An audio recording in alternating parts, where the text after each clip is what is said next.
Rich Dad, Poor Dad. What the rich teach their kids about money that the poor and middle class do not. By Robert T. Kiyosaki. To parents everywhere, a child's first and most important teachers, and to all those who educate, influence, and lead by example. Acknowledgements. How does a person say thank you when there are so many people to thank?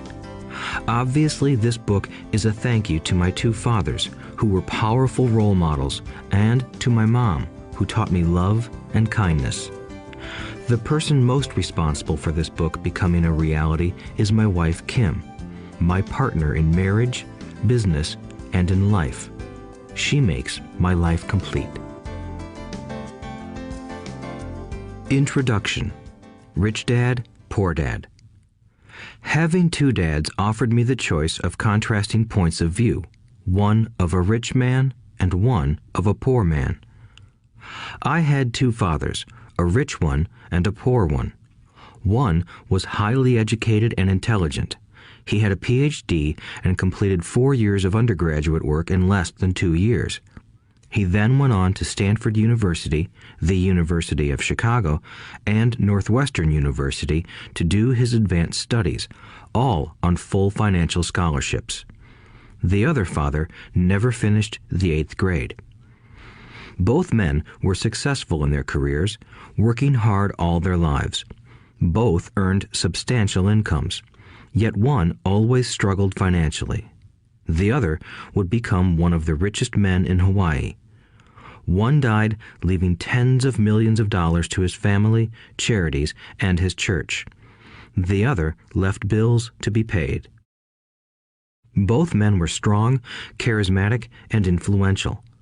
Both men offered me advice, but they did not advise the same things. Both men believed strongly in education, but did not recommend the same course of study. If I had had only one dad, I would have had to accept or reject his advice.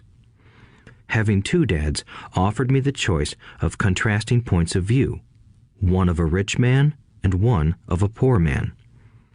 Instead of simply accepting or rejecting one or the other, I found myself thinking more, comparing, and then choosing for myself. The problem was that the rich man was not rich yet, and the poor man was not yet poor. Both were just starting out on their careers, and both were struggling with money and families. But they had very different points of view about money. For example, one dad would say, "The love of money is the root of all evil." The other said, "The lack of money is the root of all evil." As a young boy, having two strong fathers, both influencing me, was difficult. I wanted to be a good son and listen, but the two fathers did not say the same things. The contrast in their points of view, particularly about money, was so extreme that I grew curious and intrigued. I began to start thinking for long periods of time about what each was saying. Much of my private time was spent reflecting, asking myself questions such as, "Why does he say that?" and then asking the same question of the other dad's statement. It would have been much easier to simply say, "Yeah, he's right, I agree with that," or to simply reject the point of view by saying, "The old man doesn't know what he's talking about." Instead, having two dads whom I loved forced me to think and ultimately choose a way of thinking for myself. As a process, choosing for myself turned out to be much more valuable in the long run than simply accepting or rejecting a single point of view. One of the reasons the rich get richer, the poor get poorer, and the middle class struggles in debt is that the subject of money is taught at home, not in school. Most of us learn about money from our parents, so what can poor parents tell their child about money? They simply say, "Stay in school and study hard." The child may graduate with excellent grades, but with a poor person's financial programming and mindset. Sadly, money is not taught in schools. Schools focus on scholastic and professional skills, but not on financial skills. This explains how smart bankers, doctors, and accountants who earned excellent grades may struggle financially all of their lives. Our staggering national debt is due in large part to highly educated politicians and government officials making financial decisions with little or no training in the subject of money. Today, I often wonder what will soon happen when we have millions of people who need financial and medical assistance. They will be dependent upon their families or the government for financial support. What will happen when Medicare and Social Security run out of money? How will a nation survive if teaching children about money continues to be left to parents, most of whom will be, or already are, poor? Because I had two influential fathers, I learned from both of them. I had to think about each dad's advice, and in doing so, I gained valuable insight into the power and effect of one's thoughts on one's life. For example, one dad had a habit of saying, "I can't afford it." The other dad forbade those words to be used. He insisted I ask, "How can I afford it?" One is a statement, and the other is a question. One lets you off the hook, and the other forces you to think. My soon-to-be rich dad would explain that by automatically saying the words, "I can't afford it," your brain stops working. By asking the question, "How can I afford it?" your brain is put to work. He did not mean that you should buy everything you want. He was fanatical about exercising your mind, the most powerful computer in the world. He'd say, "My brain gets stronger every day because I exercise it. The stronger it gets, the more money I can make." He believed that automatically saying, "I can't afford it," was a sign of mental laziness. Although both dads worked hard, I noticed that one dad had a habit of putting his brain to sleep when it came to finances, and the other had a habit of exercising his brain. The long-term result was that one dad grew stronger financially, and the other grew weaker. It is not much different from a person who goes to the gym to exercise on a regular basis versus someone who sits on the couch watching television. Proper physical exercise increases your chances for health, and proper mental exercise increases your chances for wealth. My two dads had opposing attitudes, and that affected the way they thought. One dad thought that the rich should pay more in taxes to take care of those less fortunate. The other said, taxes punish those who produce and reward those who don't produce. One dad recommended, study hard so you can find a good company to work for. The other recommended, study hard so you can find a good company to buy. One dad said, the reason I'm not rich is because I have you kids. The other said, the reason I must be rich is because I have you kids. One encouraged talking about money and business at the dinner table, while the other forbade the subject of money to be discussed over a meal. One said, when it comes to money, play it safe. Don't take risks. The other said, learn to manage risk. One believed, our home is our largest investment and our greatest asset. The other believed, my house is a liability, and if your house is your largest investment, you're in trouble. Both dads paid their bills on time, yet one paid his bills first while the other paid his bills last. One dad believed in a company or the government taking care of you and your needs. He was always concerned about pay raises, retirement plans, medical benefits, sick leave, vacation days, and other perks. He was impressed with two of his uncles who joined the military and earned a retirement and entitlement package for life after 20 years of active service. He loved the idea of medical benefits and PX privileges the military provided its retirees. He also loved the tenure system available through the university. The idea of job protection for life and job benefits seemed more important at times than the job. He would often say, I've worked hard for the government and I'm entitled to these benefits. The other believed in total financial self-reliance. He spoke out against the entitlement mentality and how it created weak and financially needy people. He was emphatic about being financially competent. One dad struggled to save a few dollars. The other created investments. One dad taught me how to write an impressive resume so I could find a good job. The other taught me how to write strong business and financial plans so I could create jobs. Being a product of two strong dads allowed me the luxury of observing the effects different thoughts have on one's life. I noticed that people really do shape their lives through their thoughts. For example, my poor dad always said, "I'll never be rich," and that prophecy became reality. My rich dad, on the other hand, always referred to himself as rich. He would say things like, "I'm a rich man and rich people don't do this." Even when he was flat broke after a major financial setback, he continued to refer to himself as a rich man. He would cover himself by saying, "There is a difference between being poor and being broke. Broke is temporary. Poor is eternal." My poor dad would say, "I'm not interested in money," or "money doesn't matter." My rich dad always said, "Money is power." The power of our thoughts may never be measured or appreciated, but it became obvious to me as a young boy that it was important to be aware of my thoughts and how I expressed myself.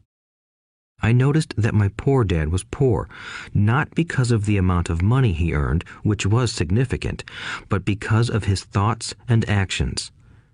As a young boy having two fathers, I became acutely aware of being careful about which thoughts I chose to adopt as my own.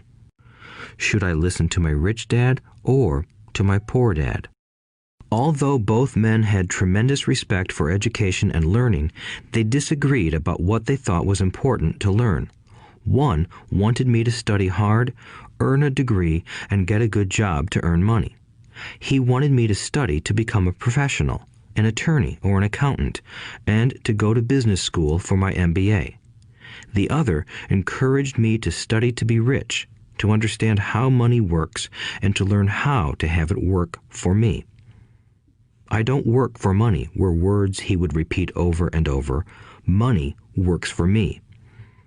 At the age of 9, I decided to listen to and learn from my rich dad about money. In doing so, I chose not to listen to my poor dad, even though he was the one with all the college degrees.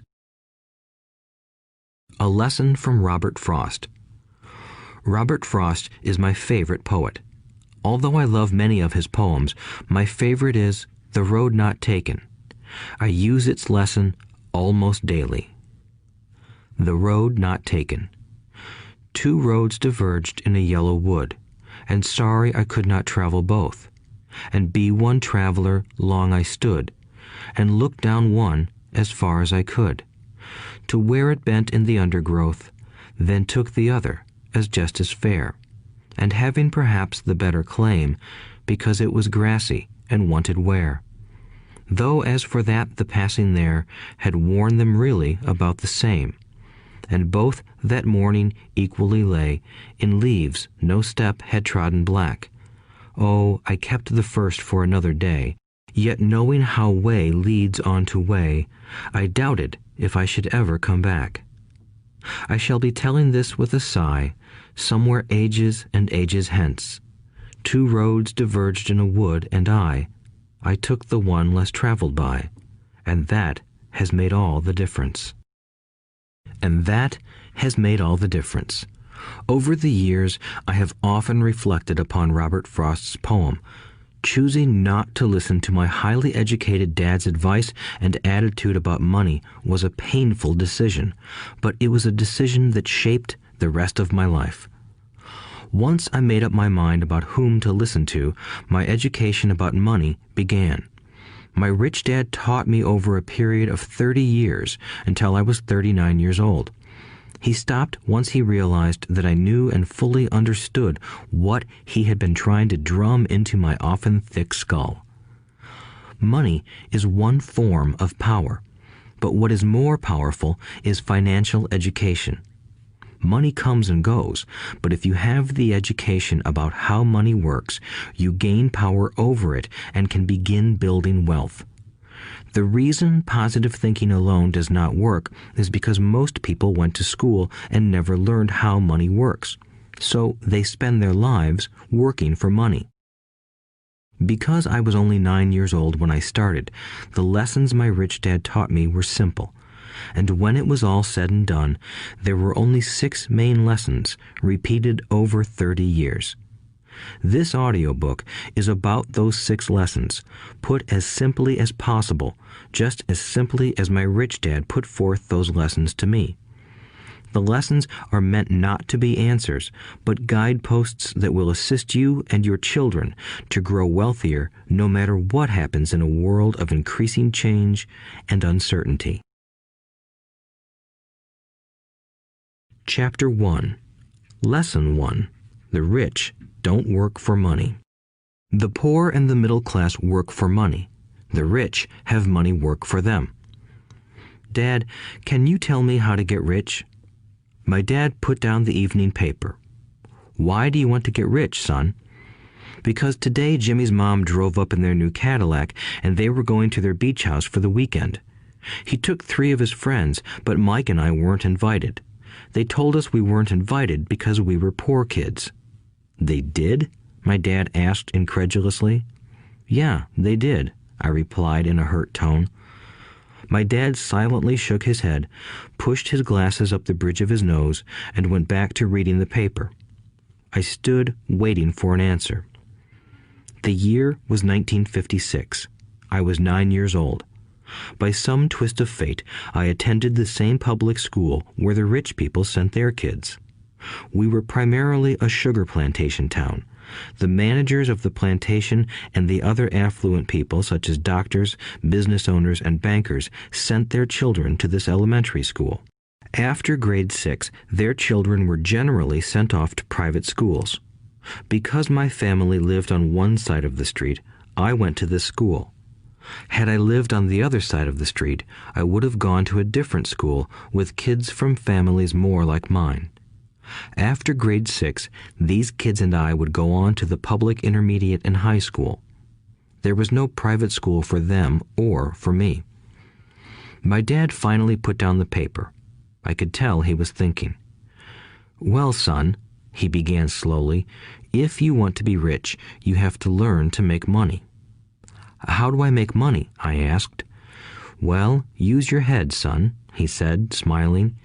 Even then, I knew that really meant, that's all I'm going to tell you, or, I don't know the answer, so don't embarrass me. A partnership is formed. The next morning, I told my best friend, Mike, what my dad had said. As best as I could tell, Mike and I were the only poor kids in this school.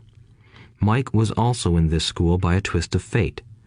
Someone had drawn a jog in the line for the school district, and we wound up in school with the rich kids. We weren't really poor, but we felt as if we were because all the other boys had new baseball gloves, new bicycles, new everything. Mom and Dad provided us with the basics, like food and shelter and clothes, but that was about it. My dad used to say, if you want something, work for it. We wanted things, but there was not much work available for 9-year-old boys. So what do we do to make money? Mike asked. I don't know, I said, but do you want to be my partner? He agreed, and so on that Saturday morning, Mike became my first business partner. We spent all morning coming up with ideas on how to make money. Occasionally, we talked about all the cool guys at Jimmy's beach house having fun. It hurt a little, but that hurt was good, because it inspired us to keep thinking of a way to make money. Finally, that afternoon, a bolt of lightning struck. It was an idea Mike got from a science book he had read. Excitedly, we shook hands, and the partnership now had a business. For the next several weeks, Mike and I ran around our neighborhood, knocking on doors and asking our neighbors if they would save their toothpaste tubes for us. With puzzled looks, most adults consented with a smile. Some asked us what we were doing, to which we replied, "We can't tell you. It's a business secret." My mom grew distressed as the weeks wore on. We had selected a site next to her washing machine as the place we would stockpile our raw materials. In a brown cardboard box that at one time held ketchup bottles, our little pile of used toothpaste tubes began to grow. Finally, my mom put her foot down. The sight of her neighbor's messy, crumpled used toothpaste tubes had gotten to her. "What are you boys doing?" she asked, "and I don't want to hear again that it's a business secret. Do something with this mess or I'm going to throw it out." Mike and I pleaded and begged, explaining that we would soon have enough and then we would begin production. We informed her that we were waiting on a couple of neighbors to finish their toothpaste so we could have their tubes. Mom granted us a 1-week extension. The date to begin production was moved up, and the pressure was on. My first partnership was already being threatened with an eviction notice by my own mom. It became Mike's job to tell the neighbors to quickly use up their toothpaste, saying their dentist wanted them to brush more often anyway. I began to put together the production line. One day, my dad drove up with a friend to see 2 9-year-old boys in the driveway with a production line operating at full speed. There was fine white powder everywhere. On a long table were small milk cartons from school, and our family's hibachi grill was glowing with red-hot coals at maximum heat. Dad walked up cautiously, having to park the car at the base of the driveway since the production line blocked the carport. As he and his friend got closer, they saw a steel pot sitting on top of the coals in which the toothpaste tubes were being melted down. In those days, toothpaste did not come in plastic tubes. The tubes were made of lead, so once the paint was burned off, the tubes were dropped in the small steel pot. They melted until they became liquid, and with my mom's pot holders, we poured the lead through a small hole in the top of the milk cartons. The milk cartons were filled with plaster of Paris.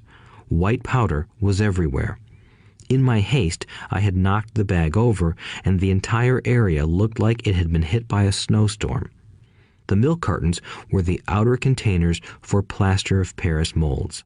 My dad and his friend watched as we carefully poured the molten lead through a small hole in the top of the plaster of Paris cube. "Careful," my dad said. I nodded without looking up. Finally, once the pouring was through, I put the steel pot down and smiled at my dad. "What are you boys doing?" he asked with a cautious smile. "We're doing what you told me to do.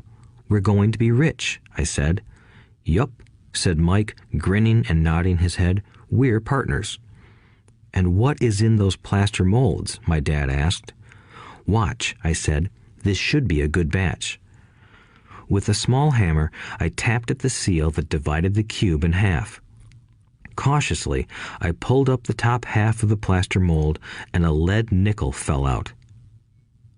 "Oh my God," my dad said, "you're casting nickels out of lead." "That's right," Mike said. "We're doing as you told us to do. We're making money." My dad's friend turned and burst into laughter. My dad smiled and shook his head. Along with a fire and a box of spent toothpaste tubes, in front of him were 2 little boys covered with white dust, smiling from ear to ear.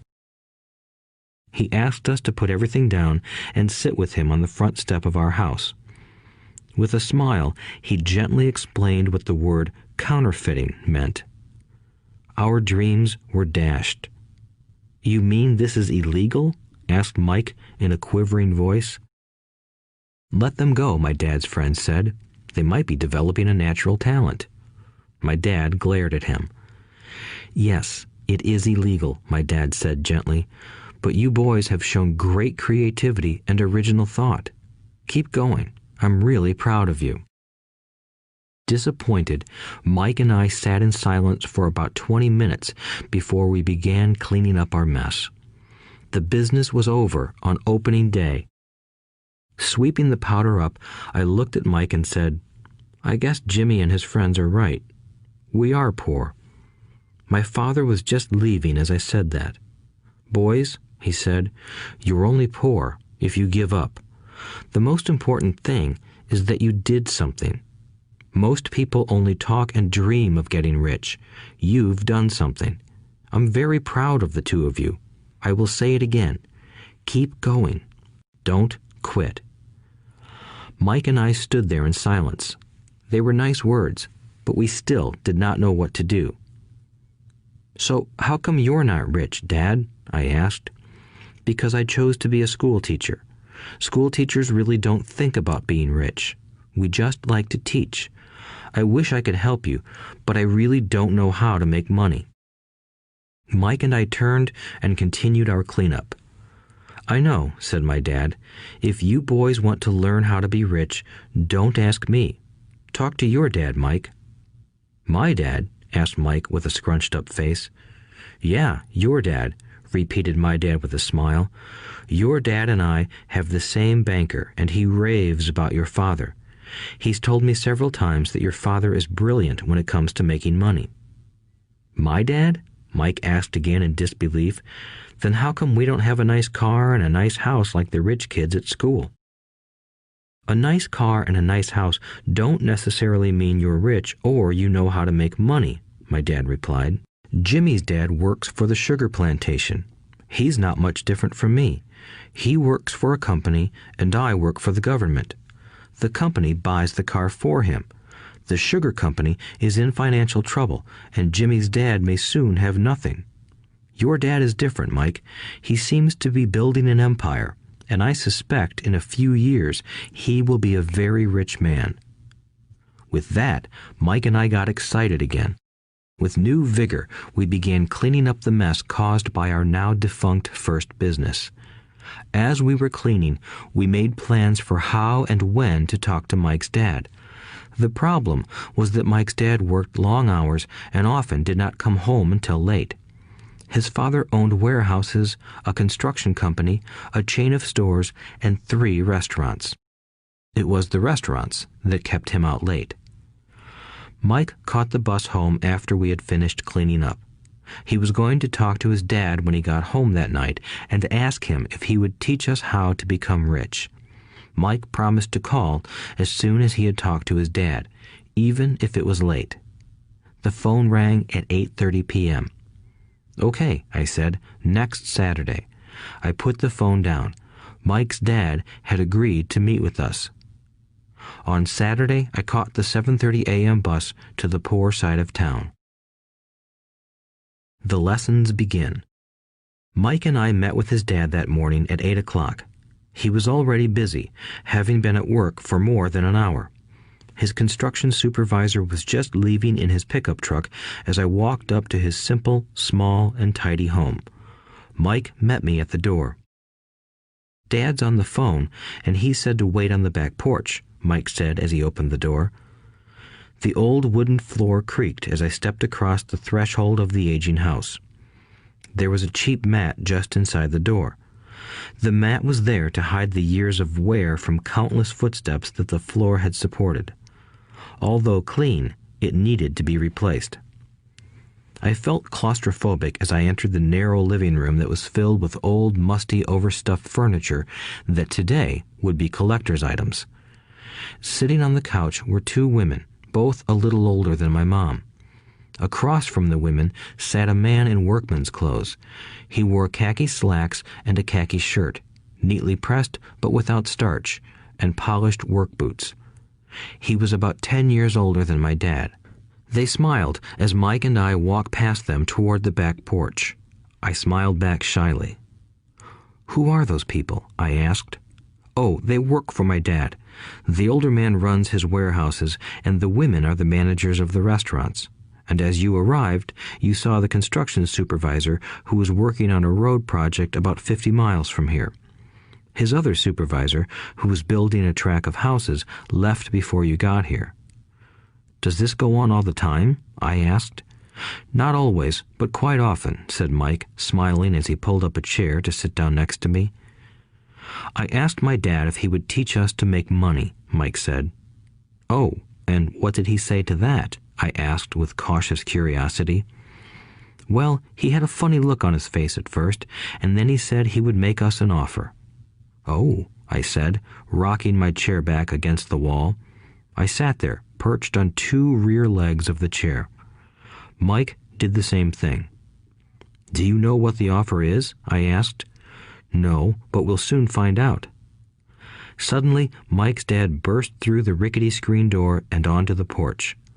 Mike and I jumped to our feet, not out of respect, but because we were startled. "Ready, boys?" he asked as he pulled up a chair to sit down with us. We nodded our heads as we pulled our chairs away from the wall to sit in front of him. He was a big man, about 6 feet tall and 200 pounds. My dad was taller, about the same weight, and 5 years older than Mike's dad. They sort of looked alike, though not of the same ethnic makeup. Maybe their energy was similar. "Mike says you want to learn to make money. Is that correct, Robert?" I nodded my head quickly, but with a little trepidation. He had a lot of power behind his words and smile. "Okay, here's my offer. I'll teach you, but I won't do it classroom style. You work for me, I'll teach you. You don't work for me, I won't teach you. I can teach you faster if you work, and I'm wasting my time if you just want to sit and listen like you do in school. That's my offer. Take it or leave it." May I ask a question first?" I asked. "No. Take it or leave it. I've got too much work to do to waste my time. If you can't make up your mind decisively, then you'll never learn to make money anyway. Opportunities come and go. Being able to know when to make quick decisions is an important skill. You have the opportunity that you asked for. School is beginning, or it's over, in 10 seconds, Mike's dad said with a teasing smile. "Take it," I said. "Take it," said Mike. "Good," said Mike's dad. "Mrs. Martin will be by in 10 minutes. After I'm through with her, you'll ride with her to my superette and you can begin working. I'll pay you 10 cents an hour and you'll work 3 hours every Saturday." "But I have a softball game today," I said. Mike's dad lowered his voice to a stern tone. "Take it or leave it," he said. "I'll take it," I replied, choosing to work and learn instead of playing. 30 cents later. By 9 a.m. that day, Mike and I were working for Mrs. Martin. She was a kind and patient woman. She always said that Mike and I reminded her of her 2 grown sons.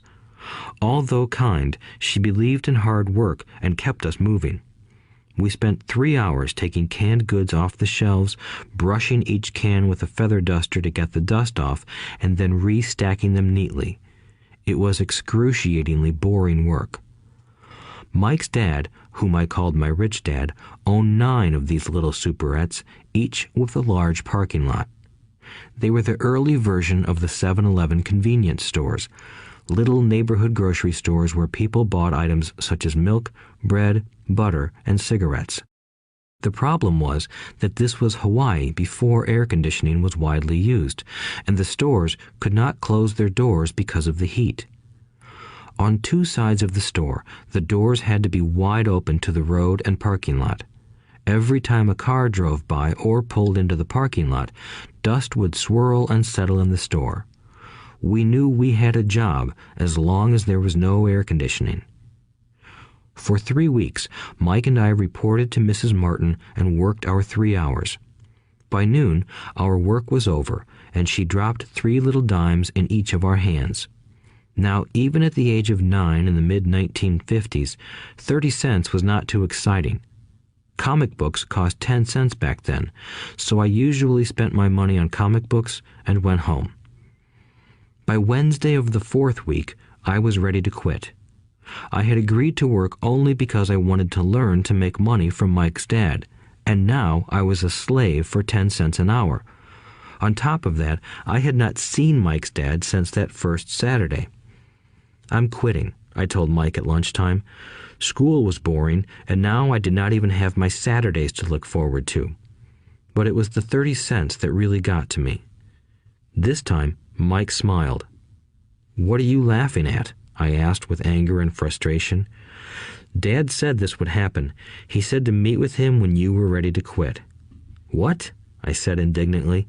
"He's been waiting for me to get fed up?" Sort of, Mike said. Dad's kind of different. He doesn't teach like your dad. Your mom and dad lecture a lot. My dad is quiet and a man of few words. You just wait till this Saturday. I'll tell him you're ready. You mean I've been set up? No, not really. But maybe. Dad will explain on Saturday. Waiting in line on Saturday. I was ready to face Mike's dad. Even my real dad was angry with him. My real dad, the one I called the poor one, thought that my rich dad was violating child labor laws and should be investigated. My educated poor dad told me to demand what I deserve, at least 25 cents an hour. My poor dad told me that if I did not get a raise, I was to quit immediately. You don't need that damn job anyway, said my poor dad with indignation. At 8 o'clock Saturday morning, I walked through the door of Mike's house when Mike's dad opened it. Take a seat and wait in line, he said as I entered. He turned and disappeared into his little office next to a bedroom. I looked around the room and didn't see Mike anywhere. Feeling awkward, I cautiously sat down next to the same two women who were there 4 weeks earlier. They smiled and slid down the couch to make room for me. 45 minutes went by, and I was steaming. The two women had met with him and left 30 minutes earlier. An older gentleman was in there for 20 minutes and was also gone. The house was empty, and here I sat in a musty, dark living room on a beautiful, sunny Hawaiian day, waiting to talk to a cheapskate who exploited children.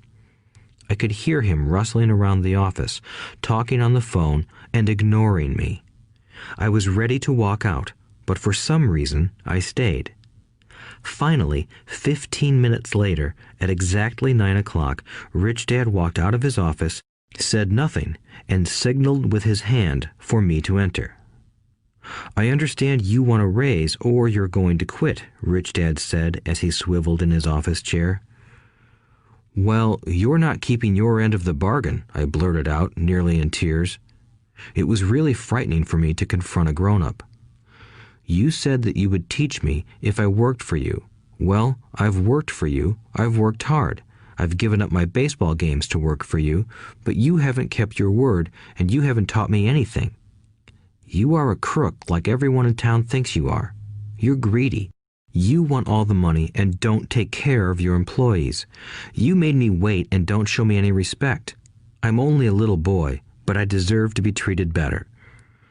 Rich Dad rocked back in his swivel chair, hands up to his chin, and stared at me. Not bad, he said. In less than a month, you sound like most of my employees. What? I asked. Not understanding what he was saying, I continued with my grievance. I thought you were going to keep your end of the bargain and teach me. Instead, you want to torture me? That's cruel. That's really cruel. I am teaching you, Rich Dad said quietly. What have you taught me? Nothing, I said angrily. You haven't even talked to me once since I agreed to work for peanuts. 10 cents an hour. Ha! I should notify the government about you. We have child labor laws, you know. My dad works for the government, you know. Wow, said Rich Dad. Now you sound just like most of the people who used to work for me. People I've either fired or who have quit. So, what do you have to say? I demanded, feeling pretty brave for a little kid. You lied to me. I've worked for you, and you have not kept your word. You haven't taught me anything. How do you know that I've not taught you anything? Asked Rich Dad calmly. Well, you've never talked to me. I've worked for 3 weeks, and you have not taught me anything, I said with a pout. Does teaching mean talking or a lecture? Rich Dad asked. Well, yes, I replied. That's how they teach you in school, he said, smiling. But that is not how life teaches you, and I would say that life is the best teacher of all. Most of the time, life does not talk to you. It just sort of pushes you around. Each push is life saying, wake up, there's something I want you to learn. What is this man talking about? I asked myself silently. Life pushing me around was life talking to me? Now I knew I had to quit my job. I was talking to someone who needed to be locked up. If you learn life's lessons, you will do well. If not, life will just continue to push you around. People do two things. Some just let life push them around. Others get angry and push back.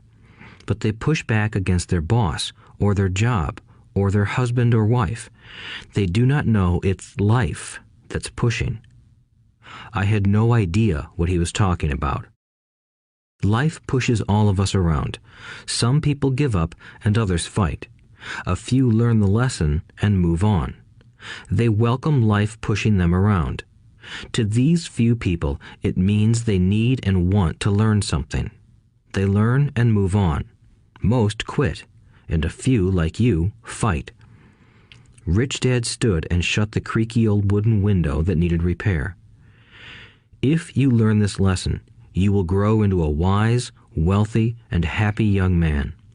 If you don't, you will spend your life blaming a job, low pay, or your boss for your problems. You'll live life always hoping for that big break that will solve all your money problems. Rich Dad looked over at me to see if I was still listening. His eyes met mine. We stared at each other, communicating through our eyes. Finally, I looked away once I had absorbed his message. I knew he was right. I was blaming him, and I did ask to learn. I was fighting. Rich Dad continued, "Or, if you are the kind of person who has no guts, you just give up every time life pushes you. If you are that kind of person, you'll live all your life playing it safe, doing the right things, saving yourself for some event that never happens. Then you die a boring old man. You'll have lots of friends who really like you because you were such a nice, hard-working guy. But the truth is that you let life push you into submission. Deep down, you were terrified of taking risks. You really wanted to win, but the fear of losing was greater than the excitement of winning. Deep inside, you and only you will know you didn't go for it. You chose to play it safe." Our eyes met again. "You've been pushing me around?" I asked. "Some people might say that," smiled Rich Dad. "I would say that I just gave you a taste of life." "What taste of life?" I asked, still angry, but now curious and ready to learn. "You boys are the first people that have ever asked me to teach them how to make money. I have more than 150 employees, and not one of them has asked me what I know about money. They ask me for a job and a paycheck, but never to teach them about money. So most will spend the best years of their lives working for money, not really understanding what it is they are working for." I sat there listening intently. "So when Mike told me you wanted to learn how to make money, I decided to design a course that mirrored real life. I could talk until I was blue in the face, but you wouldn't hear a thing. So I decided to let life push you around a bit so you could hear me. That's why I only paid you 10 cents. "So what is the lesson I learned from working for only 10 cents an hour?" I asked. "That you're cheap and exploit your workers?" Rich Dad rocked back and laughed heartily. Finally, he said, "You'd best change your point of view. Stop blaming me and thinking I'm the problem. If you think I'm the problem, then you have to change me. If you realize that you're the problem, then you can change yourself, learn something, and grow wiser. Most people want everyone else in the world to change but themselves. Let me tell you, it's easier to change yourself than everyone else." "I don't understand," I said. "Don't blame me for your problems," Rich Dad said, growing impatient. "But you only pay me 10 cents. "So what are you learning?" Rich Dad asked, smiling. "That you're cheap," I said with a sly grin. "See, you think I'm the problem," said Rich Dad. "But you are. Well, keep that attitude and you'll learn nothing. Keep the attitude that I'm the problem, and what choices do you have?" "Well, if you don't pay me more or show me more respect and teach me, I'll quit." "Well put," Rich Dad said, "and that's exactly what most people do. They quit and go looking for another job, a better opportunity and higher pay, actually thinking that this will solve the problem. In most cases, it won't. So what should I do? I asked. Just take this measly 10 cents an hour and smile? Rich Dad smiled. That's what the other people do. But that's all they do, waiting for a raise, thinking that more money will solve their problems. Most just accept it, and some take a second job working harder, but again, accepting a small paycheck. I sat staring at the floor, beginning to understand the lesson Rich Dad was presenting. I could sense it was a taste of life. Finally, I looked up and asked, "So what will solve the problem?" "This," he said, leaning forward in his chair and tapping me gently on the head. "This stuff between your ears." It was at that moment that Rich Dad shared the pivotal point of view that separated him from his employees and my poor dad, and led him to eventually become one of the richest men in Hawaii, while my highly educated but poor dad struggled financially all his life. It was a singular point of view that made all the difference over a lifetime. Rich Dad said this point of view over and over, which I call lesson number 1. The poor and the middle class work for money. The rich have money work for them. On that bright Saturday morning, I learned a completely different point of view from what I had been taught by my poor dad. At the age of 9, I understood that both dads wanted me to learn. Both dads encouraged me to study, but not the same things. My highly educated dad recommended that I do what he did.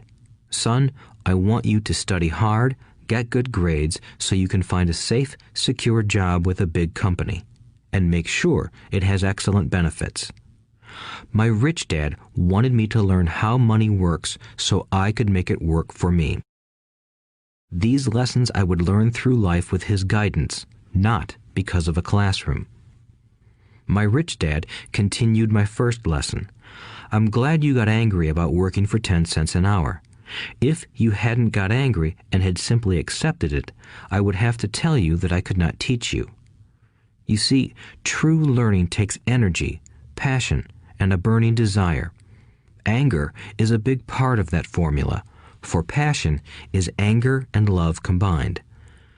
When it comes to money, most people want to play it safe and feel secure, so passion does not direct them.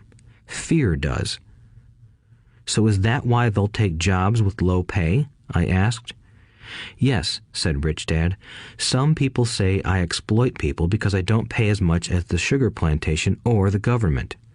I say the people exploit themselves. It's their fear, not mine." "But don't you feel you should pay them more?" I asked. "I don't have to. And besides, more money will not solve their problems. Just look at your dad.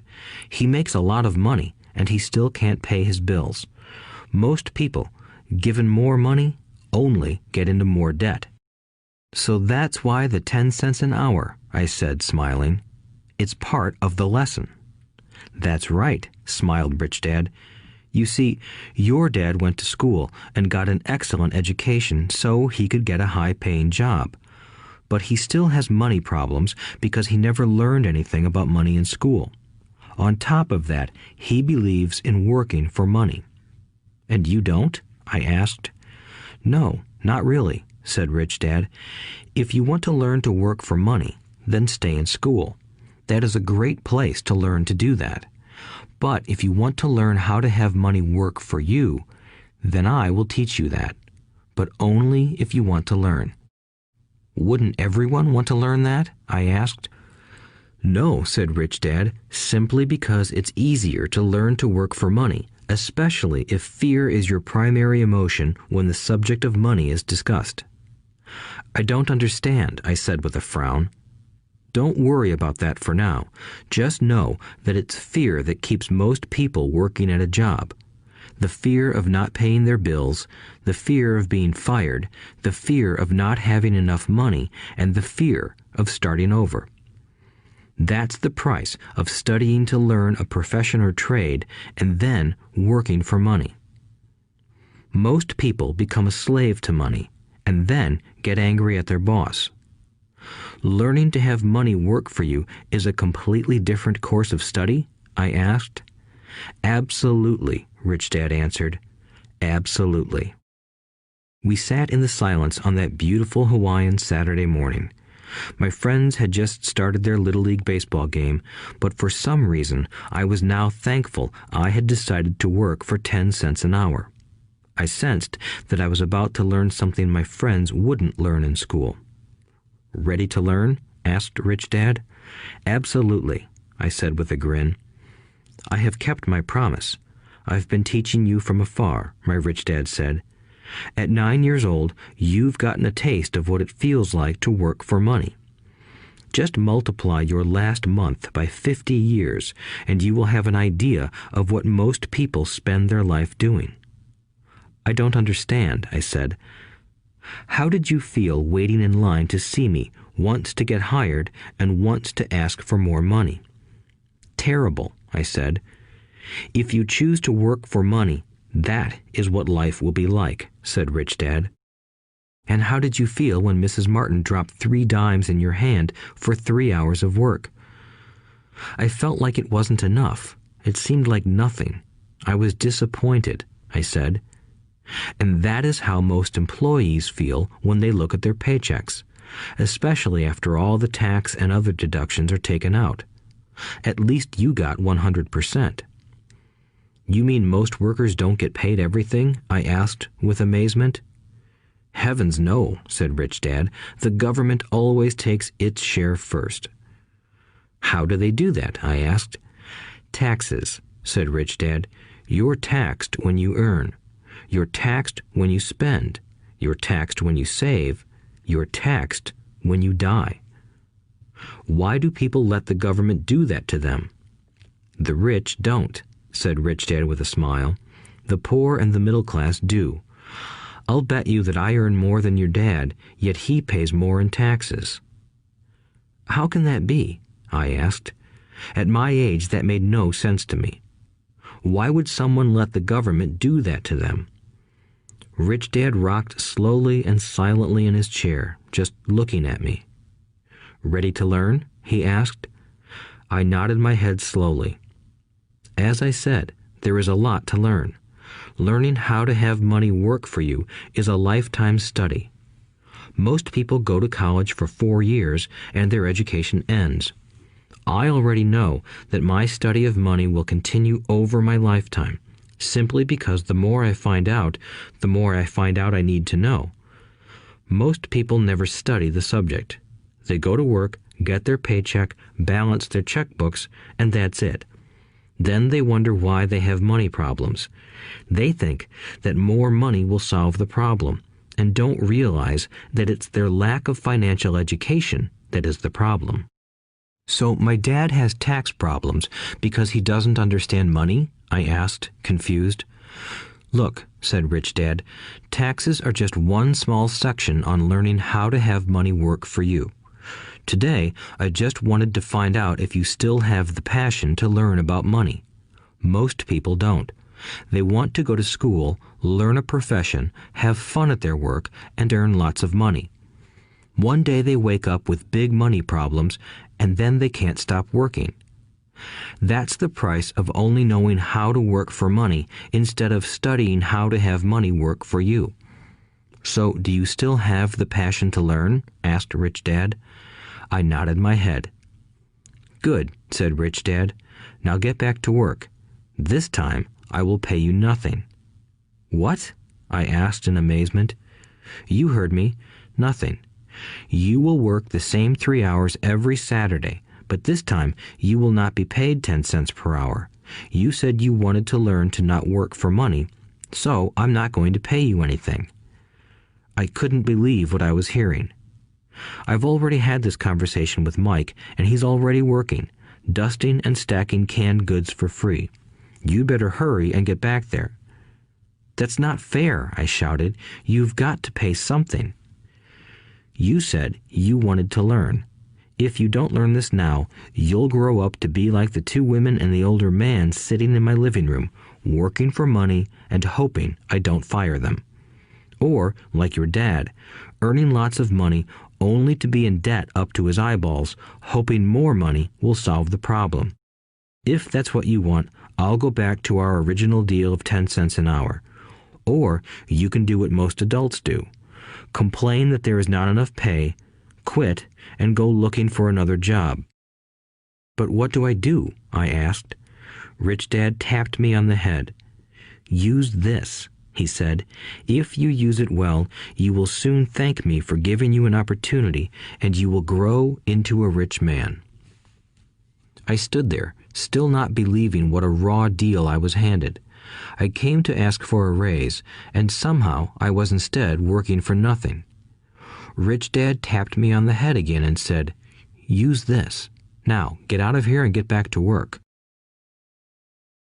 Lesson number 1. The rich don't work for money. I didn't tell my poor dad I wasn't being paid. He wouldn't have understood, and I didn't want to try to explain something I didn't understand myself. For 3 more weeks, Mike and I worked 3 hours every Saturday for nothing. The work didn't bother me, and the routine got easier. But it was the missed baseball games and not being able to afford to buy a few comic books that got to me. Rich Dad stopped by at noon on the 3rd week. We heard his truck pull up in the parking lot and sputter when the engine was turned off. He entered the store and greeted Mrs. Martin with a hug. After finding out how things were going in the store, he reached into the ice cream freezer, pulled out 2 bars, paid for them, and signaled to Mike and me. "Let's go for a walk, boys." We crossed the street, dodging a few cars, and walked across a large grassy field where a few adults were playing softball. Sitting down at a lone picnic table, he handed Mike and me the treats. "How's it going, boys?" "Okay," Mike said. I nodded in agreement. "Learn anything yet?" Rich Dad asked. Mike and I looked at each other, shrugged our shoulders, and shook our heads in unison. Avoiding one of life's biggest traps. Well, you boys had better start thinking. You're staring at one of life's biggest lessons. If you learn it, you'll enjoy a life of great freedom and security. If you don't, you'll wind up like Mrs. Martin and most of the people playing softball in this park. They work very hard for little money, clinging to the illusion of job security and looking forward to a 3-week vacation each year and maybe a skimpy pension after 45 years of service. If that excites you, I'll give you a raise to 25 cents an hour. But these are good, hard-working people. Are you making fun of them? I demanded. A smile came over Rich Dad's face. Mrs. Martin is like a mother to me. I would never be that cruel. I may sound unkind because I'm doing my best to point something out to the 2 of you. I want to expand your point of view so you can see something most people never have the benefit of seeing because their vision is too narrow. Most people never see the trap they are in. Mike and I sat there, uncertain of his message. He sounded cruel, yet we could sense he was trying to drive home a point. With a smile, Rich Dad said, "Doesn't that 25 cents an hour sound good? Doesn't it make your heart beat a little faster?" I shook my head no, but it really did. 25 cents an hour would be big bucks to me. "Okay, I'll pay you $1 an hour," Rich Dad said, with a sly grin. Now my heart started to race. My brain was screaming, "Take it, take it." I could not believe what I was hearing. Still, I said nothing. "Okay, $2 an hour." My little brain and heart nearly exploded. After all, it was 1956, and being paid $2 an hour would have made me the richest kid in the world. I couldn't imagine earning that kind of money. I wanted to say yes. I wanted the deal. I could picture a new bicycle, new baseball glove, and the adoration of my friends when I flashed some cash. On top of that, Jimmy and his rich friends could never call me poor again. But somehow, my mouth stayed shut. The ice cream had melted and was running down my hand. Rich Dad was looking at two boys staring back at him, eyes wide open and brains empty. He was testing us, and he knew there was a part of our emotions that wanted to take the deal. He understood that every person has a weak and needy part of their soul that can be bought, and he knew that every individual also had a part of their soul that was resilient and could never be bought. It was only a question of which one was stronger. Okay, $5 an hour. Suddenly, I was silent. Something had changed. The offer was too big and ridiculous. Not many grown-ups in 1956 made more than that, but quickly my temptation disappeared and calm set in. Slowly, I turned to my left to look at Mike. He looked back at me. The part of my soul that was weak and needy was silenced. The part of me that had no price took over. I knew Mike had gotten to that point too. "Good," said Rich Dad softly. "Most people have a price, and they have a price because of human emotions named fear and greed. First, the fear of being without money motivates us to work hard, and then, once we get that paycheck, greed or desire starts us thinking about all the wonderful things money can buy. The pattern is then set." "What pattern?" I asked. "The pattern of get up, go to work, pay bills, get up, go to work, pay bills." People's lives are forever controlled by two emotions, fear and greed. Offer them more money, and they continue the cycle by increasing their spending. This is what I call the rat race. "There is another way?" Mike asked. "Yes," said Rich Dad slowly, "but only a few people find it." "And what is that way?" Mike asked. "That's what I hope you boys will learn as you work and study with me. That is why I took away all forms of pay." "Any hints?" Mike asked. "We're kind of tired of working hard, especially for nothing." "Well, the first step is telling the truth," said Rich Dad. "We haven't been lying," I said. "I did not say you were lying. I said to tell the truth," Rich Dad retorted. "The truth about what?" I asked. "How you're feeling," Rich Dad said. "You don't have to say it to anyone else. Just admit it to yourself." "You mean the people in this park, the people who work for you, Mrs. Martin, they don't do that?" I asked. "I doubt it," said Rich Dad. "Instead, they feel the fear of not having money. They don't confront it logically. They react emotionally instead of using their heads," Rich Dad said. "Then they get a few bucks in their hands, and again the emotions of joy, desire, and greed take over. And again they react instead of think." "So their emotions control their brain," Mike said. "That's correct," said Rich Dad. "Instead of admitting the truth about how they feel, they react to their feelings and fail to think. They feel the fear, so they go to work, hoping that money will soothe the fear, but it doesn't. It continues to haunt them, and they return to work, hoping again that money will calm their fears, and again it doesn't. Fear keeps them in this trap of working, earning money, hoping the fear will go away. But every day they get up, and that old fear wakes up with them.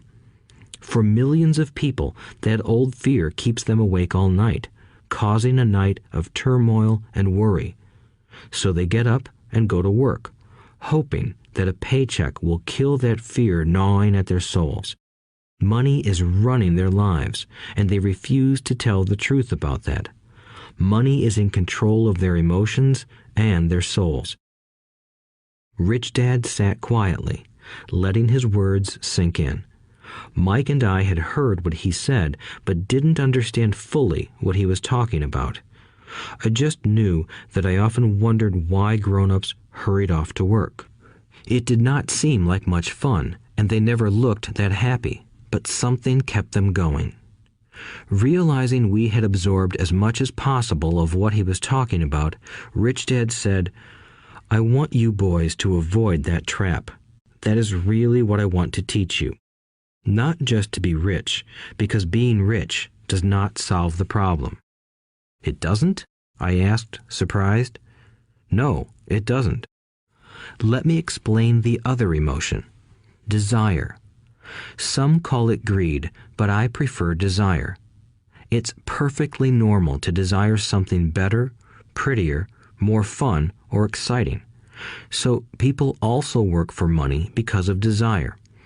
They desire money for the joy they think it can buy. But the joy that money brings is often short-lived, and they soon need more money for more joy, more pleasure, more comfort, and more security. So they keep working, thinking money will soothe their souls that are troubled by fear and desire. But money can't do that.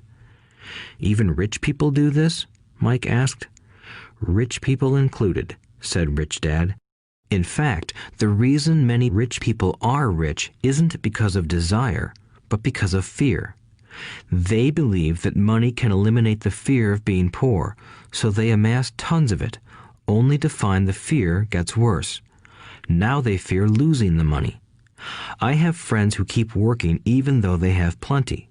I know people who have millions who are more afraid now than when they were poor. They're terrified of losing it all. The fears that drove them to get rich got worse.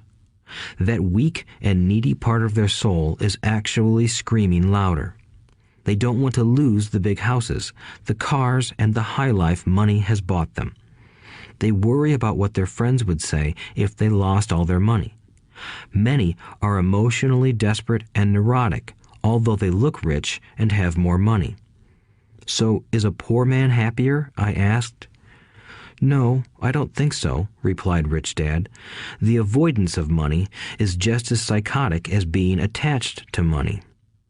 As if on cue, the town derelict went past our table, stopping by the large rubbish can and rummaging around in it. The three of us watched him with great interest, when before we probably would have just ignored him. Rich Dad pulled $1 out of his wallet and gestured to the older man. Seeing the money, the derelict came over immediately, took the bill, thanked Rich Dad profusely, and hurried off, ecstatic with his good fortune. He's not much different from most of my employees, said Rich Dad.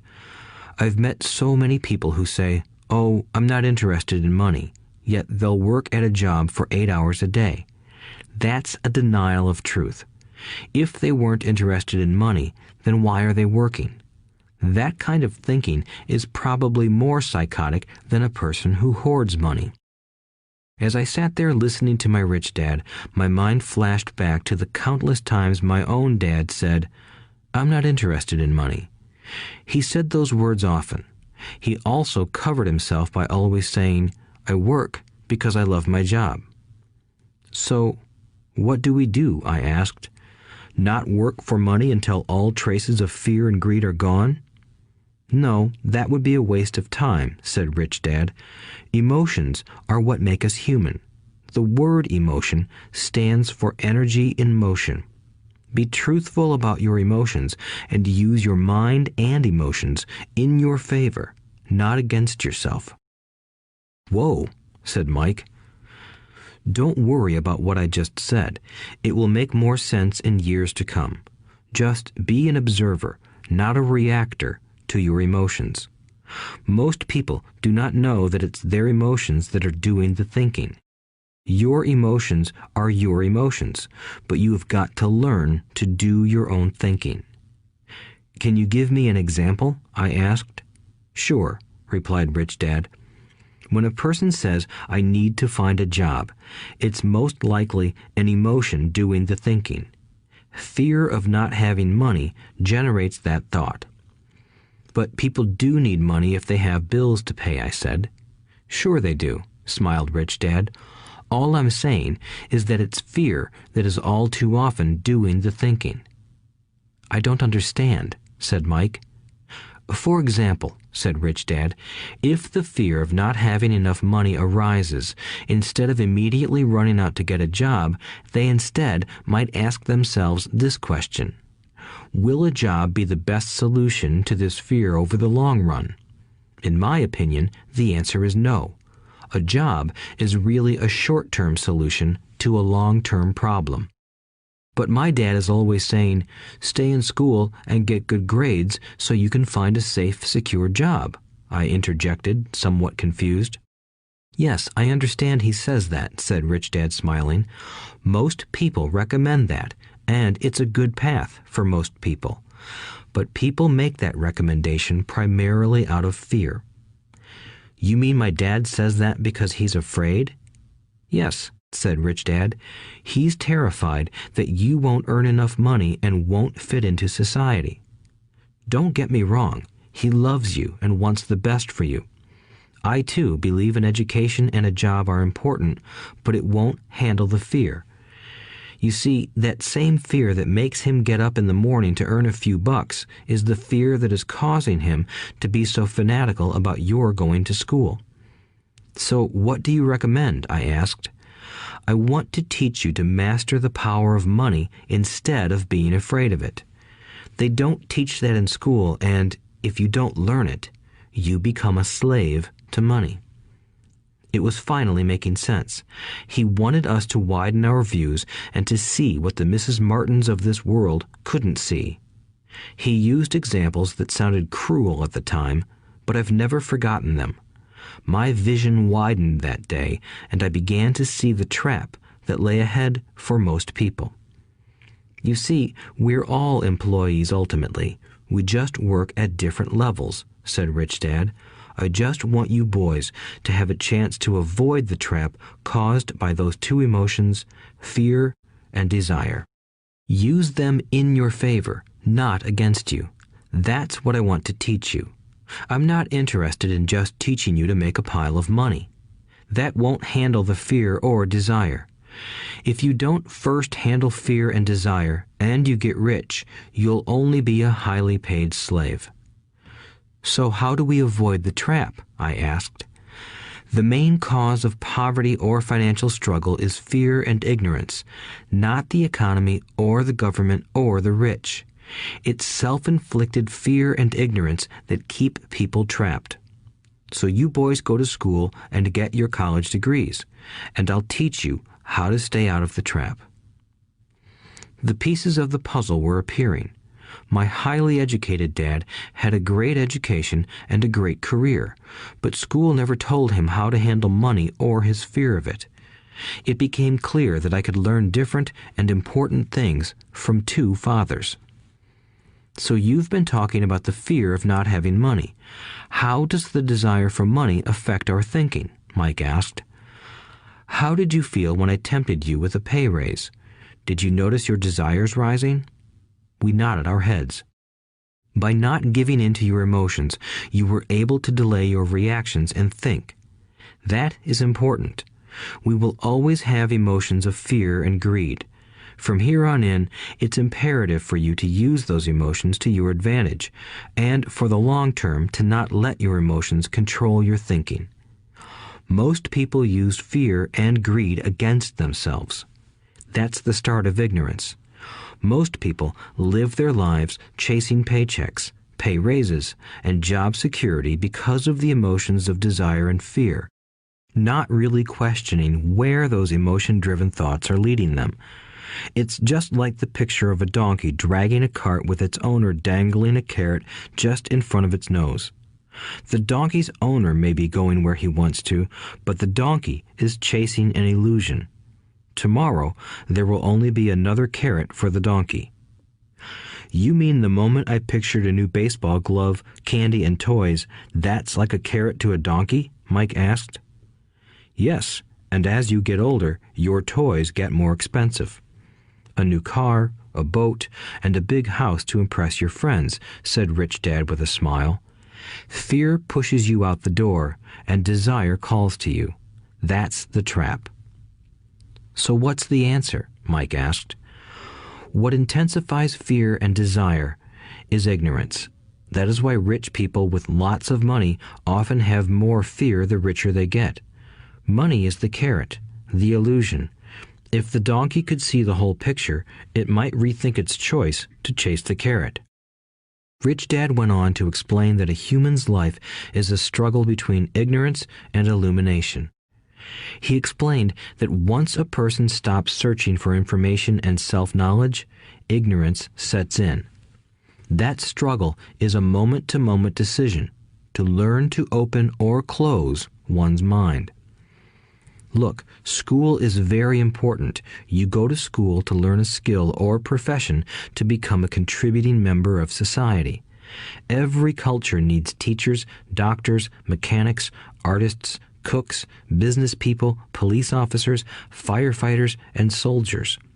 Schools train them so society can thrive and flourish, said Rich Dad. Unfortunately, for many people, school is the end, not the beginning. There was a long silence. Rich Dad was smiling. I didn't comprehend everything he said that day, but, as with most great teachers, his words continued to teach for years.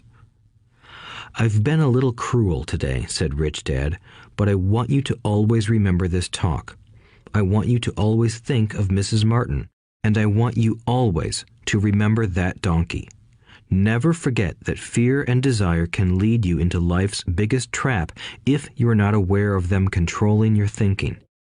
To spend your life living in fear, never exploring your dreams, is cruel. To work hard for money, thinking that it will buy you things that will make you happy, is also cruel. To wake up in the middle of the night terrified about paying bills is a horrible way to live. To live a life dictated by the size of a paycheck is not really living a life. Thinking that a job makes you secure is lying to yourself. That's cruel, and that's the trap I want you to avoid. I've seen how money runs people's lives. Don't let that happen to you. Please, don't let money run your life. A softball rolled under our table. Rich Dad picked it up and threw it back. So what does ignorance have to do with greed and fear? I asked. Because it is ignorance about money that causes so much greed and fear, said Rich Dad. Let me give you some examples. A doctor, wanting more money to better provide for his family, raises his fees. By raising his fees, it makes health care more expensive for everyone. It hurts the poor people the most, so they have worse health than those with money. Because the doctors raise their fees, the attorneys raise their fees. Because the attorneys' fees have gone up, school teachers want a raise, which raises our taxes, and on and on and on. Soon, there will be such a horrifying gap between the rich and the poor that chaos will break out and another great civilization will collapse. History proves that great civilizations collapse when the gap between the haves and have-nots is too great. Sadly, America is on that same course because we haven't learned from history. We only memorize historical dates and names, not the lesson. Aren't prices supposed to go up? I asked. In an educated society with a well-run government, prices should actually come down. Of course, that is often only true in theory. Prices go up because of greed and fear caused by ignorance. If schools taught people about money, there would be more money and lower prices. But schools focus only on teaching people to work for money, not how to harness money's power. But don't we have business schools? Mike asked. And haven't you encouraged me to go for my MBA? Yes, said Rich Dad, but all too often business schools train employees to become sophisticated bean counters. Heaven forbid a bean counter takes over a business.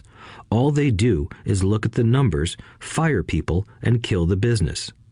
I know this because I hire bean counters. All they think about is cutting costs and raising prices, which cause more problems. Bean counting is important. I wish more people knew it, but it, too, is not the whole picture, added Rich Dad angrily. So, is there an answer? Asked Mike. Yes, said Rich Dad. Learn to use your emotions to think, not think with your emotions. When you boys mastered your emotions by agreeing to work for free, I knew there was hope. When you again resisted your emotions when I tempted you with more money, you were again learning to think in spite of being emotionally charged. That's the first step. Why is that step so important? I asked. Well, that's up to you to find out. If you want to learn, I'll take you boys into the briar patch, a place almost everyone else avoids. If you go with me, you'll let go of the idea of working for money and instead learn to have money work for you. And what will we get if we go with you? What if we agree to learn from you? What will we get? I asked. The same thing Brer Rabbit got, said Rich Dad, referring to the classic children's story. Is there a briar patch? I asked. Yes, said Rich Dad. The briar patch is our fear and greed. Confronting fear, weaknesses, and neediness by choosing our own thoughts is the way out. Choosing our thoughts? Mike asked, puzzled. Yes, choosing what we think rather than reacting to our emotions. Instead of just getting up and going to work because not having the money to pay your bills is scaring you, ask yourself, is working harder at this the best solution to this problem? Most people are too afraid to rationally think things through and instead run out the door to a job they hate. The tar baby is in control. That's what I mean by choosing your thoughts. And how do we do that? Mike asked. That's what I will teach you. I'll teach you to have a choice of thoughts rather than a knee-jerk reaction, like gulping down your morning coffee and running out the door. Remember what I said before. A job is only a short-term solution to a long-term problem. Most people have only one problem in mind, and it's short-term. It's the bills at the end of the month, the tar baby. Money controls their lives, or should I say the fear and ignorance about money controls it. So they do as their parents did. They get up every day and go work for money, not taking the time to ask the question, is there another way? Their emotions now control their thinking, not their heads. Can you tell the difference between emotions thinking and the head thinking? Mike asked. Oh yes, I hear it all the time, said Rich Dad. I hear things like, well, everyone has to work, or the rich are crooks, or I'll get another job, I deserve this raise, you can't push me around, or I like this job because it's secure. No one asks, is there something I'm missing here? Which would break through the emotional thought and give you time to think clearly. As we headed back to the store, Rich Dad explained that the rich really did make money. They did not work for it. He went on to explain that when Mike and I were casting 5-cent pieces out of lead, thinking we were making money, we were very close to thinking the way the rich think. The problem was that creating money is legal for the government and banks to do, but illegal for us to do. There are legal ways to create money from nothing, he told us. Rich Dad went on to explain that the rich know that money is an illusion, truly like the carrot for the donkey. It's only out of fear and greed that the illusion of money is held together by billions of people who believe that money is real. It's not. Money is really made up. It is only because of the illusion of confidence and the ignorance of the masses that this house of cards stands. He talked about the gold standard that America was on, and that each dollar bill was actually a silver certificate. What concerned him was the rumor that we would someday go off the gold standard and our dollars would no longer be backed by something tangible. If that happens, boys, all hell will break loose. The poor, the middle class, and the ignorant will have their lives ruined simply because they will continue to believe that money is real and that the company they work for, or the government, will look after them. We really did not understand what he was saying that day, but over the years, it made more and more sense. Seeing what others miss. As he climbed into his pickup truck outside his convenience store, Rich Dad said, "Keep working, boys, but the sooner you forget about needing a paycheck, the easier your adult life will be. Keep using your brain, work for free, and soon your mind will show you ways of making money far beyond what I could ever pay you. You will see things that other people never see. Most people never see these opportunities because they're looking for money and security, so that's all they get. The moment you see one opportunity, you'll see them for the rest of your life. The moment you do that, I'll teach you something else. Learn this, and you'll avoid one of life's biggest traps. Mike and I picked up our things from the store and waved goodbye to Mrs. Martin. We went back to the park, to the same picnic bench, and spent several more hours thinking and talking. We spent the next week at school thinking and talking too. For 2 more weeks, we kept thinking, talking, and working for free. At the end of the second Saturday, I was again saying goodbye to Mrs. Martin and looking at the comic book stand with a longing gaze. The hard thing about not even getting 30 cents every Saturday was that I didn't have any money to buy comic books. Suddenly, as Mrs. Martin said goodbye to Mike and me, I saw her do something I'd never seen her do before. Mrs. Martin was cutting the front page of the comic book in half. She kept the top half of the comic book cover and threw the rest of the book into a large cardboard box. When I asked her what she did with the comic books, she said, "I throw them away. I give the top half of the cover back to the comic book distributor for credit when he brings in the new comics. He's coming in an hour." Mike and I waited for an hour. Soon the distributor arrived, and I asked him if we could have the comic books. To my delight, he said, "You can have them if you work for this store and do not resell them." Remember our old business partnership? Well, Mike and I revived it. Using a spare room in Mike's basement, we began piling hundreds of comic books in that room. Soon, our comic book library was open to the public. We hired Mike's younger sister, who loved to study, to be head librarian. She charged each child 10 cents admission to the library, which was open from 2:30 p.m. to 4:30 p.m. every day after school. The customers, the children of the neighborhood, could read as many comics as they wanted in 2 hours. It was a bargain for them since a comic cost 10 cents each, and they could read 5 or 6 in 2 hours. Mike's sister would check the kids as they left to make sure they weren't borrowing any comic books. She also kept the books, logging in how many kids showed up each day, who they were, and any comments they might have. Mike and I averaged $9.50 per week over a 3-month period. We paid his sister $1 a week and allowed her to read the comics for free, which she rarely did since she was always studying. Mike and I kept our agreement by working in the store every Saturday and collecting all the comic books from the different stores. We kept our agreement to the distributor by not selling any comic books. We burned them once they got too tattered. We tried opening a branch office, but we could never quite find someone as trustworthy and dedicated as Mike's sister. At an early age, we found out how hard it was to find good staff. 3 months after the library first opened, a fight broke out in the room. Some bullies from another neighborhood pushed their way in, and Mike's dad suggested we shut down the business. So our comic book business shut down, and we stopped working on Saturdays at the convenience store. But Rich Dad was excited because he had new things he wanted to teach us. He was happy because we had learned our first lessons so well. We learned to make money work for us. By not getting paid for our work at the store, we were forced to use our imaginations to identify an opportunity to make money.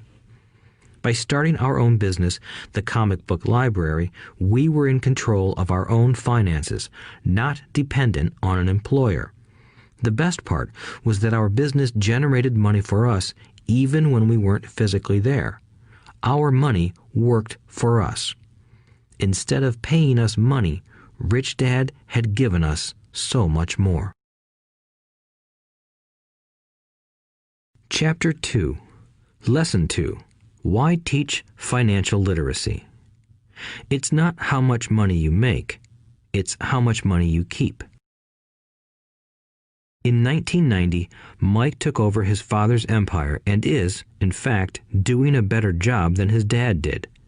We see each other once or twice a year on the golf course. He and his wife are wealthier than you can imagine.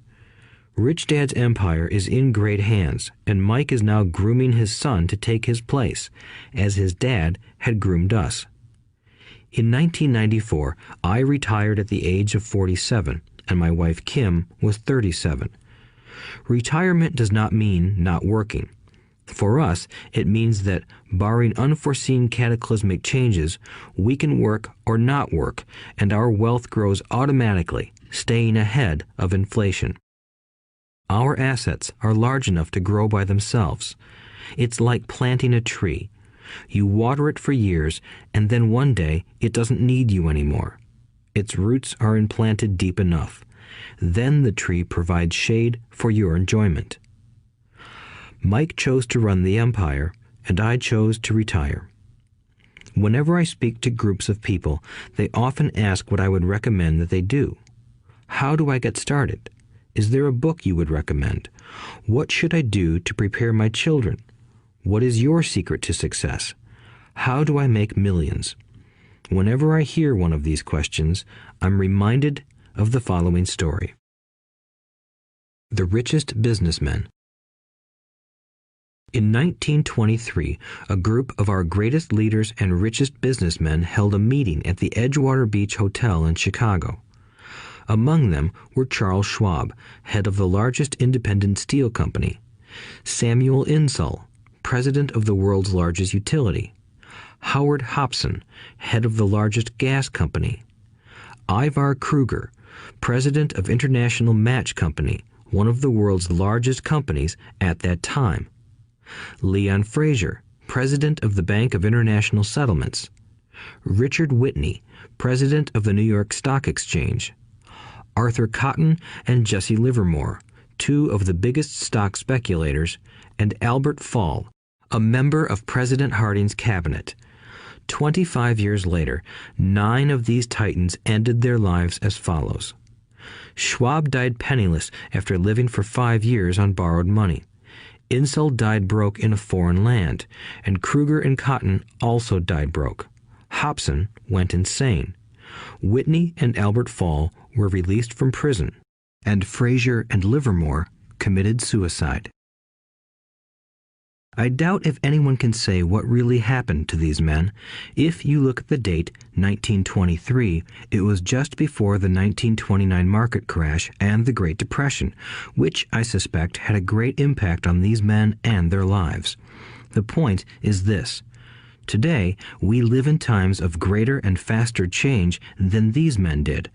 I suspect there will be many booms and busts in the coming years that will parallel the ups and downs these men faced. I am concerned that too many people are too focused on money and not on their greatest wealth, their education. If people are prepared to be flexible, keep an open mind, and learn, they will grow richer and richer despite tough changes.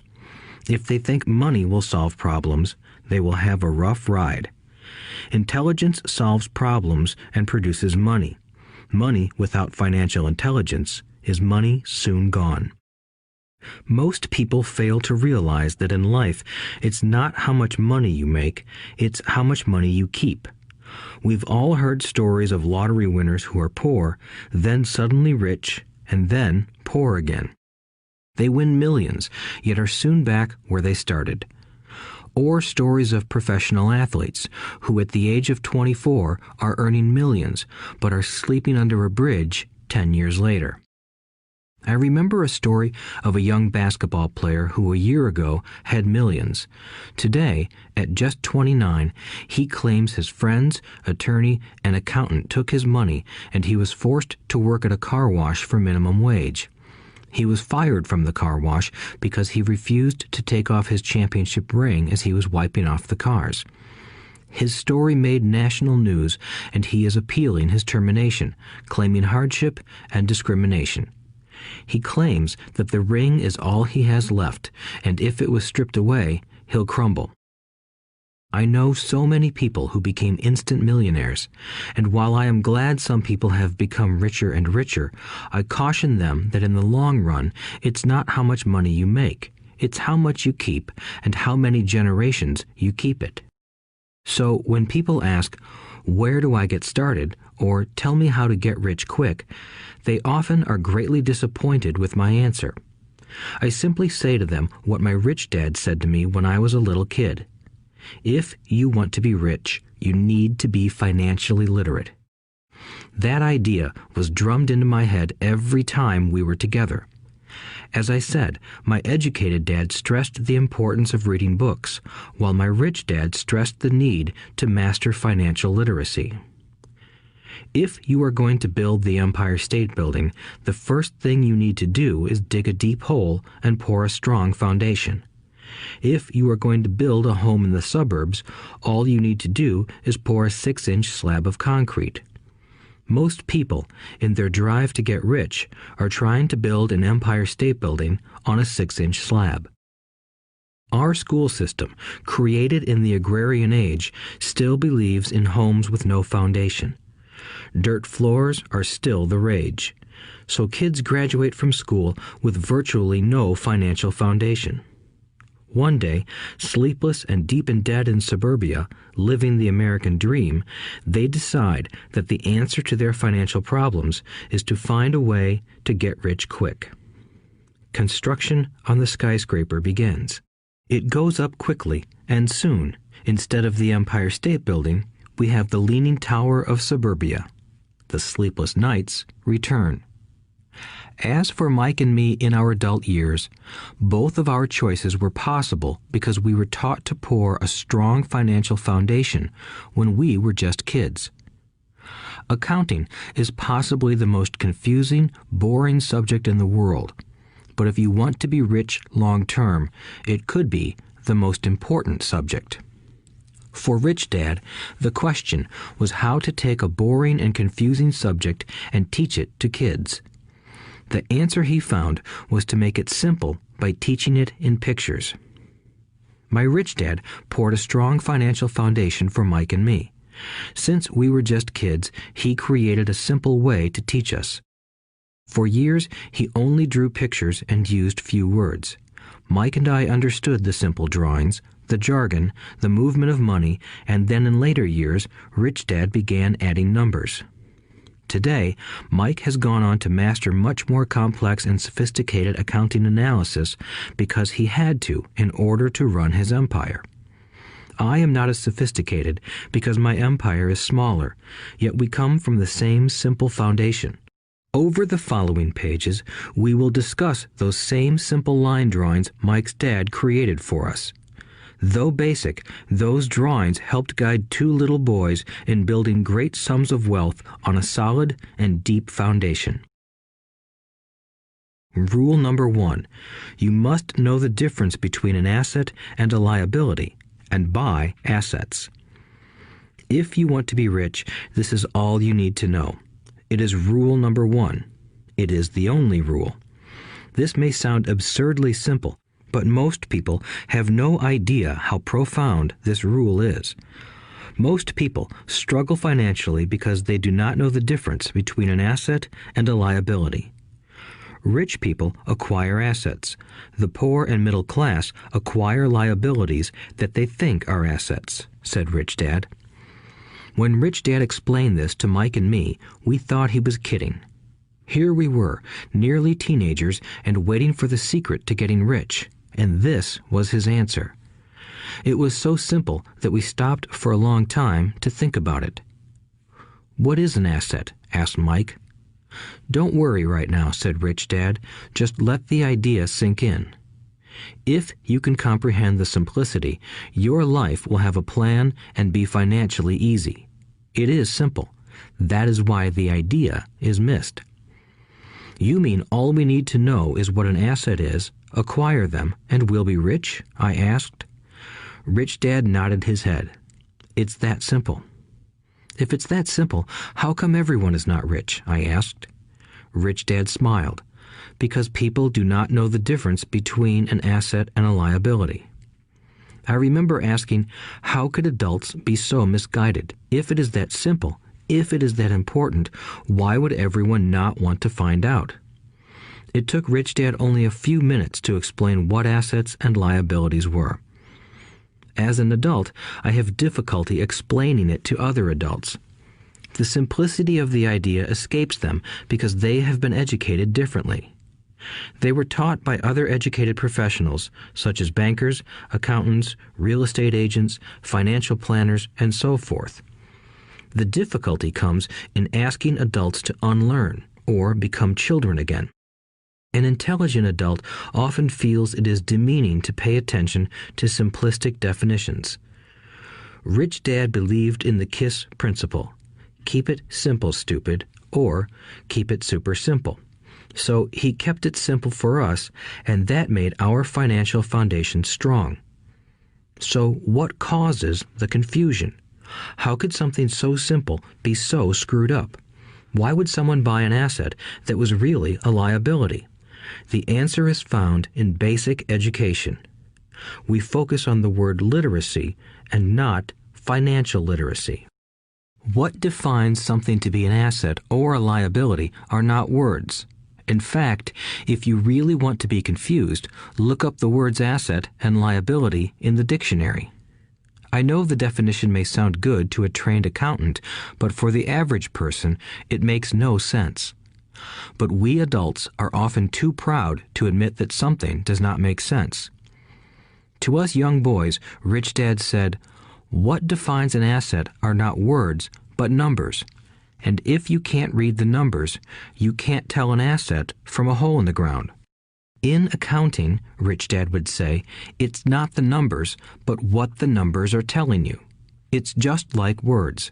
It's not the words, but the story the words are telling you. If you want to be rich, you've got to read and understand numbers. If I heard that once, I heard it 1,000 times from my rich dad. And I also heard the rich acquire assets and the poor and middle class acquire liabilities. Here is how to tell the difference between an asset and a liability. Most accountants and financial professionals do not agree with the definitions, but these simple drawings were the start of strong financial foundations for two young boys. An asset is something that puts money in my pocket. A liability is something that takes money out of my pocket. This is really all you need to know. If you want to be rich, simply spend your life buying assets. If you want to be poor or middle class, spend your life buying liabilities. Illiteracy, both in words and numbers, is the foundation of financial struggle. If people are having difficulties financially, there is something that they don't understand, either in words or numbers. The rich are rich because they are more literate in different areas than people who struggle financially. So if you want to be rich and maintain your wealth, it's important to be financially literate in words as well as numbers. Numbers alone mean little, just as words out of context mean little. It's the story that counts. In financial reporting, reading numbers is looking for the plot, the story of where the cash is flowing. In 80% of most families, the financial story paints a picture of hard work to get ahead. However, this effort is for naught because they spend their lives buying liabilities instead of assets. Everyone has living expenses, the need for food, shelter, and clothing. It is the cash flow that tells the story of how a person handles their money. The reason I started with the story of the richest men in America is to illustrate the flaw in believing that money will solve all problems. That is why I cringe whenever I hear people ask me how to get rich quicker or where they should start. I often hear, "I'm in debt, so I need to make more money." But more money will often not solve the problem. In fact, it may compound the problem. Money often makes obvious our tragic human flaws, putting a spotlight on what we don't know. That is why, all too often, a person who comes into a sudden windfall of cash, let's say an inheritance, a pay raise, or lottery winnings, soon returns to the same financial mess, if not worse than the mess they were in before. Money only accentuates the cash flow pattern running in your head. If your pattern is to spend everything you get, most likely an increase in cash will just result in an increase in spending. Thus the saying, "A fool and his money is one big party." I have said many times that we go to school to gain scholastic and professional skills, both of which are important. We learn to make money with our professional skills. In the 1960s, when I was in high school, if someone did well academically, people assumed this bright student would go on to be a medical doctor because it was the profession with the promise of the greatest financial reward. Today, doctors face financial challenges I wouldn't wish on my worst enemy. Insurance companies taking control of the business, managed health care, government intervention, and malpractice suits. Today, kids want to be famous athletes, movie stars, rock stars, beauty queens, or CEOs because that is where the fame, money, and prestige are. That is the reason it is so hard to motivate kids in school today. They know that professional success is no longer solely linked to academic success, as it once was. Because students leave school without financial skills, millions of educated people pursue their profession successfully, but later find themselves struggling financially. They work harder, but don't get ahead. What is missing from their education is not how to make money, but how to manage money. It's called financial aptitude, what you do with the money once you make it, how to keep people from taking it from you, how to keep it longer, and how to make that money work hard for you. Most people don't understand why they struggle financially because they don't understand cash flow. A person can be highly educated, professionally successful, and financially illiterate. These people often work harder than they need to because they learned how to work hard, but not how to have their money work hard for them. The story of how the quest for a financial dream turns into a financial nightmare. The classic story of hardworking people has set a pattern. Recently married, the happy, highly educated young couple moves into one of their cramped, rented apartments. Immediately, they realize that they are saving money because two can live as cheaply as one. The problem is the apartment is cramped. They decide to save money to buy their dream home so they can have kids. They now have two incomes, and they begin to focus on their careers. Their incomes begin to increase. As their incomes go up, their expenses go up as well. The number one expense for most people is taxes. Many people think it's income tax, but for most Americans, their highest tax is Social Security. As an employee, it appears as if the Social Security tax combined with the Medicare tax rate is roughly 7.5%, but it's really 15% since the employer must match the Social Security amount. In essence, it is money the employer can't pay you. On top of that, you still have to pay income tax on the amount deducted from your wages for Social Security tax. Income you never received because it went directly to Social Security through withholding. Going back to the young couple, as a result of their incomes increasing, they decide to buy the house of their dreams. Once in their house, they have a new tax called property tax. Then they buy a new car, new furniture, and new appliances to match their new house.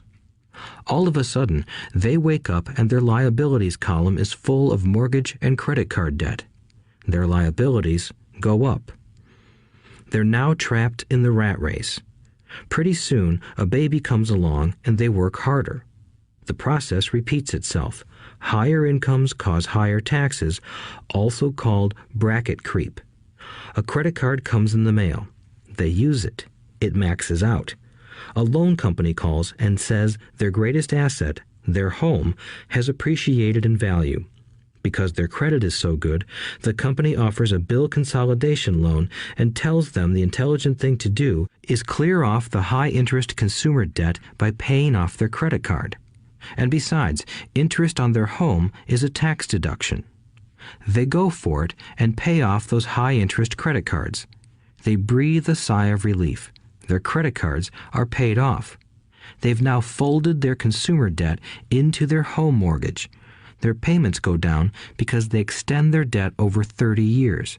It is the smart thing to do. Their neighbor calls to invite them to go shopping. The Memorial Day sale is on. They promise themselves they'll just window shop, but they take a credit card, just in case. I run into this young couple all the time. Their names change, but their financial dilemma is the same. They come to one of my talks to hear what I have to say. They ask me, "Can you tell us how to make more money?" They don't understand that their trouble is really how they choose to spend the money they do have. It is caused by financial illiteracy and not understanding the difference between an asset and a liability. More money seldom solves someone's money problems.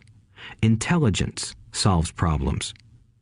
There is a saying a friend of mine says over and over to people in debt.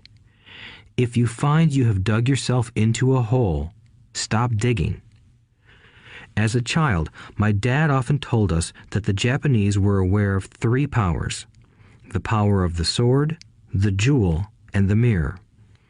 The sword symbolizes the power of weapons. America has spent trillions of dollars on weapons, and because of this is a powerful military presence in the world. The jewel symbolizes the power of money. There is some degree of truth to the saying, "Remember the golden rule. He who has the gold makes the rules." The mirror symbolizes the power of self-knowledge. This self-knowledge, according to Japanese legend, was the most treasured of the 3. All too often, the poor and middle class allow the power of money to control them. By simply getting up and working harder, failing to ask themselves if what they do makes sense, they shoot themselves in the foot as they leave for work every morning.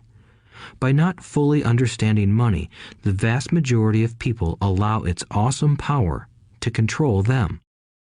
If they used the power of the mirror, they would have asked themselves, "Does this make sense?" All too often, instead of trusting their inner wisdom, that genius inside, most people follow the crowd. They do things because everybody else does them. They conform rather than question. Often, they mindlessly repeat what they have been told. Diversify. Your home is an asset. Your home is your biggest investment. You get a tax break for going into greater debt. Get a safe job. Don't make mistakes. Don't take risks. It is said that the fear of public speaking is a fear greater than death for most people. According to psychiatrists, the fear of public speaking is caused by the fear of ostracism, the fear of standing out, the fear of criticism, the fear of ridicule, and the fear of being an outcast. The fear of being different prevents most people from seeking new ways to solve their problems. That is why my educated dad said the Japanese valued the power of the mirror the most, for it is only when we look into it that we find truth. Fear is the main reason that people say, "Play it safe." That goes for anything, be it sports, relationships, careers, or money. It is that same fear, the fear of ostracism, that causes people to conform to, and not question, commonly accepted opinions or popular trends. Your home is an asset. Get a bill consolidation loan and get out of debt. Work harder. It's a promotion.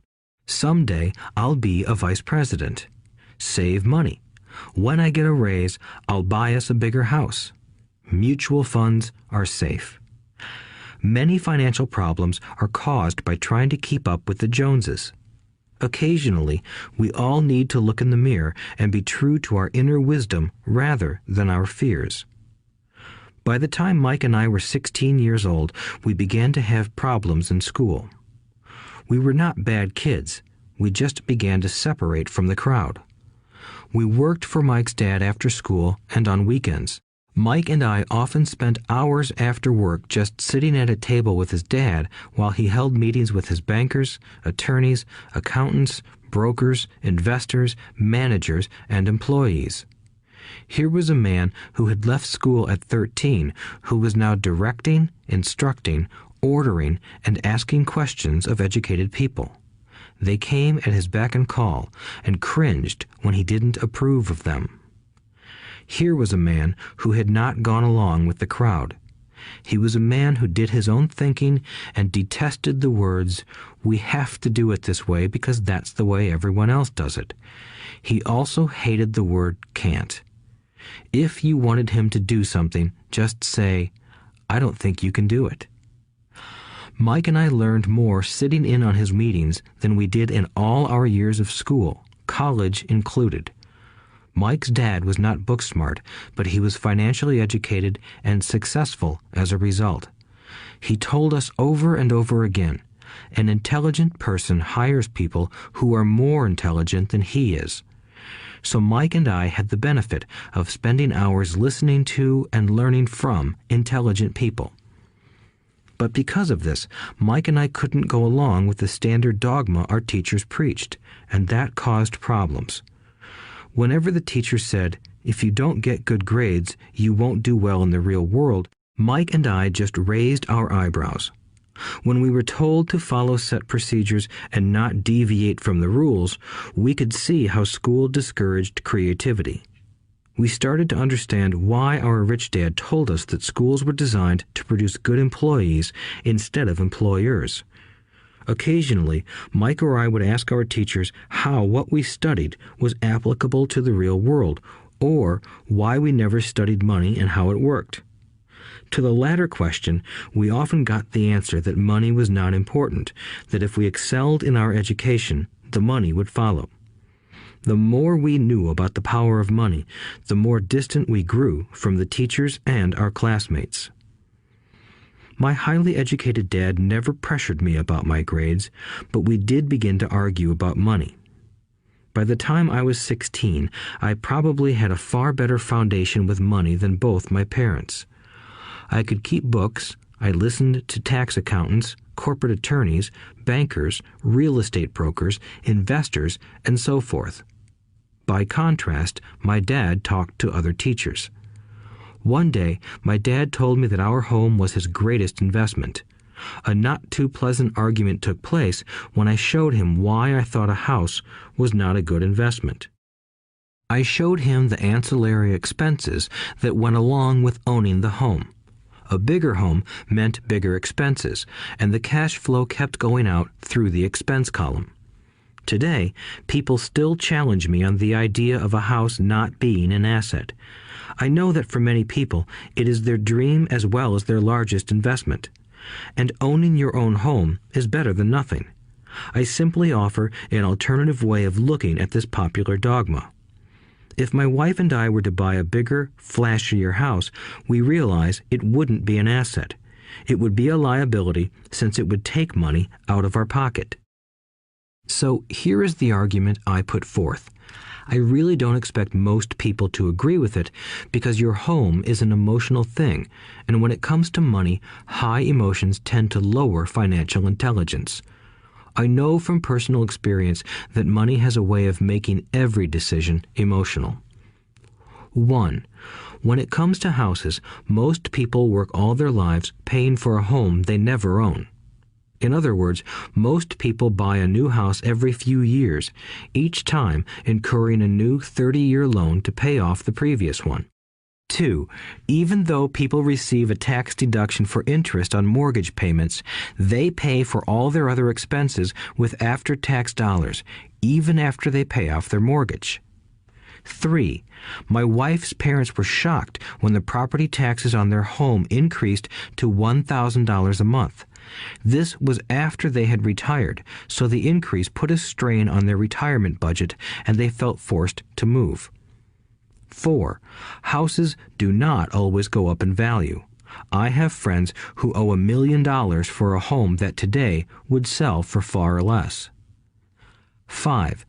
The greatest losses of all are those from missed opportunities. If all your money is tied up in your house, you may be forced to work harder because your money continues blowing out of the expense column instead of adding to the asset column, the classic middle-class cash flow pattern. If a young couple would put more money into their asset column early on, their later years would be easier. Their assets would have grown and would be available to help cover expenses.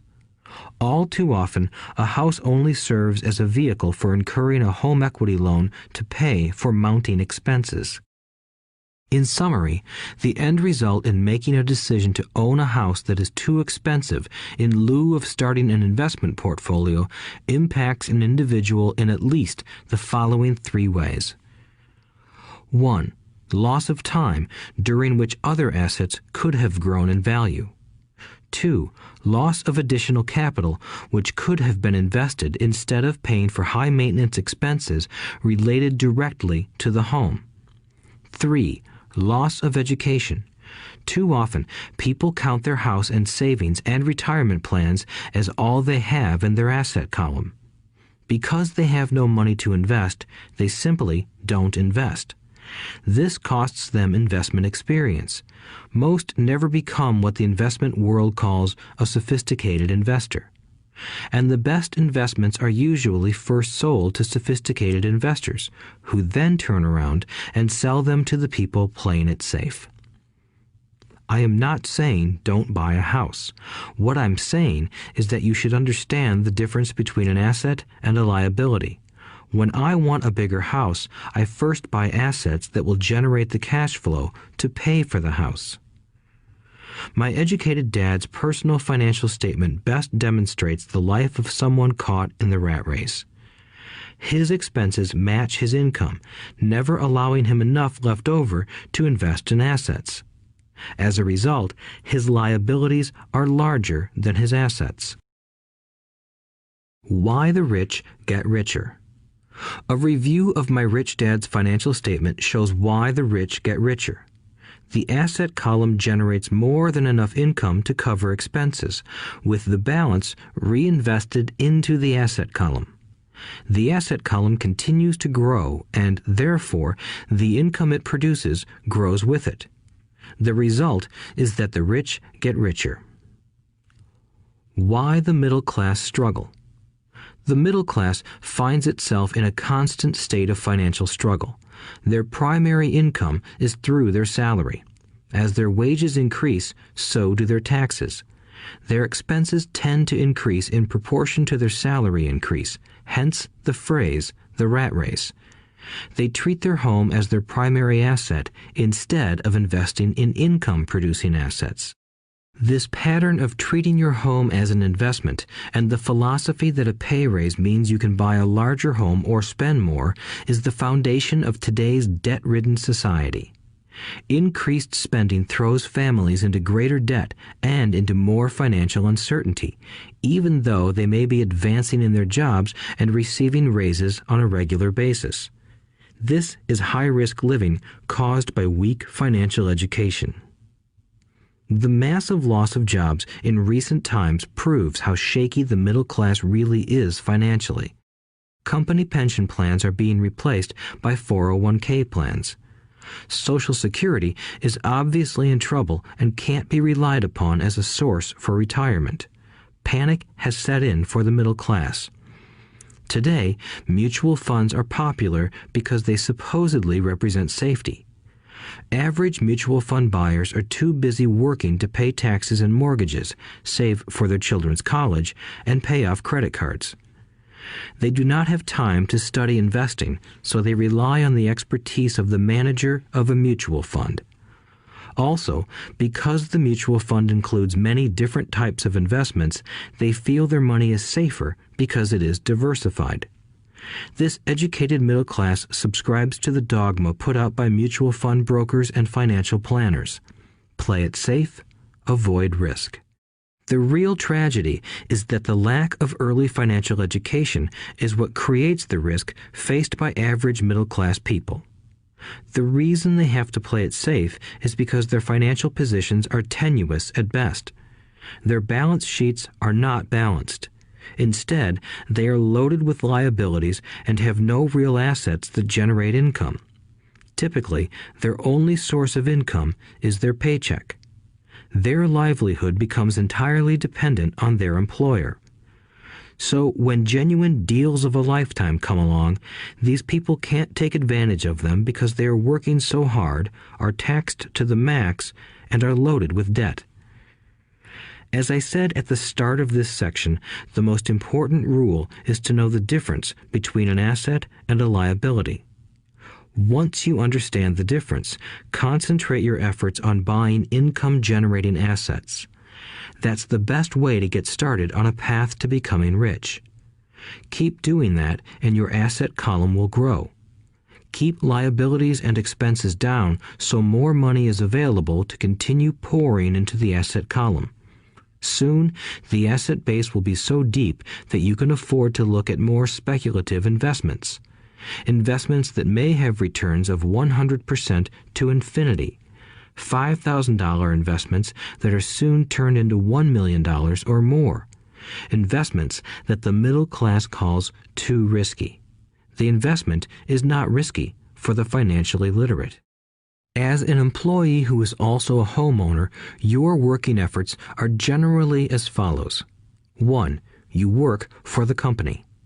Employees make their business owner or the shareholders rich, not themselves. Your efforts and success will help provide for the owner's success and retirement. 2. You work for the government. The government takes its share from your paycheck before you even see it. By working harder, you simply increase the amount of taxes taken by the government. Most people work from January to May just for the government. 3. You work for the bank. After taxes, your next largest expense is usually your mortgage and credit card debt. The problem with simply working harder is that each of these 3 levels takes a greater share of your increased efforts. You need to learn how to have your increased efforts benefit you and your family directly. Once you have decided to concentrate on minding your own business, focusing your efforts on acquiring assets instead of a bigger paycheck, how do you set your goals? Most people must keep their job and rely on their wages to fund their acquisition of assets. As their assets grow, how do they measure the extent of their success? When does someone know that they are rich, that they have wealth? As well as having my own definitions for assets and liabilities, I also have my own definition for wealth. Actually, I borrowed it from a man named R. Buckminster Fuller. Some call him a quack, and others call him a genius. Years ago, he got architects buzzing because he applied for a patent for something he called a geodesic dome. But in the application, Fuller also said something about wealth. It was pretty confusing at first, but after reading it, it began to make some sense. Wealth is a person's ability to survive so many number of days forward, or, if I stopped working today, how long could I survive? Unlike net worth, the difference between your assets and liabilities, which is often filled with a person's expensive junk and opinions of what things are worth, this definition creates the possibility for developing a truly accurate measurement. I could now measure and know where I was in terms of my goal to become financially independent. Although net worth often includes non-cash producing assets, like stuff you bought that now sits in your garage, wealth measures how much money your money is making and, therefore, your financial survivability. Wealth is the measure of the cash flow from the asset column compared with the expense column. Let's use an example. Let's say I have cash flow from my asset column of $1,000 a month, and I have monthly expenses of $2,000 a month. What is my wealth? Let's go back to Buckminster Fuller's definition. Using his definition, how many days forward can I survive? Assuming a 30-day month, I have enough cash flow for half a month. When I achieve $2,000 a month cash flow from my assets, then I will be wealthy. So, while I'm not yet rich, I am wealthy. I now have income generated from assets each month that fully cover my monthly expenses. If I want to increase my expenses, I first must increase my cash flow to maintain this level of wealth. Also note that it is at this point that I'm no longer dependent on my wages. I have focused on and been successful in building an asset column that has made me financially independent. If I quit my job today, I would be able to cover my monthly expenses with the cash flow from my assets. My next goal would be to have the excess cash flow from my assets reinvested into the asset column. The more money that goes into my asset column, the more my asset column grows. The more my assets grow, the more my cash flow grows. And as long as I keep my expenses less than the cash flow from these assets, I grow richer with more and more income from sources other than my physical labor. As this reinvestment process continues, I am well on my way to becoming rich. Just remember this simple observation. The rich buy assets. The poor only have expenses. The middle class buy liabilities they think are assets. So how do I start minding my own business? What is the answer? Listen to the founder of McDonald's in the next chapter. Chapter 3. Lesson 3. Mind your own business. The rich focus on their asset columns while everyone else focuses on their income statements. In 1974, Ray Kroc, the founder of McDonald's, was asked to speak to the MBA class at the University of Texas at Austin. A friend of mine was a student in that MBA class. After a powerful and inspiring talk, the class adjourned and the students asked Ray if he would join them at their favorite hangout to have a few beers. Ray graciously accepted. "What business am I in?" Ray asked once the group had all their beers in hand. Everyone laughed, my friend said. Most of the MBA students thought Ray was just fooling around. No one answered, so Ray asked again. "What business do you think I'm in?" The students laughed again, and finally one brave soul yelled out, "Ray, who in the world doesn't know that you're in the hamburger business?" Ray chuckled. "That's what I thought you would say." He paused and then quickly added, "Ladies and gentlemen, I'm not in the hamburger business. My business is real estate." As my friend tells the story, Ray spent a good amount of time explaining his viewpoint. In his business plan, Ray knew that the primary business focus was to sell hamburger franchises, but what he never lost sight of was the location of each franchise. He knew that the land and its location were the most significant factors in the success of each franchise. Basically, the person who bought the franchise was also buying the real estate under the franchise for Ray Kroc's organization. Today, McDonald's is the largest single owner of real estate in the world, owning even more than the Catholic Church. McDonald's owns some of the most valuable intersections and street corners in America and around the globe. My friend considers this as one of the most important lessons in his life. Today, he owns car washes, but his business is the real estate under those car washes. The previous chapter presented that most people work for everyone but themselves. They work first for the owners of the company, then for the government through taxes, and finally for the bank that owns their mortgage. When I was a young boy, we did not have a McDonald's nearby. Yet my rich dad was responsible for teaching Mike and me the same lesson that Ray Kroc talked about at the University of Texas. It is secret number 3 of the rich. The secret is mind your own business. Financial struggle is often directly the result of people working all their lives for someone else.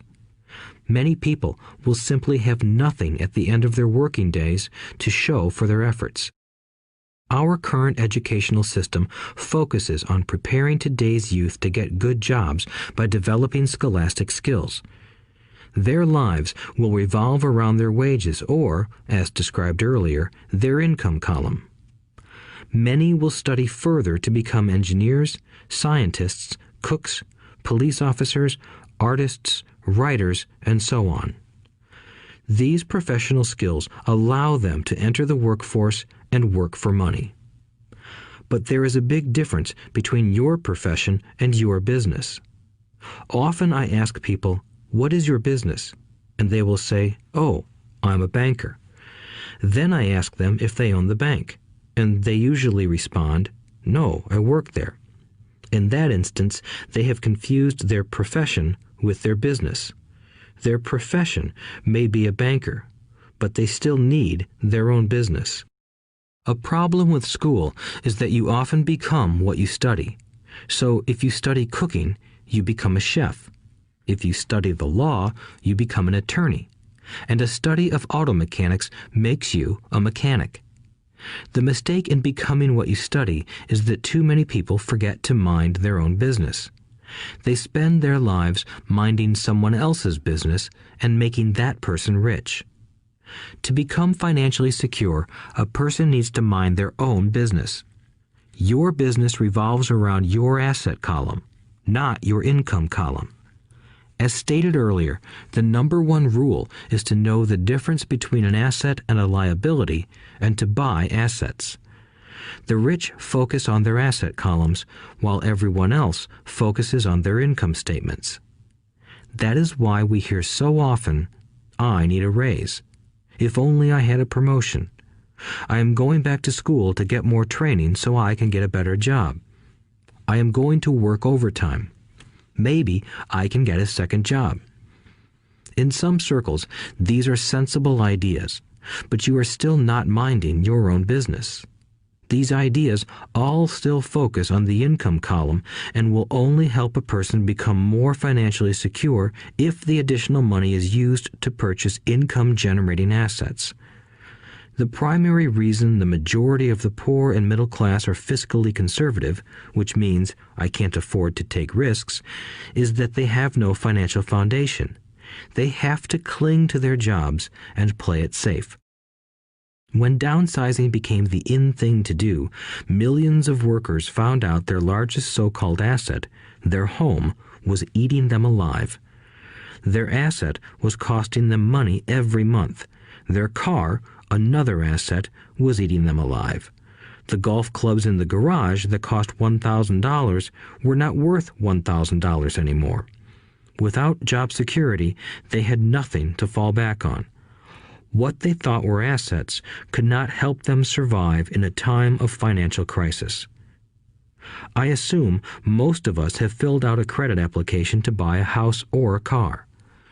It's always interesting to look at the net worth section because of what accepted banking and accounting practices allow a person to count as assets. One day when I wanted a loan, my financial position did not look too good.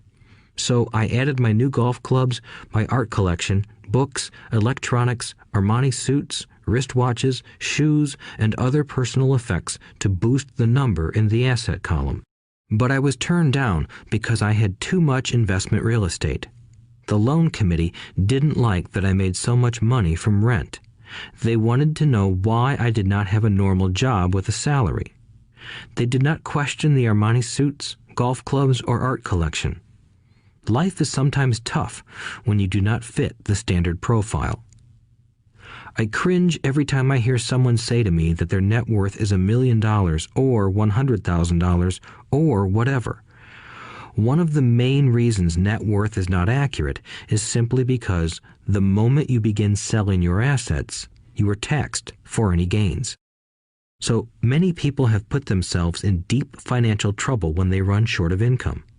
To raise cash, they sell their assets, but their personal assets can generally be sold for only a fraction of the value that is listed on their personal balance sheet. Or, if there is a gain on the sale of the assets, they are taxed on the gain. So again, the government takes its share, thus reducing the amount available to help them out of debt. That is why I say someone's net worth is often worth less than they think. Start minding your own business. Keep your daytime job, but start buying real assets, not liabilities or personal effects that have no real value once you get them home. A new car loses nearly 25% of the price you pay for it the moment you drive it off the lot. It is not a true asset even if your banker lets you list it as one. My $400 new titanium driver was worth $150 the moment I teed off. Keep expenses low, reduce liabilities, and diligently build a base of solid assets. For young people who have not yet left home, it is important for parents to teach them the difference between an asset and a liability. Get them to start building a solid asset column before they leave home, get married, buy a house, have kids, and get stuck in a risky financial position, clinging to a job and buying everything on credit.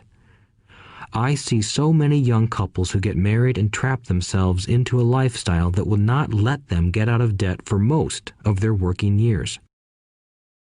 For many people, just as the last child leaves home, the parents realize they have not adequately prepared for retirement and they begin to scramble to put some money away. Then their own parents become ill and they find themselves with new responsibilities. So, what kind of assets am I suggesting that you or your children acquire?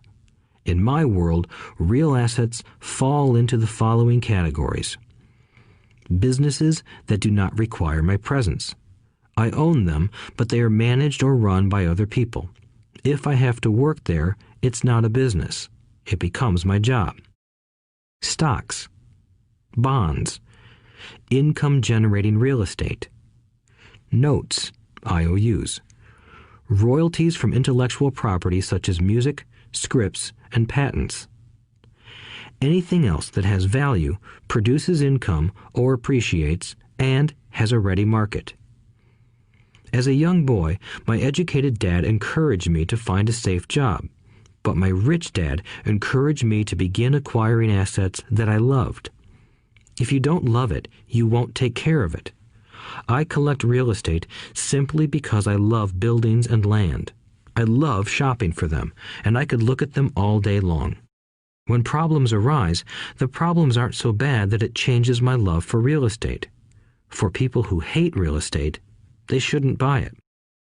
I also love stocks of small companies, especially startups, because I am an entrepreneur, not a corporate person. In my early years, I worked in large organizations such as Standard Oil of California, the U.S. Marine Corps, and Xerox Corporation.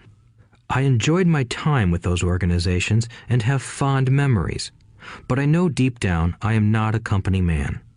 I like starting companies, not running them. So my stock buys are usually of small companies. Sometimes I even start the company and take it public. Fortunes are made in new stock issues, and I love the game. Many people are afraid of small-cap companies and call them risky, and they are. But that risk is diminished if you love what the investment is, understand it, and know the game. With small companies, my investment strategy is to be out of the stock in a year. On the other hand, my real estate strategy is to start small and keep trading up for bigger properties, and, therefore, delay paying taxes on the gain. This allows the value to increase dramatically. I generally hold real estate less than 7 years. For years, even while I was with the Marine Corps and Xerox, I did what my rich dad recommended. I kept my day job, but I still minded my own business. I was active in my asset column trading real estate and small stocks. Rich Dad always stressed the importance of financial literacy. The better I was at understanding the accounting and cash management, the better I would be at analyzing investments and eventually starting and building my own company. I don't encourage anyone to start a company unless they really want to. Knowing what I know about running a company, I wouldn't wish that task on anyone. There are times when people can't find employment and starting a company seems like the best solution. But the odds are against success. 9 out of 10 companies fail in 5 years.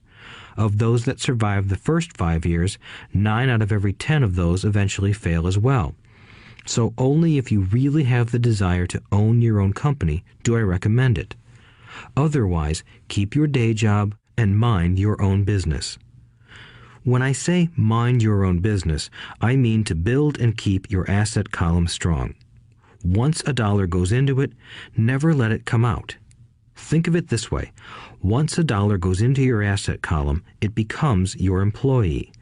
The best thing about money is that it works 24 hours a day and can work for generations. Keep your day job, be a great hard-working employee, but keep building that asset column. As your cash flow grows, you can indulge in some luxuries. An important distinction is that rich people buy luxuries last, while the poor and middle class tend to buy luxuries first. The poor and the middle class often buy luxury items like big houses, diamonds, furs, jewelry, or boats because they want to look rich.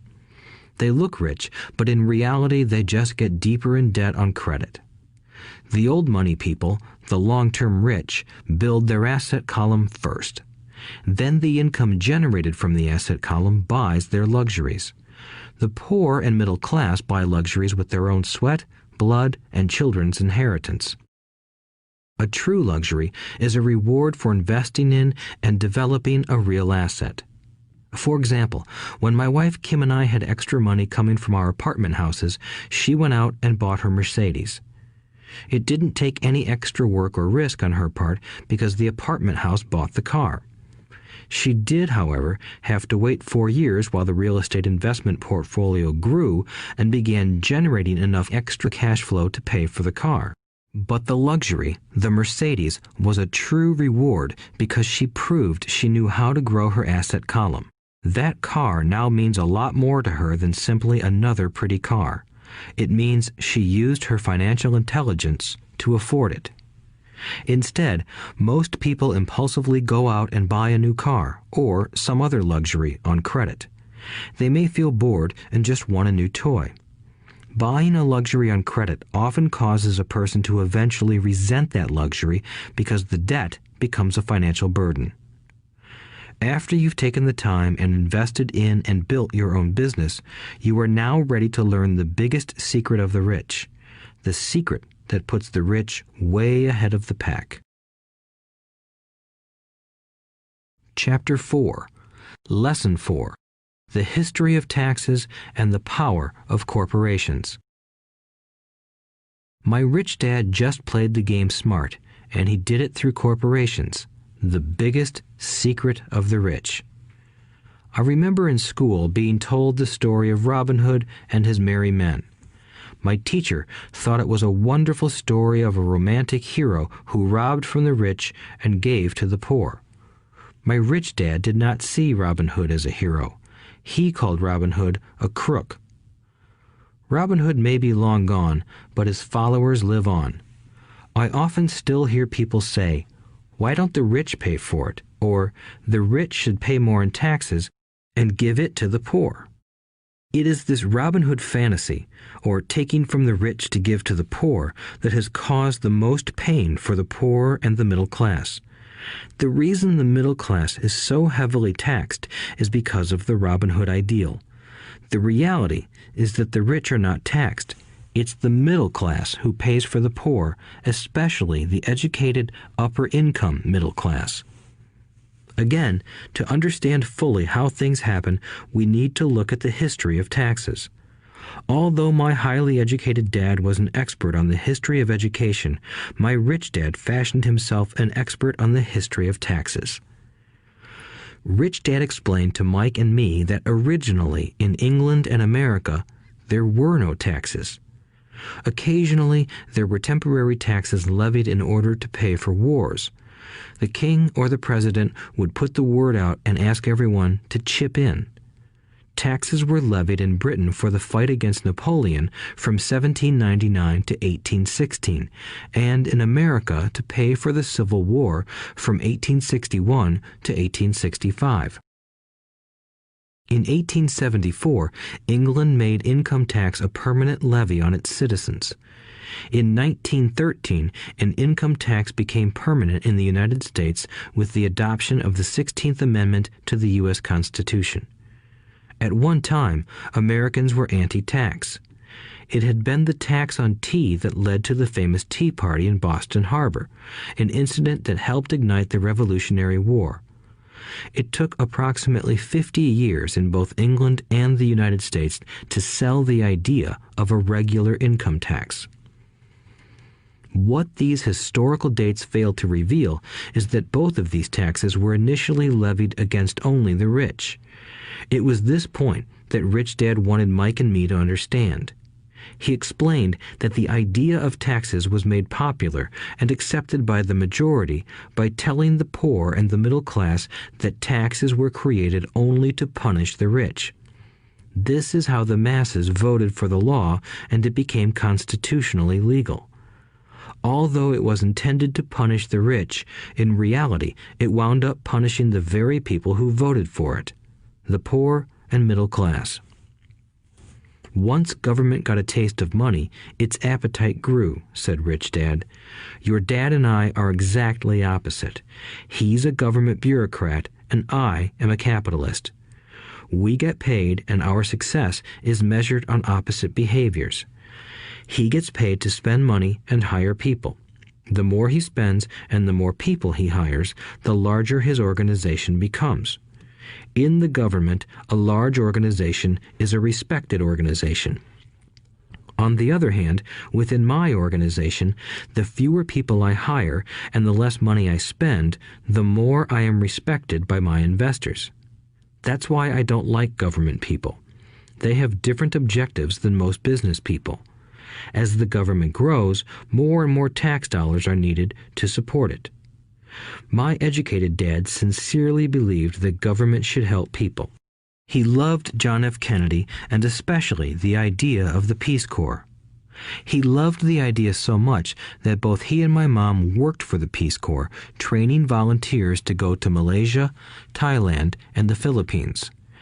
He always strived for additional grants and budget increases so he could hire more people, both in his job with the Education Department and in the Peace Corps. From the time I was about 10 years old, I would hear from my rich dad that government workers were a pack of lazy thieves, and from my poor dad I would hear how the rich were greedy crooks who should be made to pay more taxes. Both sides had valid points. It was difficult to go to work for one of the biggest capitalists in town and come home to a father who was a prominent government leader. It was not easy to know which dad to believe. Yet, when you study the history of taxes, an interesting perspective emerges. As I said, the passage of taxes was only possible because the masses believed in the Robin Hood theory of economics. Take from the rich and give to everyone else. The problem was that the government's appetite for money was so great that taxes soon needed to be levied on the middle class, and from there it kept trickling down. However, the rich saw an opportunity because they don't play by the same set of rules. The rich knew about corporations, which became popular in the days of sailing ships. The rich created the corporation as a vehicle to limit their risk to the assets of each voyage. The rich put their money into a corporation to finance the voyage. The corporation would then hire a crew to sail to the New World to look for treasure. If the ship was lost, the crew lost their lives, but the loss to the rich would be limited only to the money they invested for that particular voyage. It is the knowledge of the legal corporate structure that really gives the rich a vast advantage over the poor and middle class. Having two fathers teaching me, one a socialist and the other a capitalist, I quickly began to realize that the philosophy of the capitalist made more financial sense to me. It seemed to me that the socialists ultimately penalized themselves due to their lack of financial education. No matter what the take from the rich crowd came up with, the rich always found a way to outsmart them. That is how taxes were eventually levied on the middle class.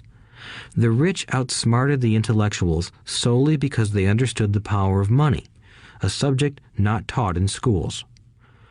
How did the rich outsmart the intellectuals? Once the take from the rich tax was passed, cash started flowing into government coffers.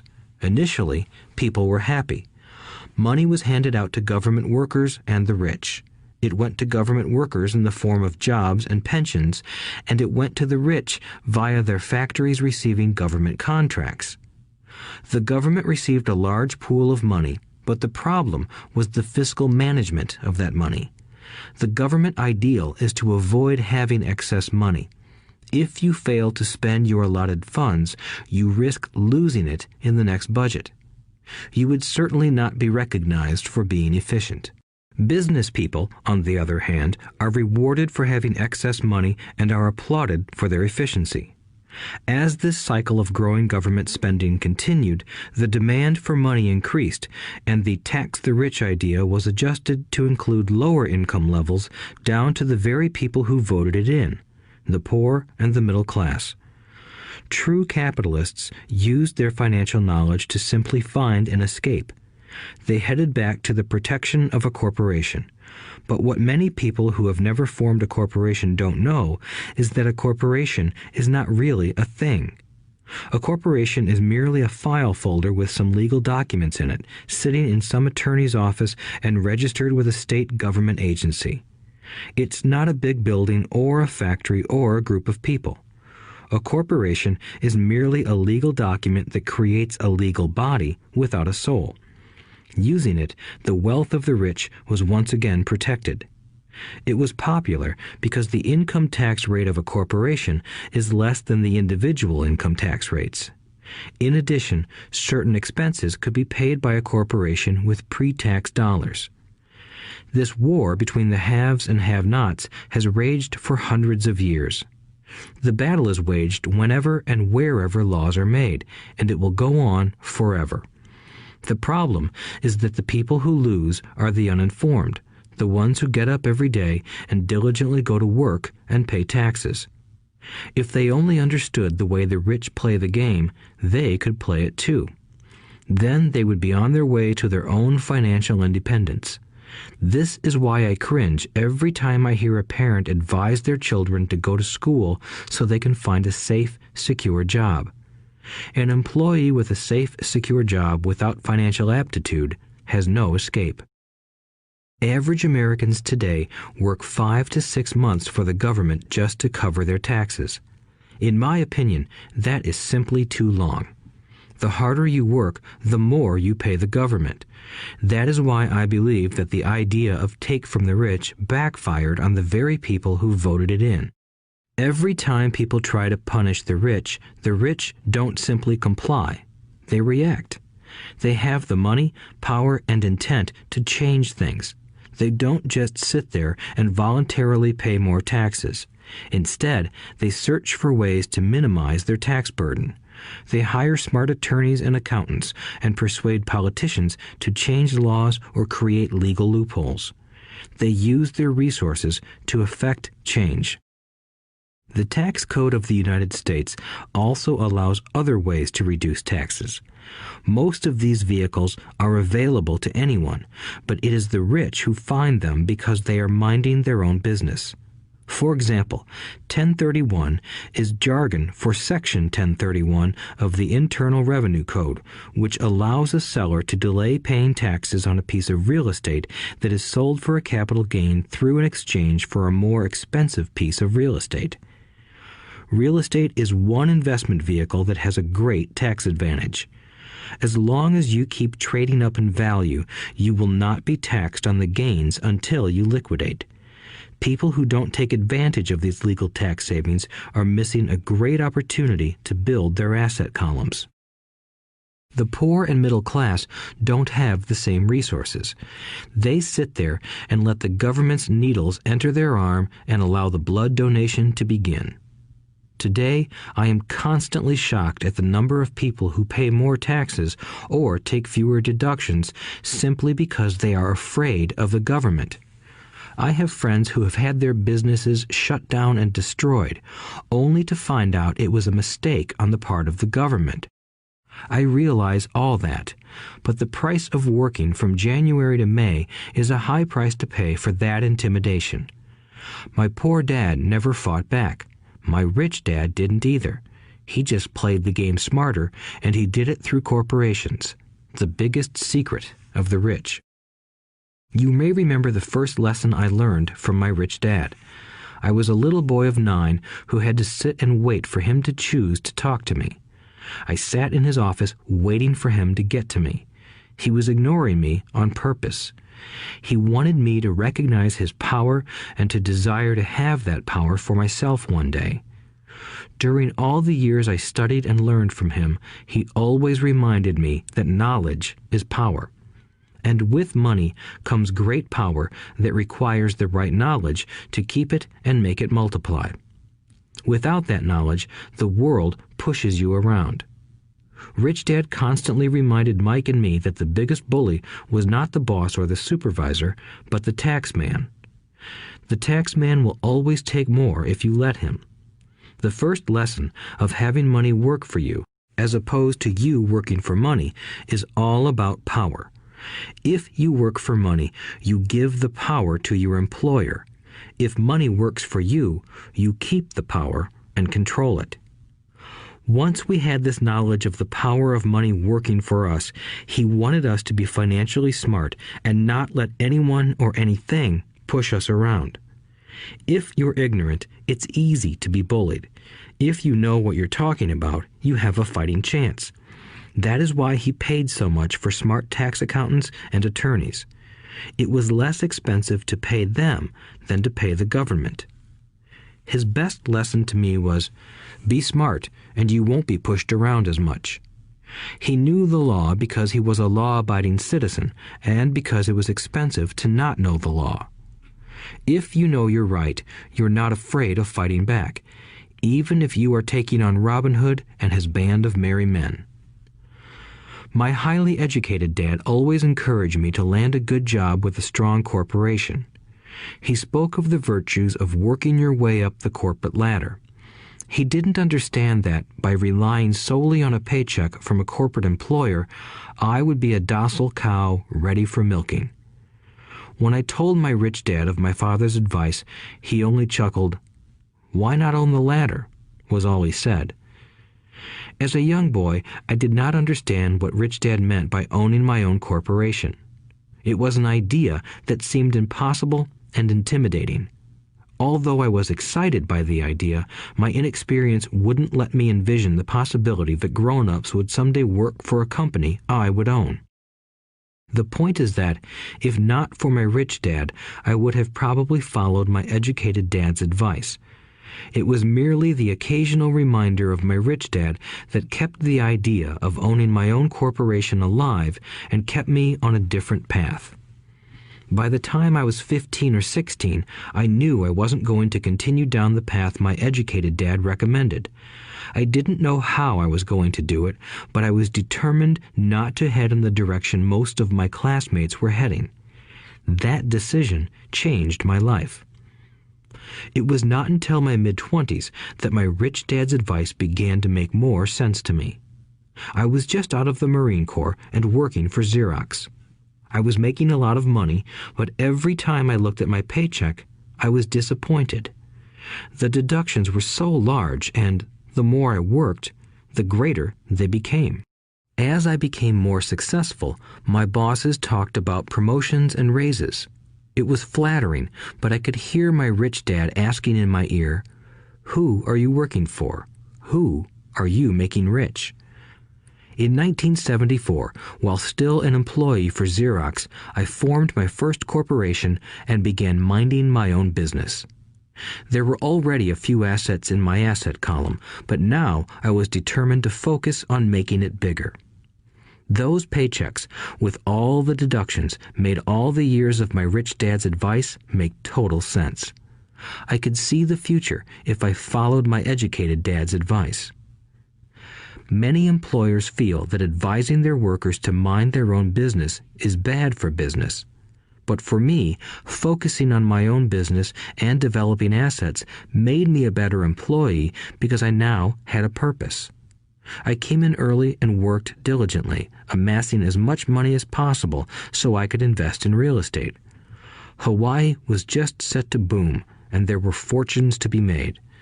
The more I realized that we were in the beginning stages of a boom, the more Xerox machines I sold. The more I sold, the more money I made, and, of course, the more deductions came out of my paycheck. It was inspiring. I wanted out of the employee trap so badly that I worked even harder so I could invest more. By 1978, I was consistently one of the top 5 salespeople at the company. I badly wanted out of the rat race. In less than 3 years, I was making more in my real estate holding corporation than I was making at Xerox, and the money I was making in my asset column in my own corporation was money working for me, not me pounding on doors selling copiers. My rich dad's advice made much more sense. Soon, the cash flow from my properties were so strong that my company bought me my first Porsche. My fellow Xerox salespeople thought I was spending my commissions. I wasn't. I was investing my commissions in assets. My money was working hard to make more money. Each dollar in my asset column was a great employee, working hard to make more employees and buy the boss a new Porsche with before-tax dollars. I began to work harder for Xerox. The plan was working, and my Porsche was the proof. By using the lessons I learned from my rich dad, I was able to get out of the proverbial rat race at an early age. It was made possible because of the strong financial knowledge I had acquired through Rich Dad's lessons. Without this financial knowledge, which I call financial intelligence or financial IQ, my road to financial independence would have been much more difficult. I now teach others in the hope that I may share my knowledge with them. I remind people that financial IQ is made up of knowledge from 4 broad areas of expertise. 1. Accounting. Accounting is financial literacy or the ability to read numbers. This is a vital skill if you want to build an empire.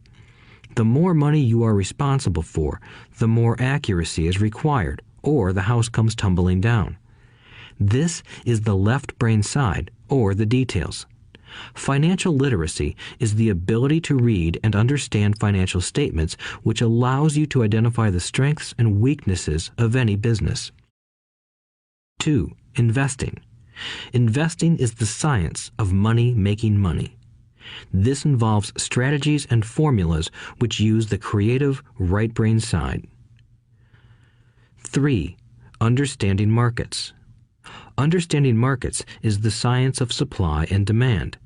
You need to know the technical aspects of the market, which are emotion-driven, in addition to the fundamental or economic aspects of an investment. Does an investment make sense or does it not make sense based on current market conditions? 4. The law. A corporation wrapped around the technical skills of accounting, investing, and markets can contribute to explosive growth. A person who understands the tax advantages and protections provided by a corporation can get rich so much faster than someone who is an employee or a small business sole proprietor. It's like the difference between someone walking and someone flying.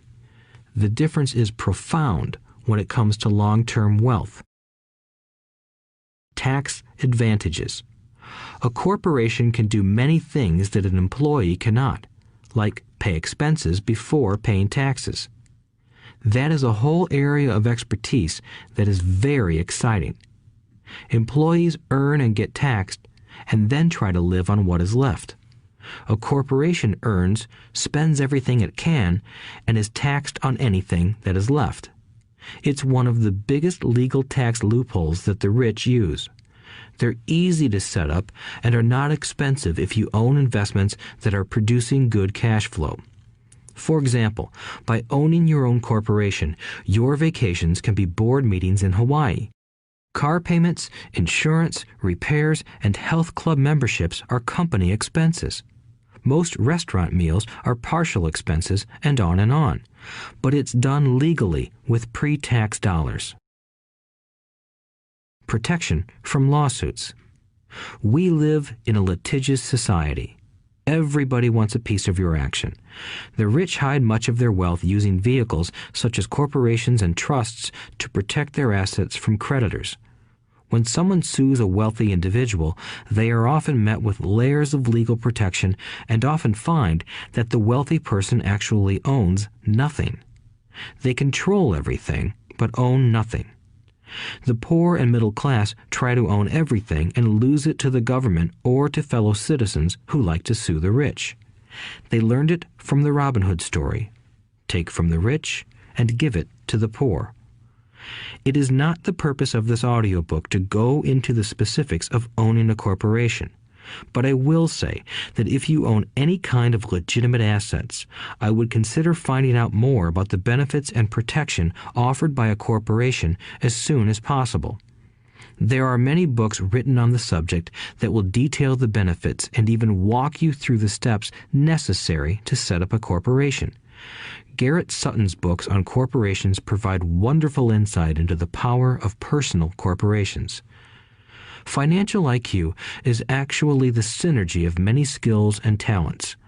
I would say it is the combination of the 4 technical skills listed above that make up basic financial intelligence. If you aspire to great wealth, it is the combination of these skills that will greatly amplify your financial intelligence. In summary, business owners with corporations 1. Earn, 2. Spend, 3. Pay taxes. Employees who work for corporations 1. Earn, 2. Pay taxes, 3. Spend. As part of your overall financial strategy, I recommend that you learn about the protection that legal entities can provide for businesses and assets. Chapter 5. Lesson 5. The rich invent money. Often in the real world, it's not the smart who get ahead, but the bold. Last night, I took a break from writing and watched a TV program on the history of a young man named Alexander Graham Bell. Bell had just patented his telephone and was having growing pains because the demand for his new invention was so strong. Needing a bigger company, he then went to the giant at that time, Western Union, and asked them if they would buy his patent and his tiny company. He wanted $100,000 for the whole package. The president of Western Union scoffed at him and turned him down, saying the price was ridiculous. The rest is history. A multi-billion-dollar industry emerged, and AT&T was born. The evening news came on right after the story of Alexander Graham Bell. On the news was a story of another downsizing at a local company. The workers were angry and complained that the company ownership was unfair. A terminated manager of about 45 years of age had his wife and 2 babies at the plant and was begging the guards to let him talk to the owners to ask if they would reconsider his termination. He had just bought a house and was afraid of losing it. The camera focused in on his pleading for all the world to see. Needless to say, it held my attention. I have been teaching professionally since 1984. It has been a great experience and a rewarding one. It is also a disturbing profession, for I have taught thousands of individuals, and I see one thing in common in all of us, myself included. We all have tremendous potential, and we all are blessed with gifts. Yet the one thing that holds all of us back is some degree of self-doubt. It is not so much the lack of technical information that holds us back, but more the lack of self-confidence. Some are more affected than others. Once we leave school, most of us know that it is not so much a matter of college degrees or good grades that count. In the real world, outside of academics, something more than just grades is required. I have heard it called many things: guts, chutzpah, balls, audacity, bravado, cunning, daring, tenacity, and brilliance. This factor, whatever it is labeled, ultimately decides one's future much more than school grades do. Inside each of us is one of these brave, brilliant, and daring characters. There is also the flip side of that character, people who could get down on their knees and beg if necessary. After a year in Vietnam as a Marine Corps pilot, I got to know both of those characters inside of me intimately. One is not better than the other. Yet, as a teacher, I recognized that it was excessive fear and self-doubt that were the greatest detractors of personal genius. It broke my heart to see students know the answers, yet lack the courage to act on the answer. Often in the real world, it's not the smart who get ahead, but the bold. In my personal experience, your financial genius requires both technical knowledge as well as courage. If fear is too strong, the genius is suppressed. In my classes, I strongly urge students to learn to take risks, to be bold, and to let their genius convert that fear into power and brilliance. It works for some and just terrifies others. I have come to realize that for most people, when it comes to the subject of money, they would rather play it safe. I have had to field questions such as, why take risks? Why should I bother developing my financial IQ? Why should I become financially literate? And I answer, just to have more options. There are huge changes up ahead. In the coming years, there will be more people just like the young inventor Alexander Graham Bell.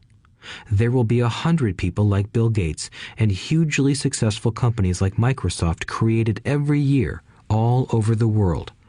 And there will also be many more bankruptcies, layoffs, and downsizings. So why bother developing your financial IQ? No one can answer that but you. Yet I can tell you why I myself do it. I do it because it is the most exciting time to be alive. I'd rather be welcoming change than dreading change. I'd rather be excited about making millions than worrying about not getting a raise. This period we are in now is a most exciting time, unprecedented in our world's history. Generations from now, people will look back at this period of time and remark at what an exciting era it must have been. It was the death of the old and birth of the new. It was full of turmoil, and it was exciting. So why bother developing your financial IQ? Because if you do, you will prosper greatly. And if you don't, this period of time will be a frightening one. It will be a time of watching some people move boldly forward while others cling to worn-out life preservers. Land was wealth 300 years ago, so the person who owned the land owned the wealth. Later, wealth was in factories and production, and America rose to dominance. The industrialist owned the wealth.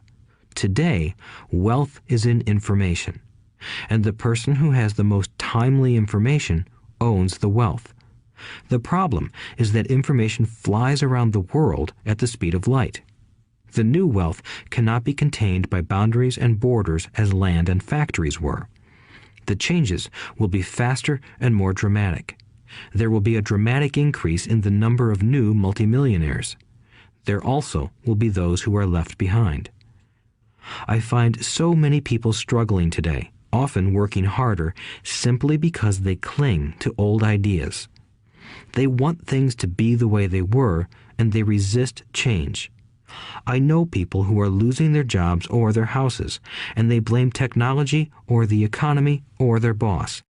Sadly, they fail to realize that they might be the problem. Old ideas are their biggest liability. It is a liability simply because they fail to realize that while that idea or way of doing something was an asset yesterday, yesterday is gone. One afternoon, I was teaching how to invest using a board game I had invented, Cash Flow, as a teaching tool. A friend had brought someone along to attend the class. This friend of a friend was recently divorced, had been badly burned in the divorce settlement, and was now searching for some answers. Her friend thought the class might help. The game was designed to help people learn how money works. In playing the game, they learn about the interaction of the income statement with the balance sheet. They learn how cash flows between the two and how the road to wealth is through striving to increase your monthly cash flow from the asset column to the point that it exceeds your monthly expenses. Once you accomplish this, you are able to get out of the rat race and out onto the fast track. As I have said, some people hate the game, some love it, and others miss the point. This woman missed a valuable opportunity to learn something. In the opening round, she drew a doodad card with the boat on it. At first, she was happy. "Oh, I've got a boat." Then, as her friend tried to explain how the numbers worked on her income statement and balance sheet, she got frustrated because she had never liked math. The rest of her table waited while her friend continued explaining the relationship between the income statement, balance sheet, and monthly cash flow. Suddenly, when she realized how the numbers worked, it dawned on her that her boat was eating her alive. Later on in the game, she was also downsized and had a child. It was a horrible game for her. After the class, her friend came by and told me that she was upset. She had come to the class to learn about investing and did not like the idea that it took so long to play a silly game. Her friend attempted to tell her to look within herself to see if the game reflected her in any way. With that suggestion, the woman demanded her money back. She said that the very idea that a game could be a reflection of her was ridiculous. Her money was promptly refunded, and she left. Since 1984, I have made millions simply by doing what the school system does not do. In school, most teachers lecture. I hated lectures as a student. I was soon bored, and my mind would drift. In 1984, I began teaching via games and simulations, and I still rely on these tools today. I always encourage adult students to look at games as reflecting back to them what they know and what they need to learn. Most importantly, games reflect behavior. They are instant feedback systems. Instead of the teacher lecturing you, the game is giving you a personalized lecture, one that is custom-made just for you. The friend of the woman who left later called to give me an update. She said her friend was fine and had calmed down. In her cooling-off period, she could see some slight relationship between the game and her life. Although she and her husband did not own a boat, they did own everything else imaginable. She was angry after their divorce, both because he had run off with a younger woman and because, after 20 years of marriage, they had accumulated little in the way of assets. There was virtually nothing for them to split. Their 20 years of married life had been incredible fun, but all they had accumulated was a ton of doodads.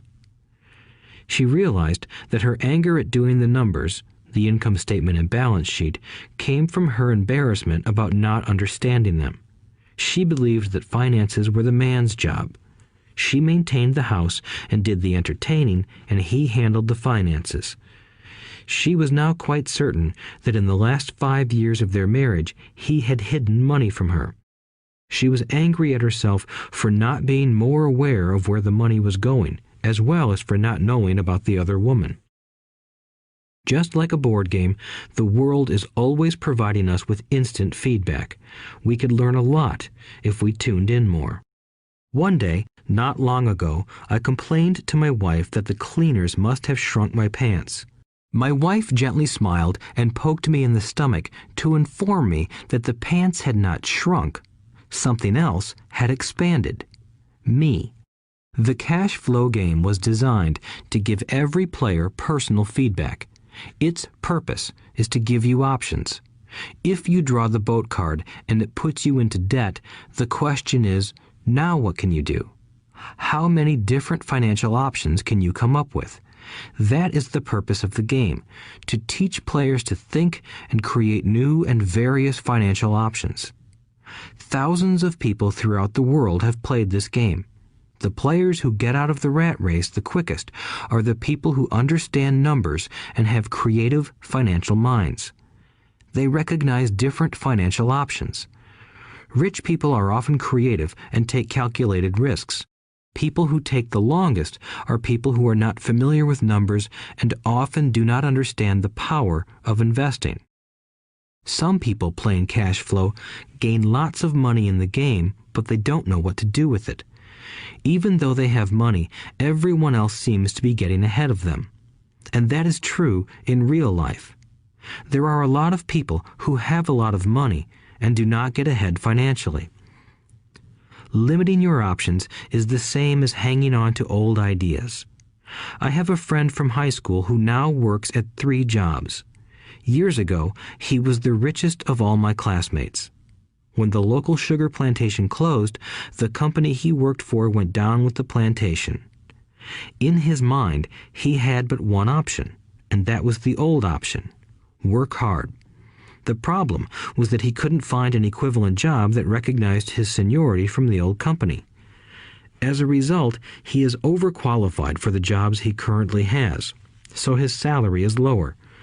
He now works 3 jobs to earn enough to survive. I have watched people playing cash flow complain that the right opportunity cards are not coming their way, so they sit there. I know people who do that in real life. They wait for the right opportunity. I have watched people get the right opportunity card and then not have enough money. Then they complain that they would have gotten out of the rat race if they had had more money. So they sit there. I know people in real life who do that also. They see all the great deals, but they have no money.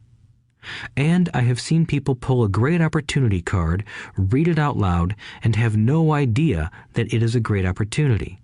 They have the money, the time is right, they have the card, but they can't see the opportunity staring them in the face. They fail to see how it fits into their financial plan for escaping the rat race. And I know more people like that than all the others combined. Most people have an opportunity of a lifetime flash right in front of them, and they fail to see it. A year later, they find out about it, after everyone else got rich. Financial intelligence is simply having more options. If the opportunities aren't coming your way, what else can you do to improve your financial position?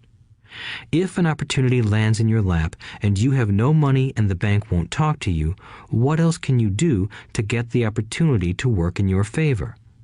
If your hunch is wrong and what you've been counting on doesn't happen, how can you turn a lemon into millions? That is financial intelligence. It is not so much what happens, but how many different financial solutions you can think of to turn a lemon into millions. It is how creative you are in solving financial problems. Most people only know one solution: work hard, save, and borrow. So why would you want to increase your financial intelligence? Because you want to be the kind of person who creates your own luck. You take whatever happens and make it better. Few people realize that luck is created, just as money is. And if you want to be luckier and create money instead of working hard, then your financial intelligence is important. If you are the kind of person who is waiting for the right thing to happen, you might wait for a long time. It's like waiting for all the traffic lights to be green for 5 miles before you'll start your trip. As young boys, Mike and I were constantly told by my rich dad that money is not real. Rich Dad occasionally reminded us of how close we came to the secret of money on that first day we got together and began making money out of plaster of Paris. The poor and middle class work for money, he would say. The rich make money. The more real you think money is, the harder you will work for it. If you can grasp the idea that money is not real, you will grow richer faster. What is it? Was a question Mike and I often came back with. What is money if it is not real? What we agree it is, was all Rich Dad would say. The single most powerful asset we all have is our mind. If it is trained well, it can create enormous wealth seemingly instantaneously.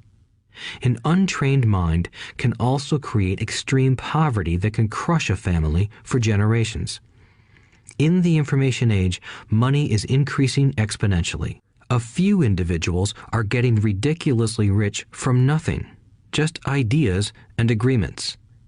If you ask many people who trade stocks or other investments for a living, they see it done all the time.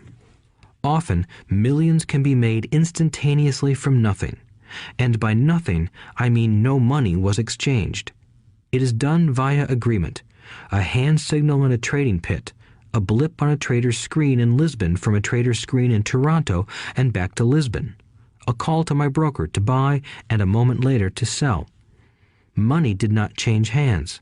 Agreements did. So why develop your financial genius? Only you can answer that. I can tell you why I have been developing this area of my intelligence. I do it because I want to make money fast. Not because I need to, but because I want to. It is a fascinating learning process. I develop my financial IQ because I want to participate in the fastest game and biggest game in the world. And, in my own small way, I would like to be part of this unprecedented evolution of humanity, the era where humans work purely with their minds and not with their bodies. Besides, it is where the action is. It is what is happening. It's hip, it's scary, and it's fun. That is why I invest in my financial intelligence, developing the most powerful asset I have. I want to be with people moving boldly forward. I do not want to be with those left behind. I will give you a simple example of creating money. In the early 1990s, the economy of Phoenix, Arizona was horrible. I was watching a TV show when a financial planner came on and began forecasting doom and gloom. His advice was to save money. Put $100 away every month, he said. In 40 years, you will be a multimillionaire. Well, putting money away every month is a sound idea. It is one option, the option most people subscribe to. The problem is this. It blinds the person to what is really going on. It causes them to miss major opportunities for much more significant growth of their money. The world is passing them by. As I said, the economy was terrible at that time. For investors, this is the perfect market condition. A chunk of my money was in the stock market and in apartment houses. I was short of cash. Because people were giving properties away, I was buying. I was not saving money. I was investing. Kim and I had more than $1 million in cash working in a market that was rising fast. It was the best opportunity to invest. The economy was terrible. I just could not pass up these small deals. Houses that were once $100,000 were now $75,000. But instead of shopping with local real estate agents, I began shopping at the bankruptcy attorney's office or the courthouse steps. In these shopping places, a $75,000 house could sometimes be bought for $20,000 or less. For $2,000, which was loaned to me from a friend for 90 days for $200, I gave an attorney a cashier's check as a down payment. While the acquisition was being processed, I ran an ad advertising a $75,000 house for only $60,000 and no money down. The phone rang hard and heavy. Prospective buyers were screened, and once the property was legally mine, all the prospective buyers were allowed to look at the house. It was a feeding frenzy. The house sold in a few minutes. I asked for a $2,500 processing fee, which they gladly handed over, and the escrow and title company took over from there. I returned the $2,000 to my friend with an additional $200. He was happy, the home buyer was happy, the attorney was happy, and I was happy. I had sold a house for $60,000 that cost me $20,000. The $40,000 was created from money in my asset column in the form of a promissory note from the buyer. Total working time, 5 hours. So, now that you are on your way to becoming more financially literate and skilled at reading numbers, I will tell you why this is an example of money being invented. During this depressed market, Kim and I were able to do 6 of these simple transactions in our spare time. While the bulk of our money was in larger properties and the stock market, we were able to create more than $190,000 in assets, notes at 10% interest, in those 6 buy, create, and sell transactions. That comes to approximately $19,000 a year income, much of it sheltered through our private corporation. Much of that $19,000 a year goes to pay for our company cars, gas, trips, insurance, dinners with clients, and other things. By the time the government gets a chance to tax that income, it's been spent on legally allowed pre-tax expenses. This was a simple example of how money is invented, created, and protected using financial intelligence. Ask yourself, how long would it take to save $190,000? Would the bank pay you 10% interest on your money? And the promissory note is good for 30 years. I hope they never pay me the $190,000. I have to pay a tax if they pay me the principal, and besides, $19,000 paid over 30 years is a little over $500,000 in income. I have people ask what happens if the person doesn't pay. That does happen, and it's good news. That $60,000 home could be taken back and resold for $70,000 and another $2,500 collected as a loan processing fee. It would still be a zero-down transaction in the mind of the new buyer, and the process would go on. The first time I sold the house, I paid back the $2,000, so technically I have no money in the transaction. My return on investment, ROI, is infinity. It's an example of no money making a lot of money.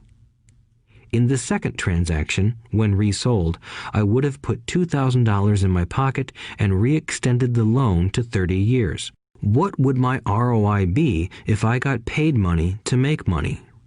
I do not know, but it sure beats saving $100 a month, which actually starts out as $150 because it's after-tax income for 40 years earning low interest. And again, you're taxed on the interest. That is not too intelligent. It may be safe, but it's not smart. A few years later, as the Phoenix real estate market strengthened, those houses we sold for $60,000 became worth $110,000. Foreclosure opportunities were still available, but became rare. It cost a valuable asset, my time, to go out looking for them.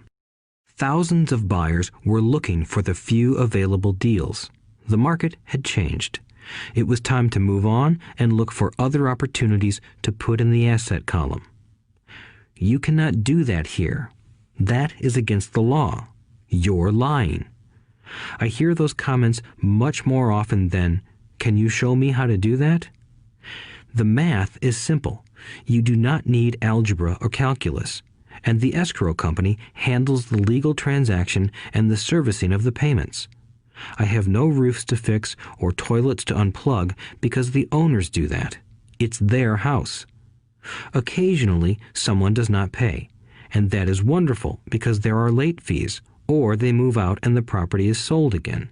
The court system handles that. And it may not work in your area. The market conditions may be different, but the example illustrates how a simple financial process can create hundreds of thousands of dollars with little money and low risk. It is an example of money being only an agreement. Anyone with a high school education can do it. Yet most people won't. Most people listen to the standard advice of work hard and save money. For about 30 hours of work, approximately $190,000 was created in the asset column, and no taxes were paid. Which one sounds harder to you? 1. Work hard, pay 50% in taxes, save what is left, your savings, then earn 5%, which is also taxed. Or 2. Take the time to develop your financial intelligence, harness the power of your brain and the asset column. If you use option number 1, be sure to factor in how much time it takes you to save $190,000. Time is one of your greatest assets. Now, you may understand why I silently shake my head when I hear parents say, "My child is doing well in school and receiving a good education." It may be good, but is it adequate? I know the above investment strategy is a small one. It is used to illustrate how small can grow into big. Again, my success reflects the importance of a strong financial foundation, which starts with a strong financial education. I have said it before, but it's worth repeating. Financial intelligence is made up of these 4 main technical skills. 1. Accounting. Accounting is financial literacy, or the ability to read numbers. This is a vital skill if you want to build businesses or investments. 2. Investing. Investing is the science of money making money. 3. Understanding markets. Understanding markets is the science of supply and demand. Alexander Graham Bell gave the market what it wanted. So did Bill Gates. A $75,000 house offered for $60,000 that cost $20,000 was also the result of seizing an opportunity created by the market. Somebody was buying, and someone was selling. 4. The law. The law is the awareness of accounting, corporate, state, and federal regulations. I recommend playing by the rules. It is this basic foundation, or the combination of these skills, that is needed to be successful in the pursuit of wealth, whether it be through the buying of small homes, apartment buildings, companies, stocks, bonds, precious metals, baseball cards, or the like. A few years later, the real estate market rebounded and everyone else was getting in. The stock market was booming and everyone was getting in. The U.S. economy was getting back on its feet. I began selling and was now traveling to Peru, Norway, Malaysia, and the Philippines. The investment landscape had changed. We were no longer buying real estate. Now I just watch the values climb inside the asset column and will probably begin selling. I suspect that some of those 6 little house deals will sell and the $40,000 note will be converted to cash. I need to call my accountant to be prepared for cash and seek ways to shelter it. The point I would like to make is that investments come and go. The market goes up and comes down. Economies improve and crash. The world is always handing you opportunities of a lifetime, every day of your life, but all too often we fail to see them. But they are there. And the more the world changes and the more technology changes, the more opportunities there will be to allow you and your family to be financially secure for generations to come. So why bother developing your financial intelligence? Again, only you can answer that. I know why I continue to learn and develop. I do it because I know there are changes coming. I'd rather welcome change than cling to the past.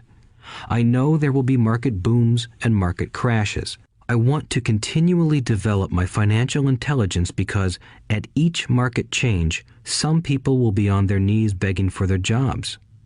Others, meanwhile, will take the lemons that life hands them, and we are all handed lemons occasionally, and turn them into millions. That's financial intelligence. I am often asked about the lemons I have turned into millions. I hesitate using many more examples of personal investments because I am afraid it comes across as bragging or tooting my own horn. That is not my intention. I use the examples only as numerical and chronological illustrations of actual and simple cases. I use the examples because I want you to know that it is easy. And the more familiar you become with the 4 pillars of financial intelligence, the easier it becomes. Personally, I use 2 main vehicles to achieve financial growth: real estate and small cap stocks. I use real estate as my foundation. Day in and day out, my properties provide cash flow and occasional spurts of growth and value. The small cap stocks are used for fast growth. I do not recommend anything that I do. The examples are just that, examples. If the opportunity is too complex and I do not understand the investment, I don't do it. Simple math and common sense are all you need to do well financially. There are 5 reasons for using examples. 1. To inspire people to learn more. 2. To let people know it is easy if the foundation is strong. 3. To show that anyone can achieve great wealth. 4. To show that there are millions of ways to achieve your goals. 5. To show that it's not rocket science. In 1989, I used to jog through a lovely neighborhood in Portland, Oregon. It was a suburb that had little gingerbread houses. They were small and cute. I almost expected to see Little Red Riding Hood skipping down the sidewalk on her way to Granny's. There were for sale signs everywhere. The timber market was terrible. The stock market had just crashed, and the economy was depressed. On one street, I noticed a for sale sign that was up longer than most. It looked old. Jogging past it one day, I ran into the owner, who looked troubled. "What are you asking for your house?" I asked. The owner turned and smiled weakly. "Make me an offer," he said. "It's been for sale for over a year. Nobody even comes by anymore to look at it." "I'll look," I said, and I bought the house a half hour later for $20,000 less than his asking price. It was a cute little 2-bedroom home with gingerbread trim on all the windows. It was light blue with gray accents and had been built in 1930. Inside, there was a beautiful rock fireplace, as well as 2 tiny bedrooms. It was a perfect rental house. I gave the owner $5,000 down for a $45,000 house that was really worth $65,000, except that no one wanted to buy it. The owner moved out in a week, happy to be free, and my first tenant moved in, a local college professor. After the mortgage, expenses, and management fees were paid, I put a little less than $40 in my pocket at the end of each month. Hardly exciting. A year later, the depressed Oregon real estate market had begun to pick up. California investors, flush with money from their still booming real estate market, were moving north and buying up Oregon and Washington. I sold that little house for $95,000 to a young couple from California who thought it was a bargain. My capital gains of approximately $40,000 were placed into a 1031 tax-deferred exchange, and I went shopping for a place to put my money. In about a month, I found a 12-unit apartment house right next to the Intel plant in Beaverton, Oregon. The owners lived in Germany, had no idea what the place was worth, and again, just wanted to get out of it. I offered $275,000 for a $450,000 building. They agreed to $300,000. I bought it and held it for 2 years. Utilizing the same 1031 exchange process, we sold the building for $495,000 and bought a 30-unit apartment building in Phoenix, Arizona. We had moved to Phoenix by then to get out of the rain and needed to sell anyway. Like the former Oregon market, the real estate market in Phoenix was depressed. The price of the 30-unit apartment building in Phoenix was $875,000, with $225,000 down. The cash flow from the 30 units was a little over $5,000 a month. The Arizona market began moving up, and a few years later, a Colorado investor offered us $1.2 million for the property. The point of this example is how a small amount can grow into a large amount. Again, it is a matter of understanding financial statements, investment strategies, a sense of the market, and the laws. If people are not versed in these subjects, then obviously they must follow standard dogma, which is to play it safe, diversify, and only invest in secure investments. The problem with secure investments is that they are often sanitized, that is, made so safe that the gains are less. Most large brokerage houses will not touch speculative transactions in order to protect themselves and their clients, and that is a wise policy. The really hot deals are not offered to people who are novices. Often, the best deals that make the rich even richer are reserved for those who understand the game. It is technically illegal to offer speculative deals to someone who is considered not sophisticated, but of course, it happens. The more sophisticated I get, the more opportunities come my way. Another case for developing your financial intelligence over a lifetime is simply that more opportunities are presented to you. And the greater your financial intelligence, the easier it is to tell whether a deal is good. It's your intelligence that can spot a bad deal or make a bad deal good. The more I learn, and there is a lot to learn, the more money I make simply because I gain experience and wisdom as the years go on. I have friends who are playing it safe, working hard at their profession and failing to gain financial wisdom, which does take time to develop. My overall philosophy is to plant seeds inside my asset column. That is my formula. I start small and plant seeds. Some grow, some don't. Inside our real estate corporation, we have property worth several $1 million. It is our own right, or real estate investment trust. The point I'm making is that most of those millions started out as little $5,000 to $10,000 investments. All of those down payments were fortunate to catch a fast-rising market and increase tax-free. We traded in and out several times over a number of years.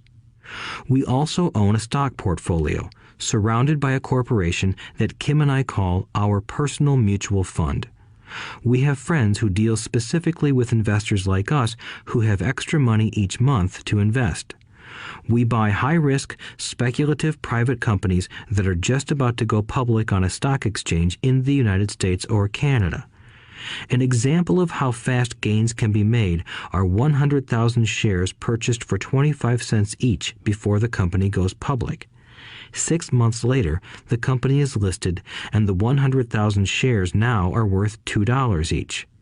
If the company is well managed, the price keeps going up, and the stock may go to $20 or more per share. There are years when our $25,000 has gone to $1 million in less than a year. It is not gambling if you know what you're doing. It is gambling if you're just throwing money into a deal and praying. The idea in anything is to use your technical knowledge, wisdom, and love of the game to cut the odds down, to lower the risk. Of course, there is always risk. It is financial intelligence that improves the odds. Thus, what is risky for one person is less risky to someone else. That is the primary reason I constantly encourage people to invest more in their financial education than in stocks, real estate, or other markets. The smarter you are, the better chance you have of beating the odds. The stock plays I personally invested in were extremely high risk for most people and absolutely not recommended. I have been playing that game since 1979 and have paid more than my share in dues. But if you will review why investments such as these are high risk for most people, you may be able to set your life up differently, so that the ability to take $25,000 and turn it into $1 million in a year is low risk for you. As stated earlier, nothing I have written is a recommendation. It is only used as an example of what is simple and possible. What I do is small potatoes in the grand scheme of things. Yet, for the average individual, a passive income of more than $100,000 a year is nice and not hard to achieve. Depending on the market and how smart you are, it could be done in 5 to 10 years. If you keep your living expenses modest, $100,000 coming in as additional income is pleasant, regardless of whether you work. You can work if you like, or take time off if you choose, and use the government tax system in your favor rather than against you. My personal basis is real estate. I love real estate because it's stable and slow-moving. I keep the base solid. The cash flow is fairly steady and, if properly managed, has a good chance of increasing in value. The beauty of a solid base of real estate is that it allows me to take greater risks, as I do with speculative stocks. If I make great profits in the stock market, I pay my capital gains tax on the gain and then reinvest what's left in real estate, again further securing my asset foundation. A last word on real estate. I have traveled all over the world and taught investing. In every city, I hear people say you cannot buy real estate cheap. That is not my experience. Even in New York or Tokyo, or just on the outskirts of the city, prime bargains are overlooked by most people. In Singapore, with their high real estate prices, there are still bargains to be found within a short driving distance. So whenever I hear someone say, "You can't do that here," pointing at me, I remind them that maybe the real statement is, "I don't know how to do that here. Yet." Great opportunities are not seen with your eyes. They are seen with your mind. Most people never get wealthy simply because they are not trained financially to recognize opportunities right in front of them. I am often asked, how do I start? In the final chapter of this audiobook, I offer 10 steps that I followed on the road to my financial freedom. But always remember to have fun. When you learn the rules and the vocabulary of investing and begin to build your asset column, I think you'll find that it's as fun a game as you've ever played. Sometimes you win, and sometimes you learn. But have fun. Most people never win because they're more afraid of losing. That is why I found school so silly. In school, we learn that mistakes are bad, and we are punished for making them. Yet if you look at the way humans are designed to learn, we learn by making mistakes. We learn to walk by falling down. If we never fell down, we would never walk. The same is true for learning to ride a bike. I still have scars on my knees, but today I can ride a bike without thinking. The same is true for getting rich. Unfortunately, the main reason most people are not rich is because they are terrified of losing. Winners are not afraid of losing, but losers are. Failure is part of the process of success. People who avoid failure also avoid success. I look at money much like my game of tennis. I play hard, make mistakes, correct, make more mistakes, correct, and I get better. If I lose the game, I reach across the net, shake my opponent's hand, smile, and say, "See you next Saturday." There are two kinds of investors. One, the first and most common type is a person who buys a packaged investment. They call a retail outlet, such as a real estate company, a stockbroker, or a financial planner, and they buy something. It could be a mutual fund, a right, a stock, or bond. It is a clean and simple way of investing. An analogy would be a shopper who goes to a computer store and buys a computer right off the shelf. 2. The second type is an investor who creates investments. This investor usually assembles a deal in the same way a person who buys components builds a computer. I do not know the first thing about putting components of a computer together, but I do know how to put pieces of opportunities together, or know people who know how. It is this second type of investor who is the more professional investor. Sometimes it may take years for all the pieces to come together, and sometimes they never do. It is this second type of investor that my rich dad encouraged me to be. It is important to learn how to put the pieces together, because that is where the huge wins reside, and sometimes some huge losses if the tide goes against you. If you want to be the second type of investor, you need to develop 3 main skills. These skills are in addition to those required to become financially intelligent. 1. Find an opportunity that everyone else missed. You see with your mind what others miss with their eyes. For example, a friend bought this run-down old house. It was spooky to look at. Everyone wondered why he bought it. What he saw that we did not was that the house came with 4 extra empty lots. He discovered that after going to the title company. After buying the house, he tore the house down and sold the 5 lots to a builder for 3 times what he paid for the entire package. He made $75,000 for 2 months of work. It's not a lot of money, but it sure beats minimum wage, and it's not technically difficult. 2. Raise money. The average person only goes to the bank. This second type of investor needs to know how to raise capital, and there are many ways that don't require a bank. To get started, I learned how to buy houses without a bank. It was the learned skill of raising money more than the houses themselves that was priceless. All too often, I hear people say, "The bank won't lend me money," or "I don't have the money to buy it." If you want to be a Type 2 investor, you need to learn how to do that which stops most people. In other words, a majority of people let their lack of money stop them from making a deal. If you can avoid that obstacle, you will be millions ahead of those who don't learn those skills. There have been many times I have bought a house, a stock, or an apartment building without a penny in the bank. I once bought an apartment house for $1.2 million. I did what is called tying it up with a written contract between seller and buyer.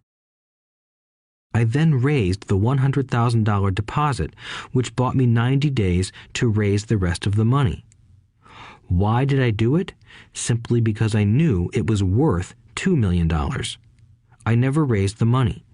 Instead, the person who put up the $100,000 gave me $50,000 for finding the deal, took over my position, and I walked away. Total working time? 3 days. Again, it's what you know more than what you buy. Investing is not buying.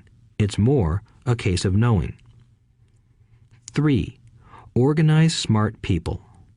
Intelligent people are those who work with or hire a person who is more intelligent than they are. When you need advice, make sure you choose your advisor wisely. There is a lot to learn, but the rewards can be astronomical. If you do not want to learn those skills, then being a Type 1 investor is highly recommended. It is what you know that is your greatest wealth. It is what you do not know that is your greatest risk. There is always risk, so learn to manage risk instead of avoiding it. Chapter 6. Lesson 6. Work to learn, don't work for money. Job security meant everything to my educated dad. Learning meant everything to my rich dad. A few years ago, I granted an interview with a newspaper in Singapore. The young female reporter was on time, and the interview got underway immediately. We sat in the lobby of a luxurious hotel, sipping coffee and discussing the purpose of my visit to Singapore. I was to share the platform with Zig Ziglar. He was speaking on motivation, and I was speaking on the secrets of the rich. Someday, I would like to be a best-selling author like you, she said. I had seen some of the articles she had written for the paper, and I was impressed. She had a tough, clear style of writing. Her articles held a reader's interest. You have a great style, I said in reply. What holds you back from achieving your dream? My work does not seem to go anywhere, she said quietly. Everyone says that my novels are excellent, but nothing happens. So I keep my job with the paper. At least it pays the bills. Do you have any suggestions? Yes, I do, I said brightly. A friend of mine here in Singapore runs a school that trains people to sell. He runs sales training courses for many of the top corporations here in Singapore, and I think attending one of his courses would greatly enhance your career. She stiffened. Are you saying I should go to school to learn to sell? I nodded. You aren't serious, are you? Again, I nodded. What is wrong with that? I was now backpedaling. She was offended by something, and now I was wishing I had not said anything. In my attempt to be helpful, I found myself defending my suggestion. I have a master's degree in English literature. Why would I go to school to learn to be a salesperson? I am a professional. I went to school to be trained in a profession so I would not have to be a salesperson. I hate salespeople. All they want is money. So tell me why I should study sales. She was packing her briefcase. The interview was over. On the coffee table sat a copy of an earlier best-selling book I wrote. I picked it up as well as the notes she had jotted down on her legal pad. Do you see this? I said, pointing to her notes. She looked down at her notes. What? She said, confused. Again, I pointed deliberately to her notes. On her pad she had written, Robert Kiyosaki, best-selling author. It says best-selling author, not best writing author, I said quietly. Her eyes widened. I am a terrible writer, I said.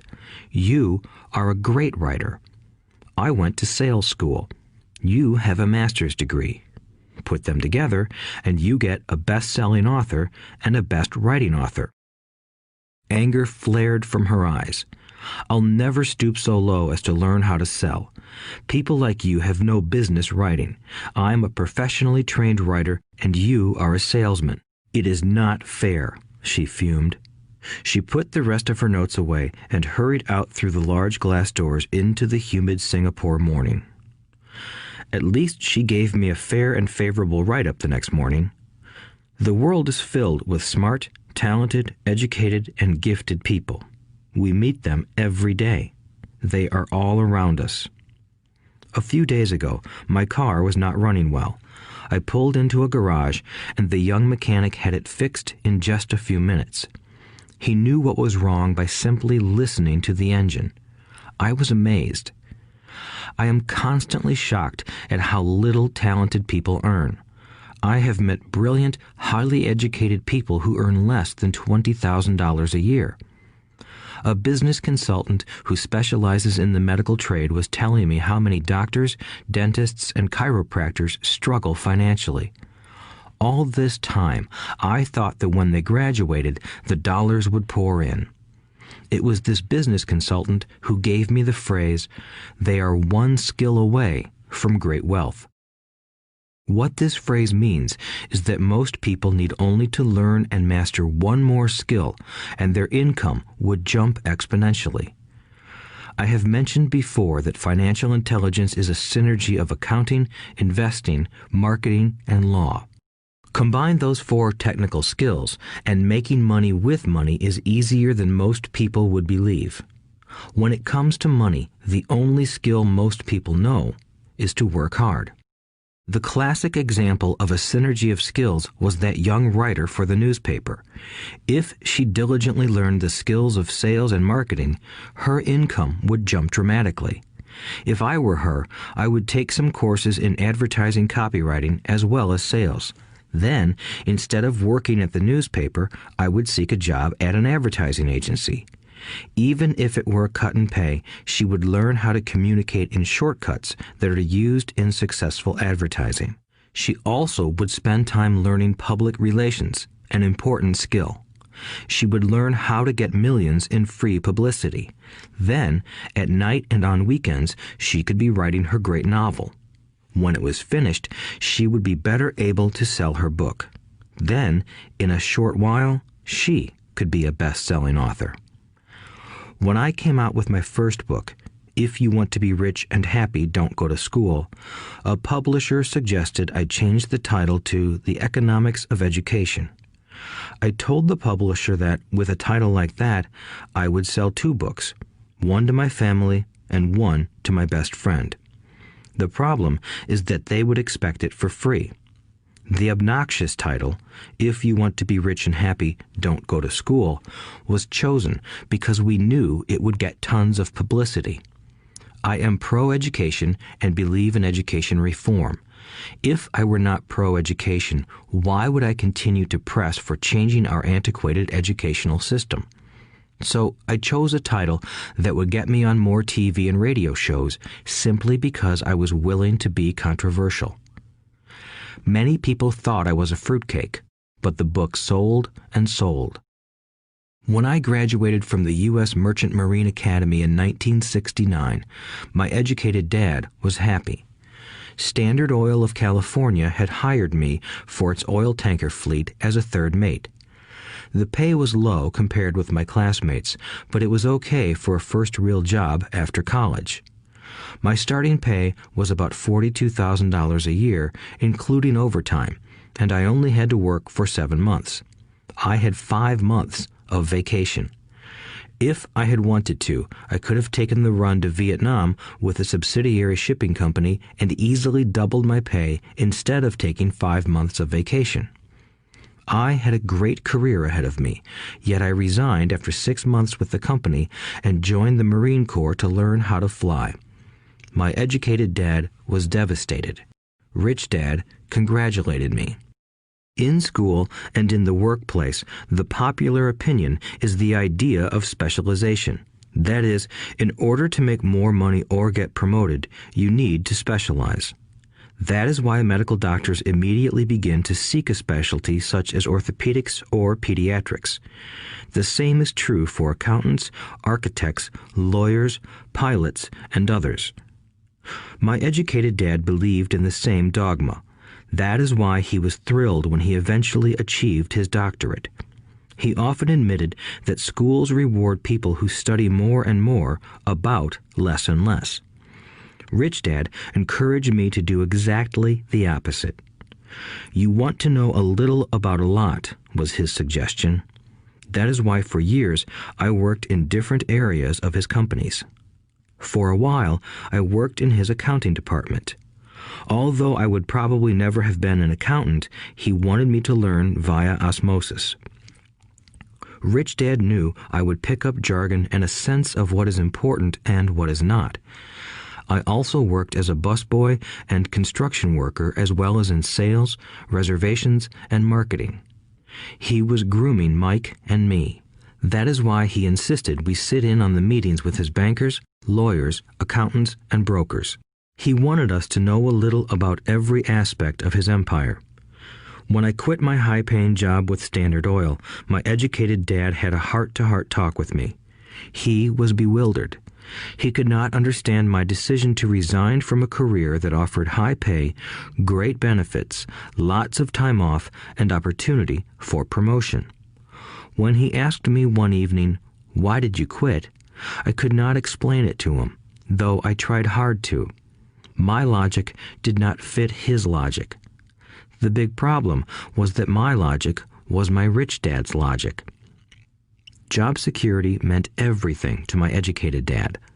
Learning meant everything to my rich dad. Educated dad thought I went to school to learn to be a ship's officer. Rich dad knew that I went to school to study international trade. So as a student, I made cargo runs, navigating large freighters, oil tankers, and passenger ships to the Far East and the South Pacific. Rich Dad emphasized that I should stay in the Pacific instead of taking ships to Europe because he knew that the emerging nations were in Asia, not Europe.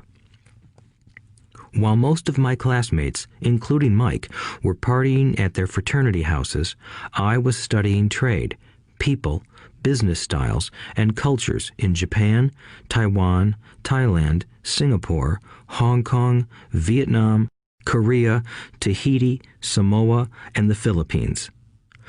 I was partying also, but it was not in any frat house. I grew up rapidly.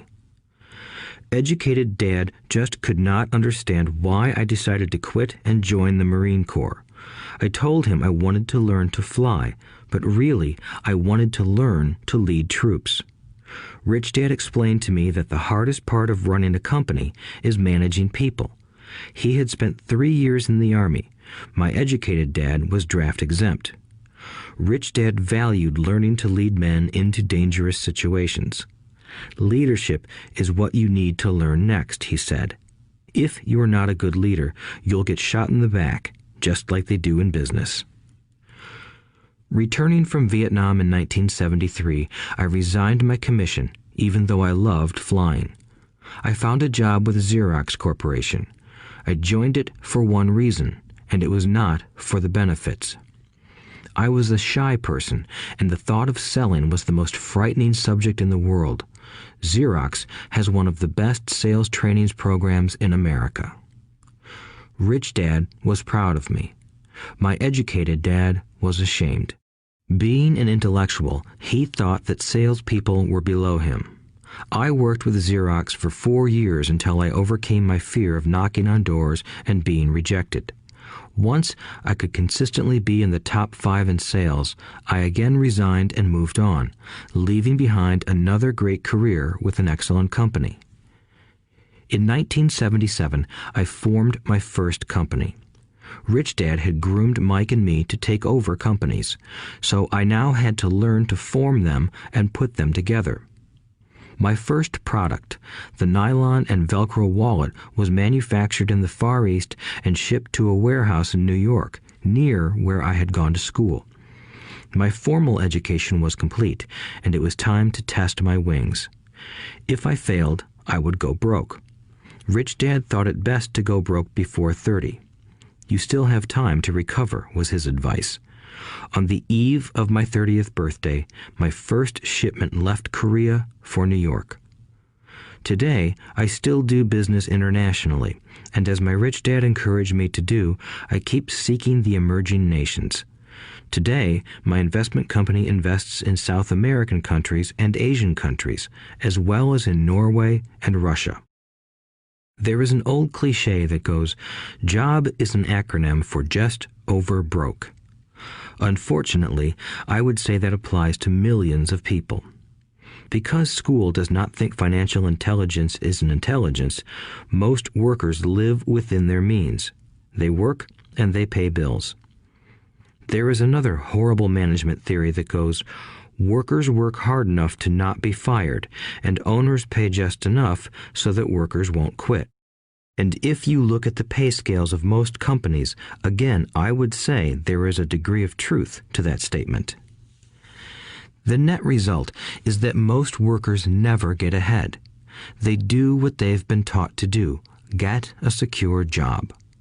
Most workers focus on working for pay and benefits that reward them in the short term, but are often disastrous in the long run.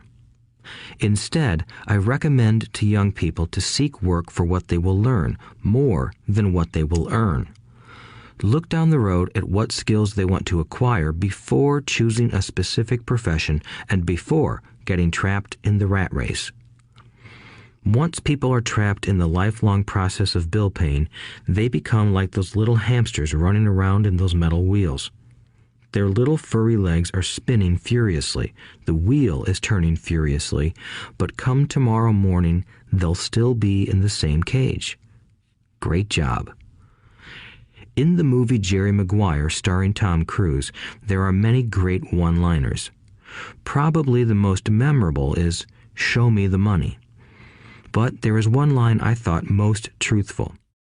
It comes from the scene where Tom Cruise is leaving the firm. He has just been fired, and he is asking the entire company, "Who wants to come with me?" And the whole place is silent and frozen.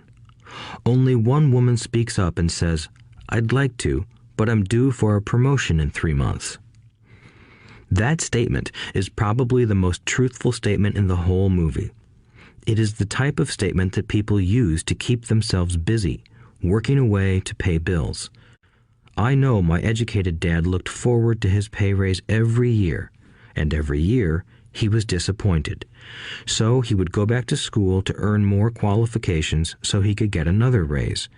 Then, once again, there would be another disappointment.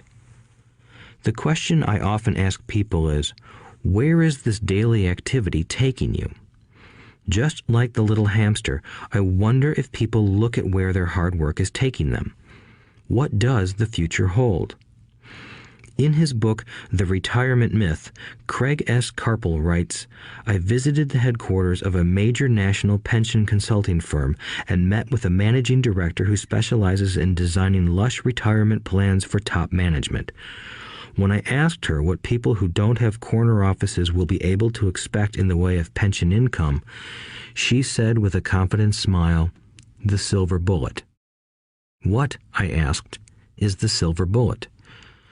She shrugged and said, "If baby boomers discover they don't have enough money to live on when they're older, they can always blow their brains out." Carpel goes on to explain the difference between the old defined benefit retirement plans and the new 401k plans that are riskier. It is not a pretty picture for most people working today, and that is just for retirement. Add medical fees and long-term nursing home care, and the picture is frightening. Already, many hospitals in countries with socialized medicine need to make tough decisions such as who will live and who will die. They make those decisions purely on how much money they have and how old the patients are. If the patient is old, they often will give the medical care to someone younger. The older, poor patient gets put to the back of the line. Just as the rich can afford better education, the rich will be able to keep themselves alive, while those who have little wealth will die.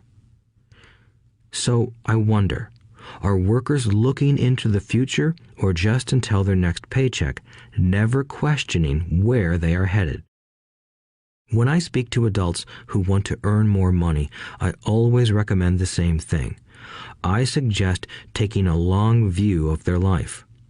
Instead of simply working for the money and security, which I admit are important, I suggest they take a second job that will teach them a second skill. Often I recommend joining a network marketing company, also called multi-level marketing, if they want to learn sales skills. Some of these companies have excellent training programs that help people get over their fear of failure and rejection, which are the main reasons people are unsuccessful. Education is more valuable than money in the long run. When I offer this suggestion, I often hear in response, "Oh, that is too much hassle," or "I only want to do what I am interested in." If they say it's too much of a hassle, I ask, so you would rather work all your life giving 50% of what you earn to the government?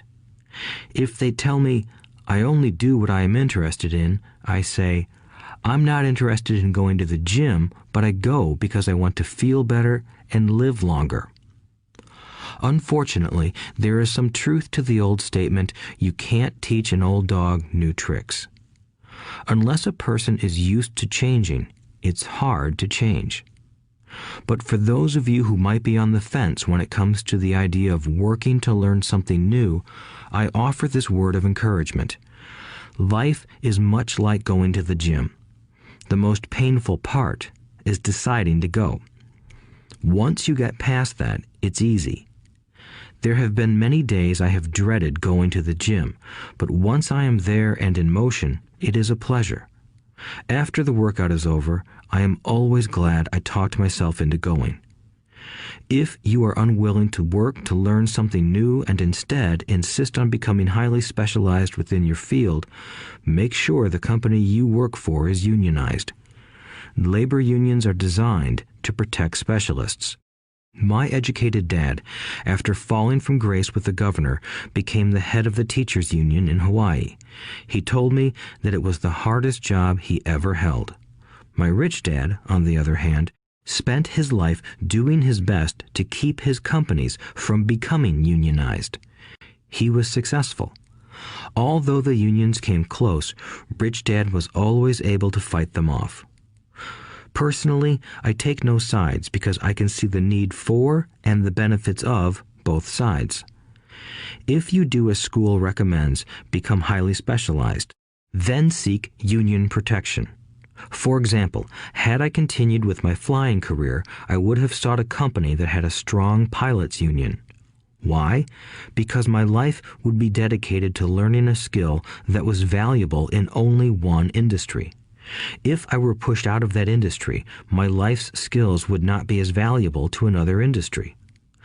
A displaced senior pilot with 100,000 hours of heavy airline transport time, earning $150,000 a year, would have a hard time finding an equivalent high-paying job teaching in school. Skills do not necessarily transfer from industry to industry. Skills the pilots are paid for in the airline industry are not as important in, say, the school system. The same is true even for doctors today. With all the changes in medicine, many medical specialists are needing to conform to medical organizations such as HMOs. School teachers definitely need to be union members. Today in America, the teachers' union is the largest and the richest labor union of all. The NEA, the National Education Association, has tremendous political clout. Teachers need the protection of their union because their skills are also of limited value to an industry outside of education. So the rule of thumb is highly specialized, then unionize. It's the smart thing to do. When I ask the classes I teach, how many of you can cook a better hamburger than McDonald's, almost all the students raise their hands. I then ask, so if most of you can cook a better hamburger, how come McDonald's makes more money than you? The answer is obvious. McDonald's is excellent at business systems. The reason so many talented people are poor is because they focus on building a better hamburger and know little to nothing about business systems. A friend of mine in Hawaii is a great artist. He makes a sizable amount of money. One day, his mother's attorney called to tell him that she had left him $35,000. That is what was left of her estate after the attorney and the government took their shares. Immediately, he saw an opportunity to increase his business by using some of this money to advertise. 2 months later, his first 4-color full-page ad appeared in an expensive magazine that targeted the very rich. The ad ran for 3 months. He received no replies from the ad, and all of his inheritance is now gone. He now wants to sue the magazine for misrepresentation. This is a common case of someone who can build a beautiful hamburger but knows little about business. When I asked him what he learned, his only reply was, "Advertising salespeople are crooks." I then asked him if he would be willing to take a course in sales and a course in direct marketing. His reply, "I don't have the time, and I don't want to waste my money." The world is filled with talented poor people. All too often, they're poor or struggle financially or earn less than they are capable of, not because of what they know, but because of what they do not know.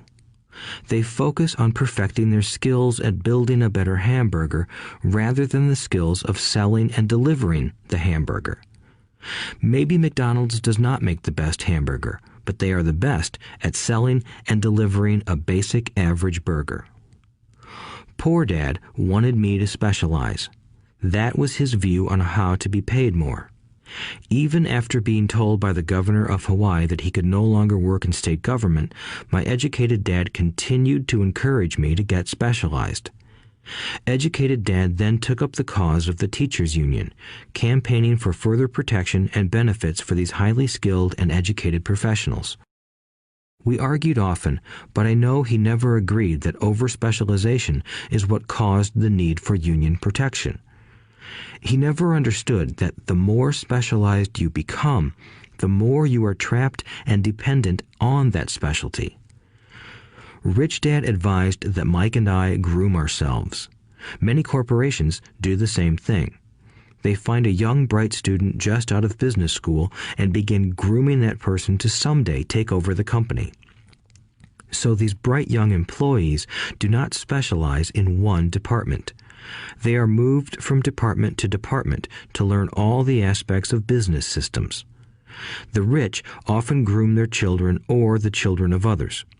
By doing so, their children gain an overall knowledge of the operations of the business and how the various departments interrelate. For the World War II generation, it was considered bad to skip from company to company. Today, it is considered smart. Since people will skip from company to company rather than seek greater specialization in skills, why not seek to learn more than to earn? In the short term, it may earn you less, but it will pay dividends in the long term. The main management skills needed for success are 1. Management of cash flow, 2. Management of systems, 3. Management of people. The most important specialized skills are sales and marketing. The ability to sell, to communicate to another human being, be it a customer, employee, boss, spouse, or child, is the base skill of personal success. Communication skills such as writing, speaking, and negotiating are crucial to a life of success. These are skills I work on constantly, attending courses or buying educational resources to expand my knowledge. As I have mentioned, my educated dad worked harder and harder the more competent he became. He also became more trapped the more specialized he got. Although his salary went up, his choices diminished. Soon after he was locked out of government work, he found out how vulnerable he really was professionally. It is like professional athletes who suddenly are injured or are too old to play. Their once high-paying position is gone, and they have limited skills to fall back on. I think that is why my educated dad sided so much with the unions after that. He realized how much a union would have benefited him. Rich Dad encouraged Mike and me to know a little about a lot.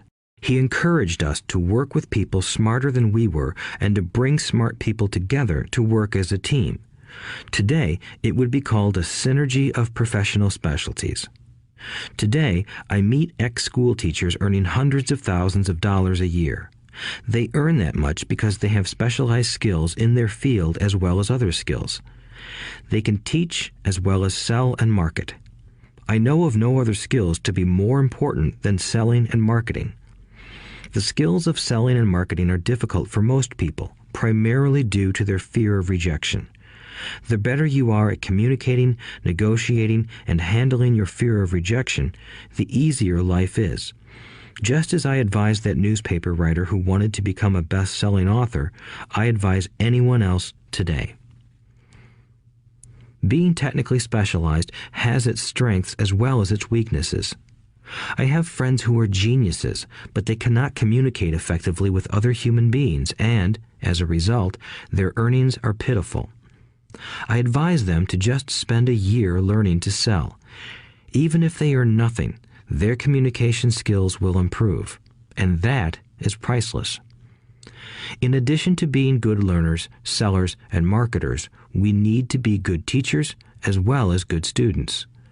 To be truly rich, we need to be able to give as well as to receive. In cases of financial or professional struggle, there is often a lack of giving and receiving. I know many people who are poor because they are neither good students nor good teachers. Both of my dads were generous men. Both made it a practice to give first. Teaching was one of their ways of giving. The more they gave, the more they received. One glaring difference was in the giving of money. My rich dad gave lots of money away. He gave to his church, to charities, and to his foundation. He knew that to receive money, you had to give money. Giving money is the secret to most great wealthy families. That is why there are organizations like the Rockefeller Foundation and the Ford Foundation. These are organizations designed to take their wealth and increase it, as well as give it away in perpetuity. My educated dad always said, "When I have some extra money, I'll give it." The problem was that there was never any extra. So he worked harder to draw more money in rather than focus on the most important law of money. Give and you shall receive. Instead, he believed in receive and then you give. In conclusion, I became both dads. One part of me is a hardcore capitalist who loves the game of money making money. The other part is a socially responsible teacher who is deeply concerned with this ever-widening gap between the haves and have-nots. I personally hold the archaic educational system primarily responsible for this growing gap. Chapter 7. Overcoming Obstacles. The primary difference between a rich person and a poor person is how they manage fear. Once people have studied and become financially literate, they may still face roadblocks to becoming financially independent. There are 5 main reasons why financially literate people may still not develop abundant asset columns that could produce a large cash flow. The 5 reasons are: 1. Fear. 2. Cynicism. 3. Laziness. 4. Bad habits. 5. Arrogance. Overcoming fear. I have never met anyone who really likes losing money. And in all my years, I have never met a rich person who has never lost money. But I have met a lot of poor people who have never lost a dime. Investing, that is. The fear of losing money is real. Everyone has it, even the rich. But it's not having fear that is the problem. It's how you handle fear. It's how you handle losing. It's how you handle failure that makes the difference in one's life. The primary difference between a rich person and a poor person is how they manage that fear. It's okay to be fearful. It's okay to be a coward when it comes to money. You can still be rich. We're all heroes at something and cowards at something else. My friend's wife is an emergency room nurse. When she sees blood, she flies into action. When I mention investing, she runs away. When I see blood, I don't run. I pass out. My rich dad understood phobias about money. Some people are terrified of snakes. Some people are terrified about losing money. Both are phobias, he would say. So his solution to the phobia of losing money was this little rhyme. If you hate risk and worry, start early. If you start young, it's easier to be rich. I won't go into it here, but there is a staggering difference between a person who starts investing at age 20 versus age 30. The purchase of Manhattan Island is said to be one of the greatest bargains of all time. New York was purchased for $24 in trinkets and beads. Yet if that $24 had been invested at 8% annually, that $24 would have been worth more than $28 trillion by 1995. Manhattan could be repurchased with money left over to buy much of Los Angeles. But what if you don't have much time left or would like to retire early? How do you handle the fear of losing money? My poor dad did nothing. He simply avoided the issue, refusing to discuss the subject. My rich dad, on the other hand, recommended that I think like a Texan. I like Texas and Texans, he used to say. In Texas, everything is bigger. When Texans win, they win big. And when they lose, it's spectacular. They like losing? I asked. That's not what I'm saying. Nobody likes losing. Show me a happy loser, and I'll show you a loser, said Rich Dad. It's a Texan's attitude toward risk, reward, and failure I'm talking about. It's how they handle life. They live it big. Not like most of the people around here, living like roaches when it comes to money, terrified that someone will shine a light on them and whimpering when the grocery clerk shortchanges them a quarter.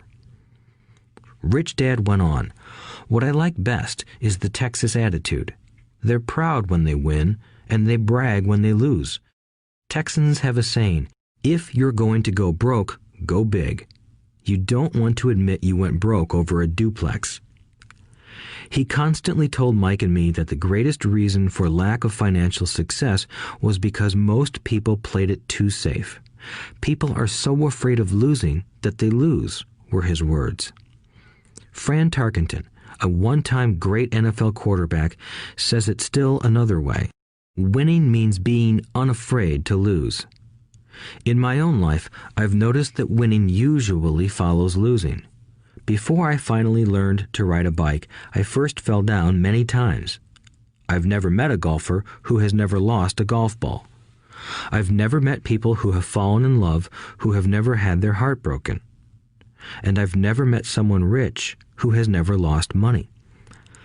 So for most people, the reason they don't win financially is because the pain of losing money is far greater than the joy of being rich. Another saying in Texas is, everyone wants to go to heaven, but no one wants to die. Most people dream of being rich, but are terrified of losing money, so they never get to heaven. Rich Dad used to tell Mike and me stories about his trips to Texas. If you really want to learn the attitude of how to handle risk, losing, and failure, go to San Antonio and visit the Alamo. The Alamo is a great story of brave people who chose to fight, knowing there was no hope of success. They chose to die instead of surrendering. It's an inspiring story worthy of study. Nonetheless, it's still a tragic military defeat. They got their butts kicked. So, how do Texans handle failure? They still shout, "Remember the Alamo." Mike and I heard this story a lot. He always told us this story when he was about to go into a big deal and he was nervous. After he had done all his due diligence and it was time to put up or shut up, he told us this story. Every time he was afraid of making a mistake or losing money, he told us this story. It gave him strength, for it reminded him that he could always turn a financial loss into a financial win. Rich Dad knew that failure would only make him stronger and smarter. It's not that he wanted to lose. He just knew who he was and how he would take a loss. He would take a loss and make it a win. That's what made him a winner and others losers. It gave him the courage to cross the line when others backed out. That's why I like Texans so much, he would say. They took a great failure and turned it into inspiration, as well as a tourist destination that makes them millions. But probably his words that mean the most to me today are these. Texans don't bury their failures. They get inspired by them. They take their failures and turn them into rallying cries. Failure inspires Texans to become winners. But that formula is not just the formula for Texans. It is the formula for all winners. I've said that falling off my bike was part of learning to ride. I remember falling off only made me more determined to learn to ride, not less. I also said that I have never met a golfer who has never lost a ball. For top professional golfers, losing a ball or a tournament provides the inspiration to be better, to practice harder, to study more. That's what makes them better. For winners, losing inspires them. For losers, losing defeats them. I like to quote John D. Rockefeller, who said, "I always tried to turn every disaster into an opportunity." And being Japanese American, I can say this. Many people say that Pearl Harbor was an American mistake. I say it was a Japanese mistake. From the movie Tora, Tora, Tora, a somber Japanese admiral says to his cheering subordinates, "I am afraid we have awakened a sleeping giant." Remember Pearl Harbor became a rallying cry. It turned one of America's greatest losses into the reason to win. This great defeat gave America strength, and America soon emerged as a world power. Failure inspires winners, and failure defeats losers. It is the biggest secret of winners. It's the secret that losers do not know. The greatest secret of winners is that failure inspires winning. Thus, they're not afraid of losing. Repeating Fran Tarkenton's quote, "Winning means being unafraid to lose." People like Fran Tarkenton are not afraid of losing because they know who they are. They hate losing, so they know that losing will only inspire them to become better. There is a big difference between hating losing and being afraid to lose. Most people are so afraid of losing money that they lose. They go broke over a duplex. Financially, they play life too safe and too small. They buy big houses and big cars, but not big investments. The main reason that over 90% of the American public struggles financially is because they play not to lose. They don't play to win.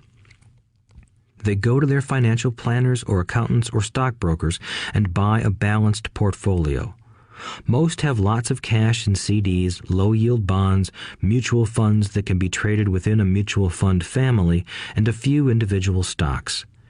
It is a safe and sensible portfolio, but it is not a winning portfolio. It is a portfolio of someone playing not to lose. Don't get me wrong, it's probably a better portfolio than more than 70% of the population has, and that's frightening. It's a great portfolio for someone who loves safety. But playing it safe and balanced on your investment portfolio is not the way successful investors play the game. If you have little money and you want to be rich, you must first be focused, not balanced. If you look at any successful person, at the start, they were not balanced. Balanced people go nowhere. They stay in one spot. To make progress, you must first go unbalanced. Just look at how you make progress walking. Thomas Edison was not balanced. He was focused. Bill Gates was not balanced. He was focused. Donald Trump is focused. George Soros is focused. George Patton did not take his tanks wide. He focused them and blew through the weak spots in the German line. The French went wide with the Maginot Line, and you know what happened to them. If you have any desire to be rich, you must focus. Do not do what poor and middle-class people do, put their few eggs in many baskets. Put a lot of your eggs in a few baskets and focus. Follow one course until successful. If you hate losing, play it safe. If losing makes you weak, play it safe. Go with balanced investments. If you're over 25 years old and are terrified of taking risks, don't change. Play it safe, but start early. Start accumulating your nest egg early because it will take time. But if you have dreams of freedom, of getting out of the rat race, the first question to ask yourself is, how do I respond to failure? If failure inspires you to win, maybe you should go for it, but only maybe. If failure makes you weak or causes you to throw temper tantrums, like spoiled brats who call attorneys to file lawsuits every time something doesn't go their way, then play it safe. Keep your daytime job, or buy bonds or mutual funds. But remember, there is risk in those financial instruments also, even though they may appear safe. I say all this, mentioning Texas and Fran Tarkenton, because stacking the asset column is easy. It's really a low-aptitude game. It doesn't take much education. 5th grade math will do. But building your asset column is a game in which attitude plays a major role. It takes guts, patience, and a great attitude toward failure.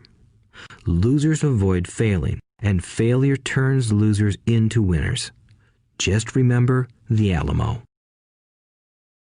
Overcoming cynicism. The sky is falling. The sky is falling. Most of us know the story of Chicken Little, who ran around warning the barnyard of impending doom. We all know people who are that way. There's a Chicken Little inside each of us. As I stated earlier, the cynic is really a little chicken. We all get a little chicken when fear and doubt cloud our thoughts. All of us have doubts. I'm not smart.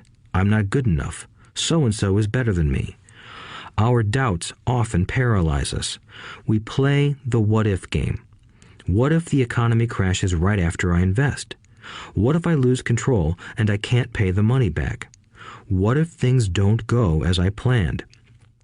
Or we have friends or loved ones who will remind us of our shortcomings. They often say, "What makes you think you can do that? If it's such a good idea, how come someone else hasn't done it? That will never work. You don't know what you're talking about." These words of doubt often get so loud that we fail to act. A horrible feeling builds in our stomach. Sometimes we can't sleep. We fail to move forward. So we stay with what is safe, and opportunities pass us by. We watch life passing by as we sit immobilized with a cold knot in our body. We have all felt this at one time in our lives, some more than others. Peter Lynch of Fidelity Magellan Mutual Fund fame refers to warnings about the sky falling as noise, and we all hear it. Noise is either created inside our heads or comes from outside, often from friends, family, co-workers, and the media. Lynch recalls the time during the 1950s when the threat of nuclear war was so prevalent in the news that people began building fallout shelters and storing food and water. If they had invested that money wisely in the market, instead of building a fallout shelter, they'd probably be financially independent today. When violence breaks out in a city, gun sales go up all over the country.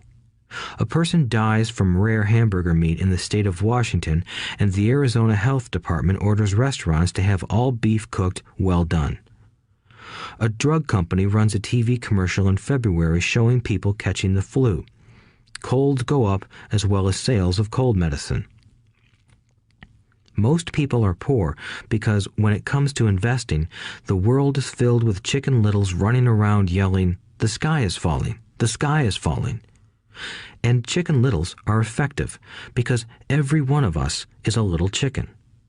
It often takes great courage to not let rumors and talk of doom and gloom affect your doubts and fears. But a savvy investor knows that the seemingly worst of times is actually the best of times to make money. When everyone else is too afraid to act, they pull the trigger and are rewarded. Some time ago, a friend named Richard came from Boston to visit Kim and me in Phoenix. He was impressed with what we had done through stocks and real estate. The Phoenix real estate prices were depressed. We spent 2 days showing him what we thought were excellent opportunities for cash flow and capital appreciation. Kim and I are not real estate agents. We are strictly investors. After identifying a unit in a resort community, we called an agent who sold it to him that afternoon. The price was a mere $42,000 for a 2-bedroom townhome. Similar units were going for $65,000. He had found a bargain. Excited, he bought it and returned to Boston. 2 weeks later, the agent called to say that our friend had backed out. I called immediately to find out why. All he said was that he talked to his neighbor, and his neighbor told him it was a bad deal. He was paying too much. I asked Richard if his neighbor was an investor. Richard said he was not. When I asked why he listened to him, Richard got defensive and simply said he wanted to keep looking. The real estate market in Phoenix turned, and a few years later, that little unit was renting for $1,000 a month, $2,500 in the peak winter months. The unit was worth $95,000. All Richard had to put down was $5,000, and he would have had a start at getting out of the rat race. Today, he still has done nothing. Richard's backing out did not surprise me. It's called buyer's remorse, and it affects all of us.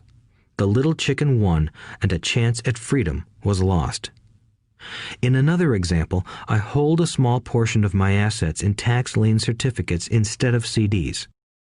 I earn 16% per year on my money, which certainly beats the interest rates banks offer on CDs. The certificates are secured by real estate and enforced by state law, which is also better than most banks. The formula they're bought on makes them safe. They just lack liquidity. So I look at them as 2 to 7 year CDs.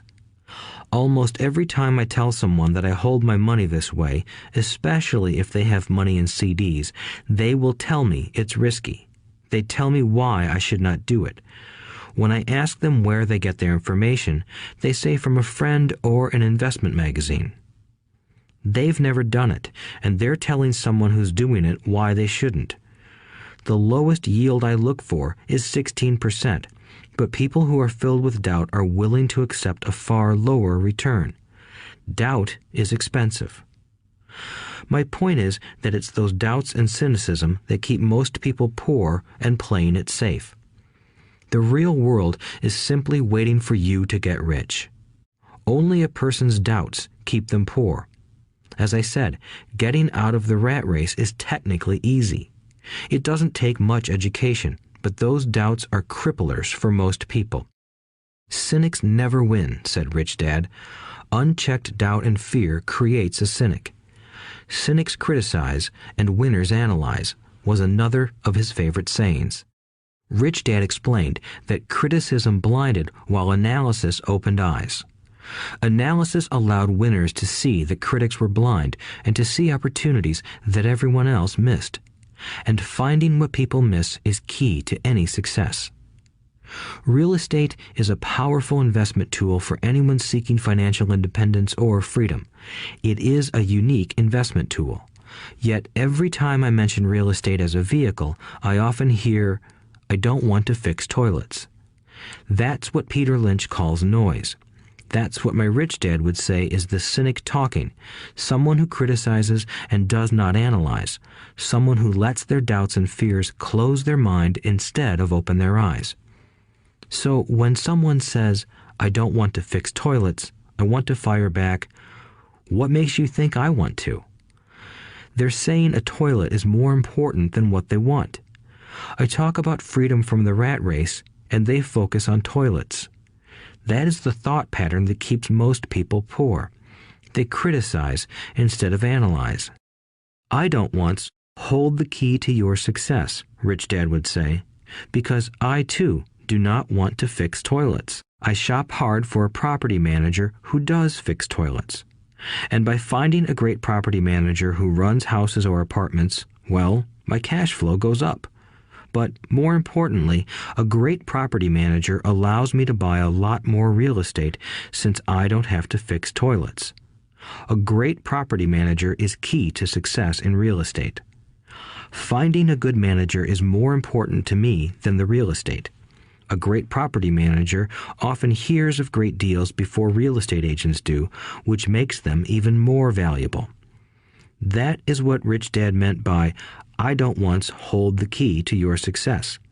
Because I do not want to fix toilets either, I figured out how to buy more real estate and expedite my getting out of the rat race. The people who continue to say, I don't want to fix toilets, often deny themselves the use of this powerful investment vehicle. Toilets are more important than their freedom.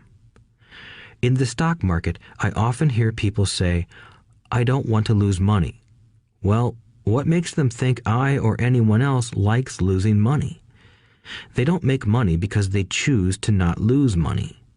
Instead of analyzing, they close their minds to another powerful investment vehicle, the stock market. I was riding with a friend past our neighborhood gas station. He looked up and saw that the price of gas was going up and thus the price of oil. My friend is a worrywart, or a Chicken Little. To him, the sky is always going to fall, and it usually does, on him. When we got home, he showed me all the stats as to why the price of oil was going to go up over the next few years, statistics I had never seen before, even though I already owned substantial shares of an existing oil company. With that information, I immediately began looking for and found a new undervalued oil company that was about to find some oil deposits. My broker was excited about this new company, and I bought 15,000 shares for 65 cents per share. 3 months later, this same friend and I drove by the same gas station, and sure enough, the price per gallon had gone up nearly 15%. Again, the Chicken Little worried and complained. I smiled, because a month earlier, that little oil company hit oil, and those 15,000 shares went up to more than $3 per share since he had first given me the tip. And the price of gas will continue to go up if what my friend says is true. If most people understood how a stop worked in stock market investing, there would be more people investing to win instead of investing not to lose. A stop is simply a computer command that sells your stock automatically if the price begins to drop, helping to minimize your losses and maximize some gains. It's a great tool for those who are terrified of losing. So whenever I hear people focusing on their I don't wants rather than what they do want, I know the noise in their head must be loud. Chicken Little has taken over their brain and is yelling, the sky is falling and toilets are breaking. So they avoid their don't wants, but they pay a huge price. They may never get what they want in life. Instead of analyzing, their inner Chicken Little closes their mind. Rich Dad gave me a way of looking at Chicken Little. Just do what Colonel Sanders did. At the age of 66, he lost his business and began to live on his Social Security check. It wasn't enough. He went around the country selling his recipe for fried chicken. He was turned down 1,009 times before someone said yes, and he went on to become a multimillionaire at an age when most people are quitting.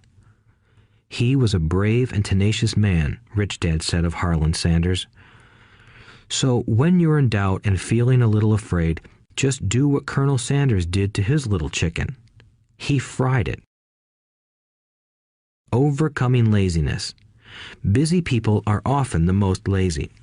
We have all heard stories of a businessman who works hard to earn money. He works hard to be a good provider for his wife and children. He spends long hours at the office and brings work home on weekends. One day he comes home to an empty house. His wife has left with the kids. He knew he and his wife had problems, but rather than work to make the relationship strong, he stayed busy at work. Dismayed, his performance at work slips and he loses his job. Today, I often meet people who are too busy to take care of their wealth, and there are people too busy to take care of their health. The cause is the same. They're busy, and they stay busy as a way of avoiding something they do not want to face. Nobody has to tell them. Deep down, they know.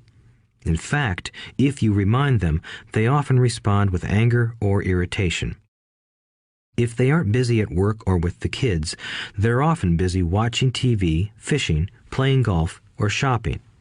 Yet deep down, they know they are avoiding something important. That's the most common form of laziness. Laziness by staying busy. So, what is the cure for laziness? The answer is a little greed. For many of us, we were raised thinking of greed or desire as bad. Greedy people are bad people, my mom used to say, yet we all have inside of us this yearning to have nice, new, or exciting things. So, to keep that emotion of desire under control, often parents find ways of suppressing that desire with guilt. You only think about yourself.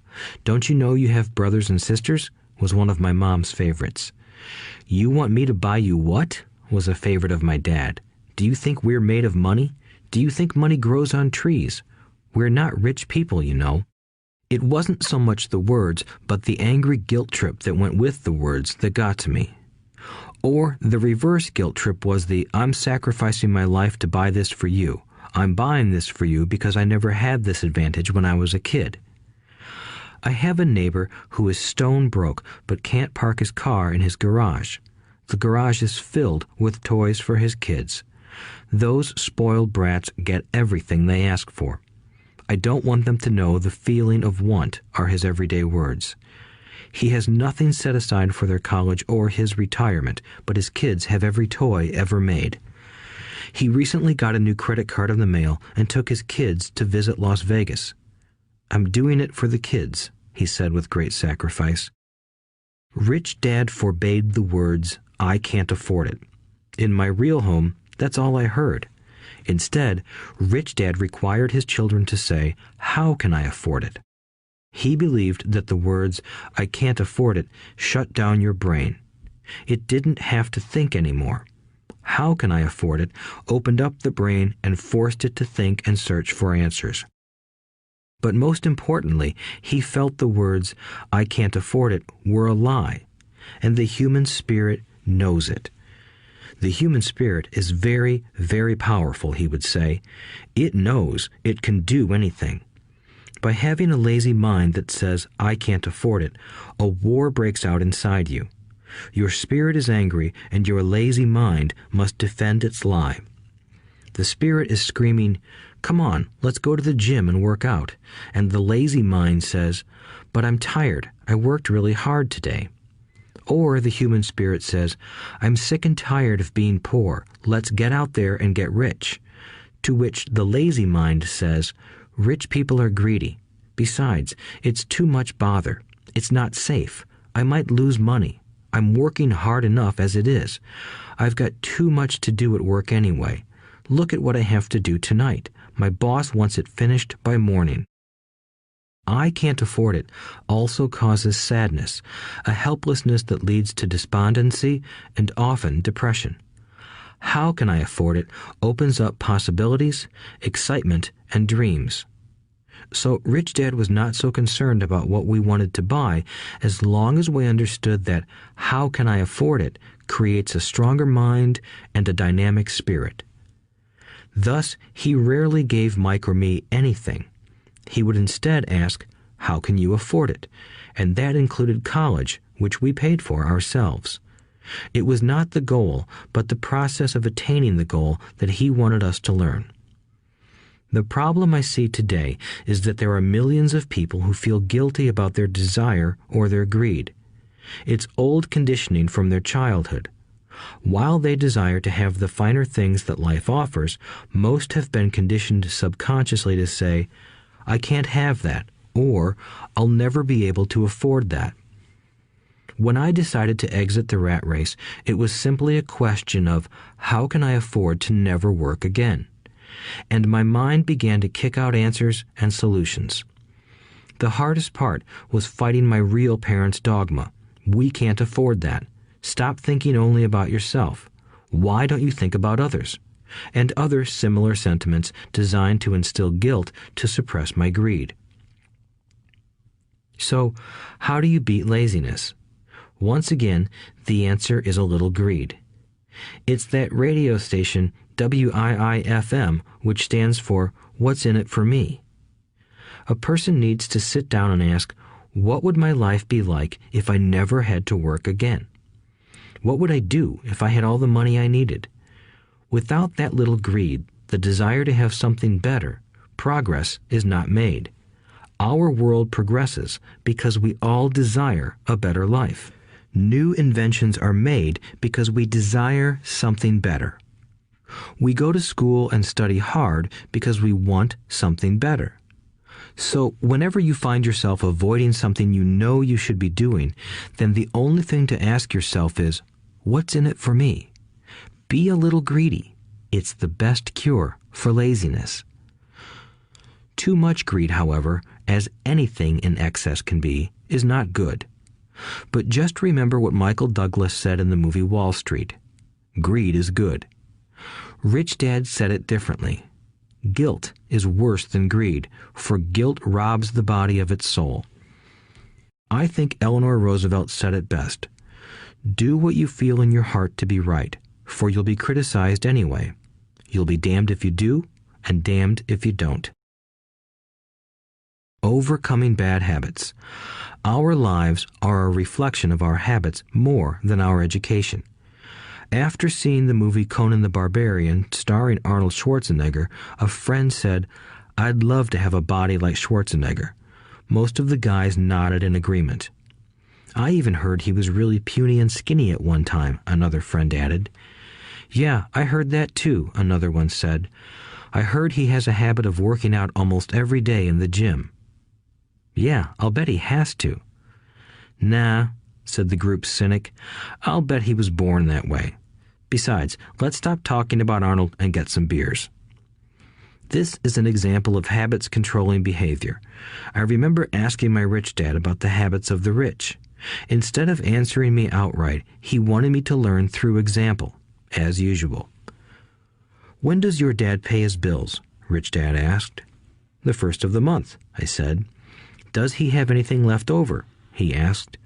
"Very little," I said. "That's the main reason he struggles," said Rich Dad. "He has bad habits. Your dad pays everyone else first. He pays himself last, but only if he has anything left over." "Which he usually doesn't," I said. "But he has to pay his bills, doesn't he? You're saying he shouldn't pay his bills?" "Of course not," said Rich Dad. "I firmly believe in paying my bills on time. I just pay myself first, before I pay even the government." "But what happens if you don't have enough money?" I asked. "What do you do then?" "The same," said Rich Dad. "I still pay myself first, even if I'm short of money. My asset column is far more important to me than the government." "But," I said, "don't they come after you?" "Yes, if you don't pay," said Rich Dad. "Look, I did not say not to pay.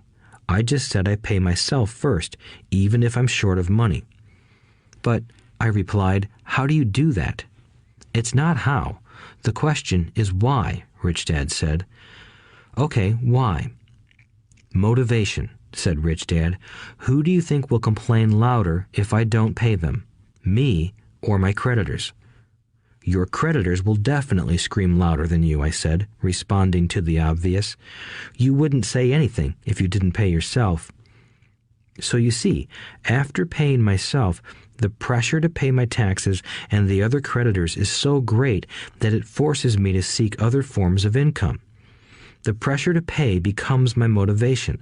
I've worked extra jobs, started other companies, traded in the stock market, anything, just to make sure those guys don't start yelling at me. That pressure made me work harder, forced me to think, and all in all, made me smarter and more active when it comes to money. If I had paid myself last, I would have felt no pressure, but I'd be broke. So it is the fear of the government or other people you owe money to that motivates you? "That's right," said Rich Dad. You see, government bill collectors are big bullies. So are bill collectors in general. Most people give in to those bullies. They pay them and never pay themselves. You know the story of the 98-pound weakling who gets sand kicked in his face? I nodded. I see that ad for weightlifting and bodybuilding lessons in the comic books all the time. Well, most people let the bullies kick sand in their faces. I decided to use the fear of the bully to make me stronger. Others got weaker. Forcing myself to think about how to make extra money is like going to the gym and working out with weights. The more I work my mental money muscles out, the stronger I get. Now I'm not afraid of those bullies. I liked what Rich Dad was saying, so if I pay myself first, I get financially stronger mentally and fiscally. Rich Dad nodded. And if I pay myself last, or not at all, I get weaker. So people like bosses, managers, tax collectors, bill collectors, and landlords push me around all my life just because I don't have good money habits. Rich Dad nodded, just like the 98-pound weakling. Overcoming arrogance. What I know makes me money. What I don't know loses me money. Every time I have been arrogant, I have lost money. Because when I'm arrogant, I truly believe that what I don't know is not important, Rich Dad would often tell me. I have found that many people use arrogance to try to hide their own ignorance. It often happens when I am discussing financial statements with accountants or even other investors. They try to bluster their way through the discussion. It is clear to me that they don't know what they're talking about. They're not lying, but they are not telling the truth. There are many people in the world of money, finances, and investments who have absolutely no idea what they're talking about. Most people in the money industry are just spouting off sales pitches like used car salesmen. When you know you are ignorant in a subject, start educating yourself by finding an expert in the field or a book on the subject. Chapter 8. Getting Started. There is gold everywhere. Most people are not trained to see it. I wish I could say acquiring wealth was easy for me, but it wasn't. So in response to the question, how do I start, I offer the thought process I go through on a day-to-day basis. It really is easy to find great deals. I promise you that. It's just like riding a bike. After a little wobbling, it's a piece of cake. But when it comes to money, it takes determination to get through the wobbling. That's a personal thing. To find million-dollar deals of a lifetime requires us to call on our financial genius. I believe that each of us has a financial genius within us. The problem is that our financial genius lies asleep, waiting to be called upon. It lies asleep because our culture has educated us into believing that the love of money is the root of all evil.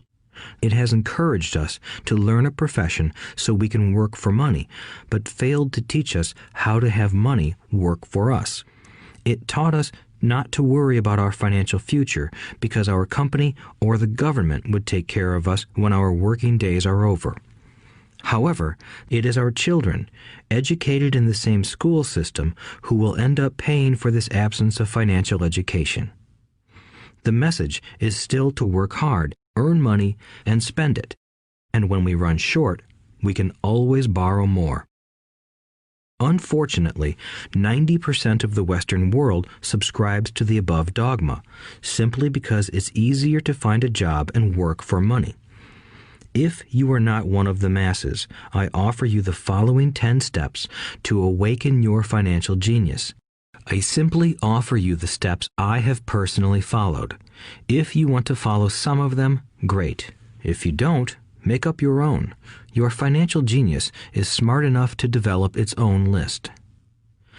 While in Peru, I asked a gold miner of 45 years how he was so confident about finding a gold mine. He replied, "There is gold everywhere. Most people are not trained to see it." And I would say that is true. In real estate, I can go out and in a day come up with 4 or 5 great potential deals. while the average person will go out and find nothing, even looking in the same neighborhood.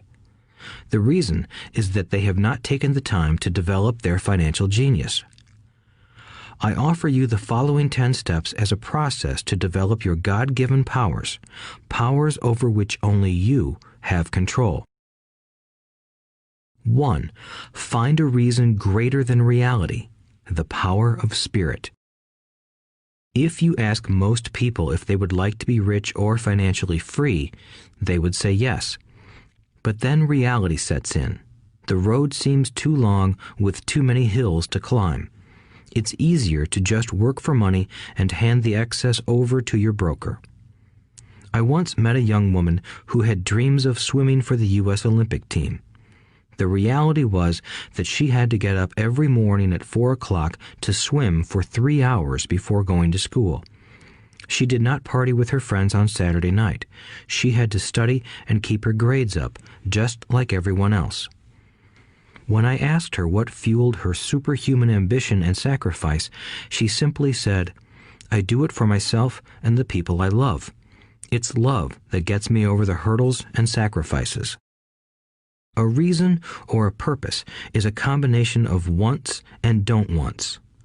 When people ask me what my reason for wanting to be rich is, I tell them that it is a combination of deep emotional wants and don't wants. I will list a few. First, the don't wants, for they create the wants. I don't want to work all my life. I don't want what my parents aspired for, which was job security and a house in the suburbs. I don't like being an employee. I hated that my dad always missed my football games because he was so busy working on his career. I hated it when my dad worked hard all his life and the government took most of what he worked for at his death. He could not even pass on what he worked so hard for when he died. The rich don't do that. They work hard and pass it on to their children. Now, the wants. I want to be free to travel the world and live in the lifestyle I love. I want to be young when I do this. I want to simply be free. I want control over my time and my life. I want money to work for me. Those are my deep-seated emotional reasons. What are yours? If they are not strong enough, then the reality of the road ahead may be greater than your reasons. I have lost money and been set back many times, but it was the deep emotional reasons that kept me standing up and going forward. I wanted to be free by age 40, but it took me until I was 47, with many learning experiences along the way. As I said, I wish I could say it was easy. It wasn't, but it wasn't that hard either. I've learned that without a strong reason or purpose, anything in life is hard. If you do not have a strong reason, there is no sense listening further. It will sound like too much work. 2. Make daily choices. The power of choice. Choice is the main reason people want to live in a free country. We want the power to choose. Financially, with every dollar we get in our hands, we hold the power to choose our future, to be rich, poor, or middle class. Our spending habits reflect who we are. Poor people simply have poor spending habits. The benefit I had as a boy was that I loved playing Monopoly constantly. Nobody told me Monopoly was only for kids, so I just kept playing the game as an adult. I also had a rich dad who pointed out to me the difference between an asset and a liability. So a long time ago, as a little boy, I chose to be rich, and I knew that all I had to do was learn to acquire assets, real assets. My best friend, Mike, had an asset column handed to him, but he still had to choose to learn to keep it. Many rich families lose their assets in the next generation simply because there was no one trained to be a good steward over their assets. Most people choose not to be rich. For 90% of the population, being rich is too much of a hassle. So they invent sayings that go, "I'm not interested in money. I'll never be rich. I don't have to worry. I'm still young. When I make some money, then I'll think about my future." My husband or wife handles the finances. The problem with those statements is that they rob the person who chooses to think such thoughts of two things. One is time, which is your most precious asset. The second is learning. Having no money should not be an excuse to not learn, but that is a choice we all make daily. The choice of what we do with our time, our money, and what we put in our heads. That is the power of choice. All of us have choice. I just choose to be rich, and I make that choice every day. Invest first in education. In reality, the only real asset you have is your mind, the most powerful tool we have dominion over. Each of us has the choice of what we put in our brain once we're old enough. You can watch TV, read golf magazines, or go to ceramics class or a class on financial planning. You choose. Most people simply buy investments rather than first investing in learning about investing. A friend of mine recently had her apartment burglarized. The thieves took her electronics and left all the books. And we all have that same choice. 90% of the population buys TV sets, and only about 10% buy business books. So what do? I go to seminars. I like it when they are at least 2 days long because I like to immerse myself in a subject. In 1973, I was watching this guy on TV who was advertising a 3-day seminar on how to buy real estate for nothing down. I spent $385, and that course has made me at least $2 million, if not more. But more importantly, it bought me life. I don't have to work for the rest of my life because of that one course. I go to at least 2 such courses every year. I love CDs and audiobooks. The reason? I can easily review what I just heard. I was listening to an investor say something I completely disagreed with. Instead of becoming arrogant and critical, I simply listened to that 5-minute stretch at least 20 times, maybe more. But suddenly, by keeping my mind open, I understood why he said what he said. It was like magic. I felt like I had a window into the mind of one of the greatest investors of our time. I gained tremendous insight into the vast resources of his education and experience. The net result?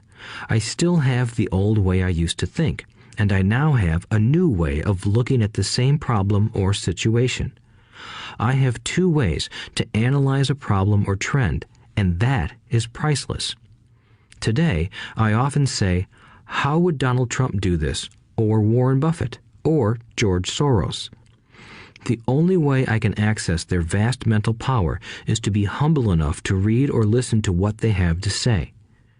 Arrogant or critical people are often people with low self-esteem who are afraid of taking risks. That's because if you learn something new, you are then required to make mistakes in order to fully understand what you have learned. If you have listened this far, arrogance is not one of your problems. Arrogant people rarely read or listen to experts. Why should they? They are the center of the universe.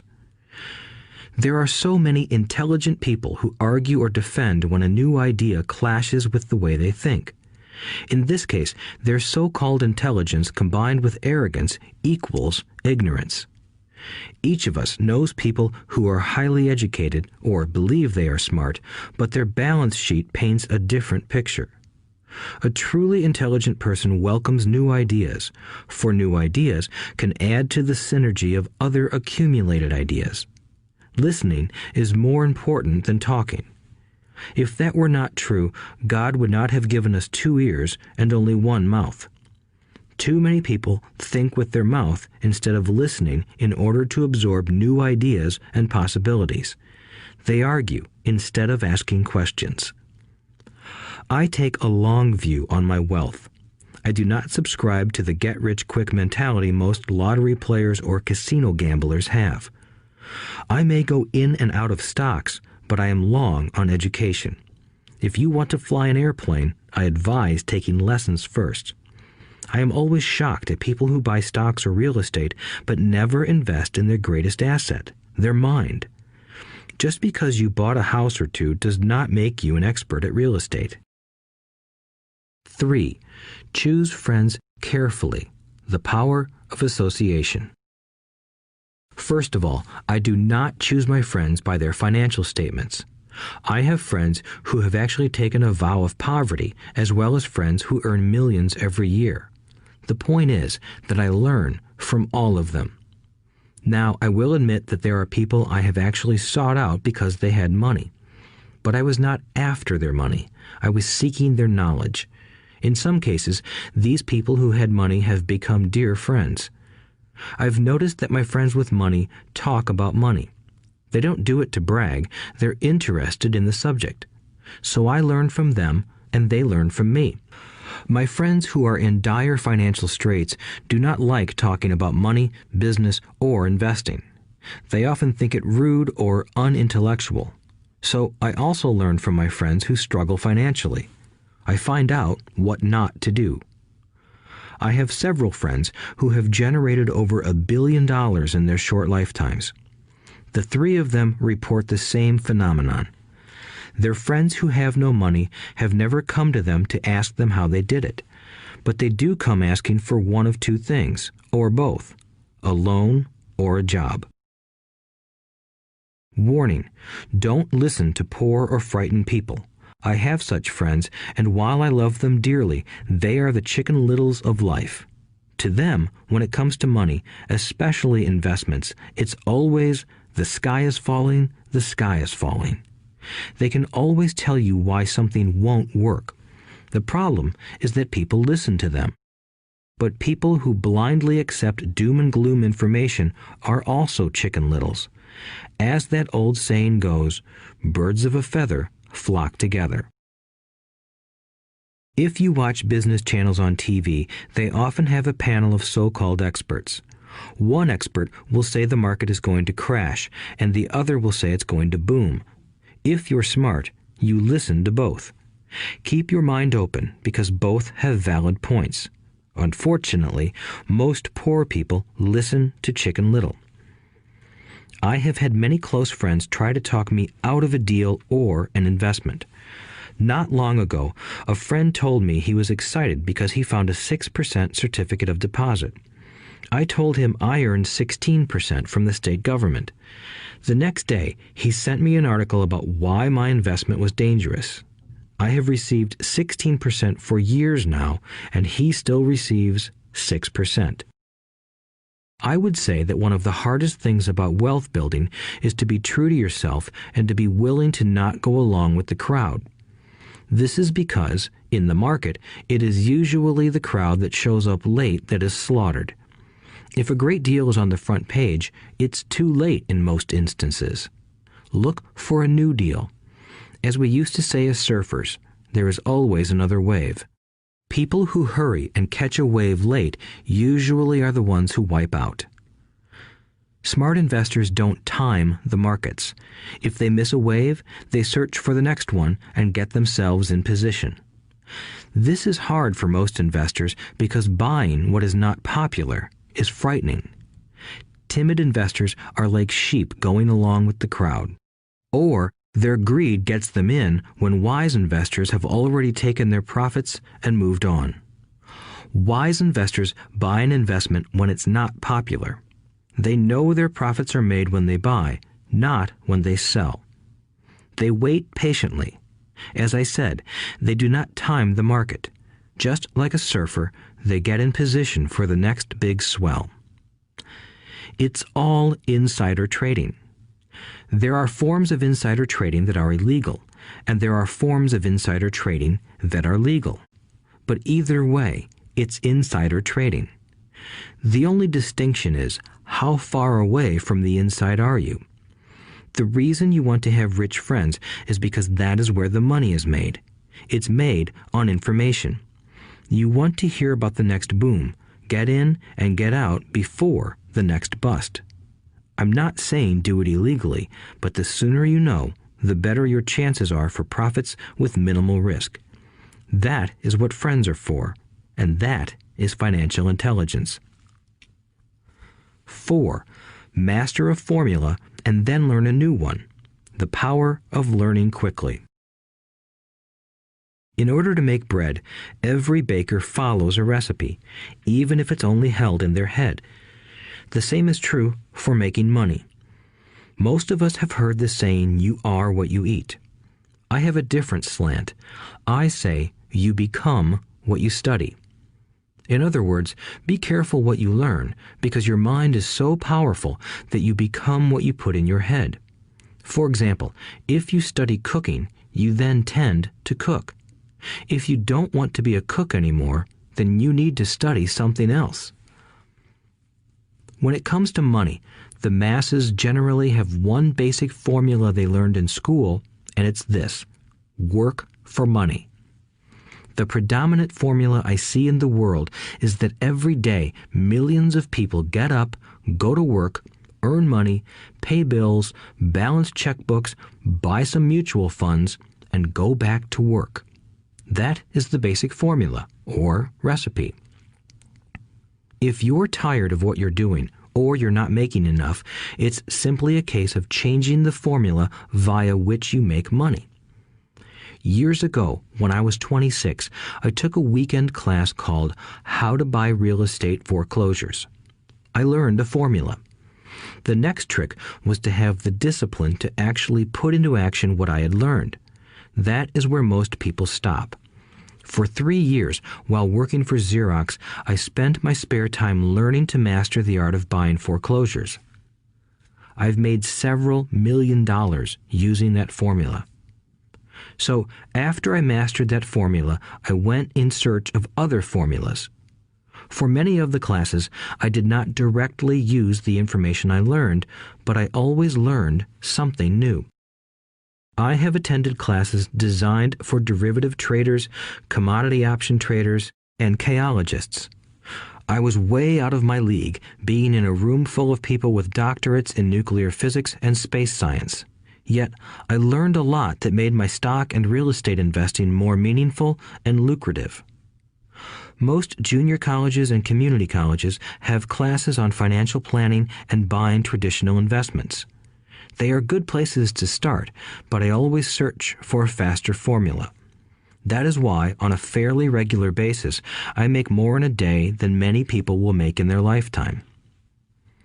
Another side note, in today's fast-changing world, it's not so much what you know anymore that counts, because often what you know is old. It is how fast you learn. That skill is priceless. It's priceless in finding faster formulas, recipes, if you will, for making dough. Working hard for money is an old formula born in the day of cavemen. 5. Pay yourself first. The power of self-discipline. If you cannot get control of yourself, do not try to get rich. It makes no sense to invest, make money, and blow it. It is the lack of self-discipline that causes most lottery winners to go broke soon after winning millions. It is the lack of self-discipline that causes people who get a raise to immediately go out and buy a new car or take a cruise. It is difficult to say which of the 10 steps is the most important, but of all the steps, this step is probably the most difficult to master if it is not already a part of your makeup. I would venture to say that personal self-discipline is the number one delineating factor between the rich, the poor, and the middle class. Simply put, people who have low self-esteem and low tolerance for financial pressure can never be rich. As I have said, a lesson learned from my rich dad was that the world will push you around. The world pushes people around, not because other people are bullies, but because the individual lacks internal control and discipline. People who lack internal fortitude often become victims of those who have self-discipline. In the entrepreneur classes I teach, I constantly remind people to not focus on their product, service, or widget, but to focus on developing management skills. The 3 most important management skills necessary to start your own business are management of 1. Cash flow, 2. People, 3. Personal time. I would say the skills to manage these three apply to anything, not just entrepreneurs. The three matter in the way you live your life as an individual or as part of a family, a business, a charitable organization, a city, or a nation.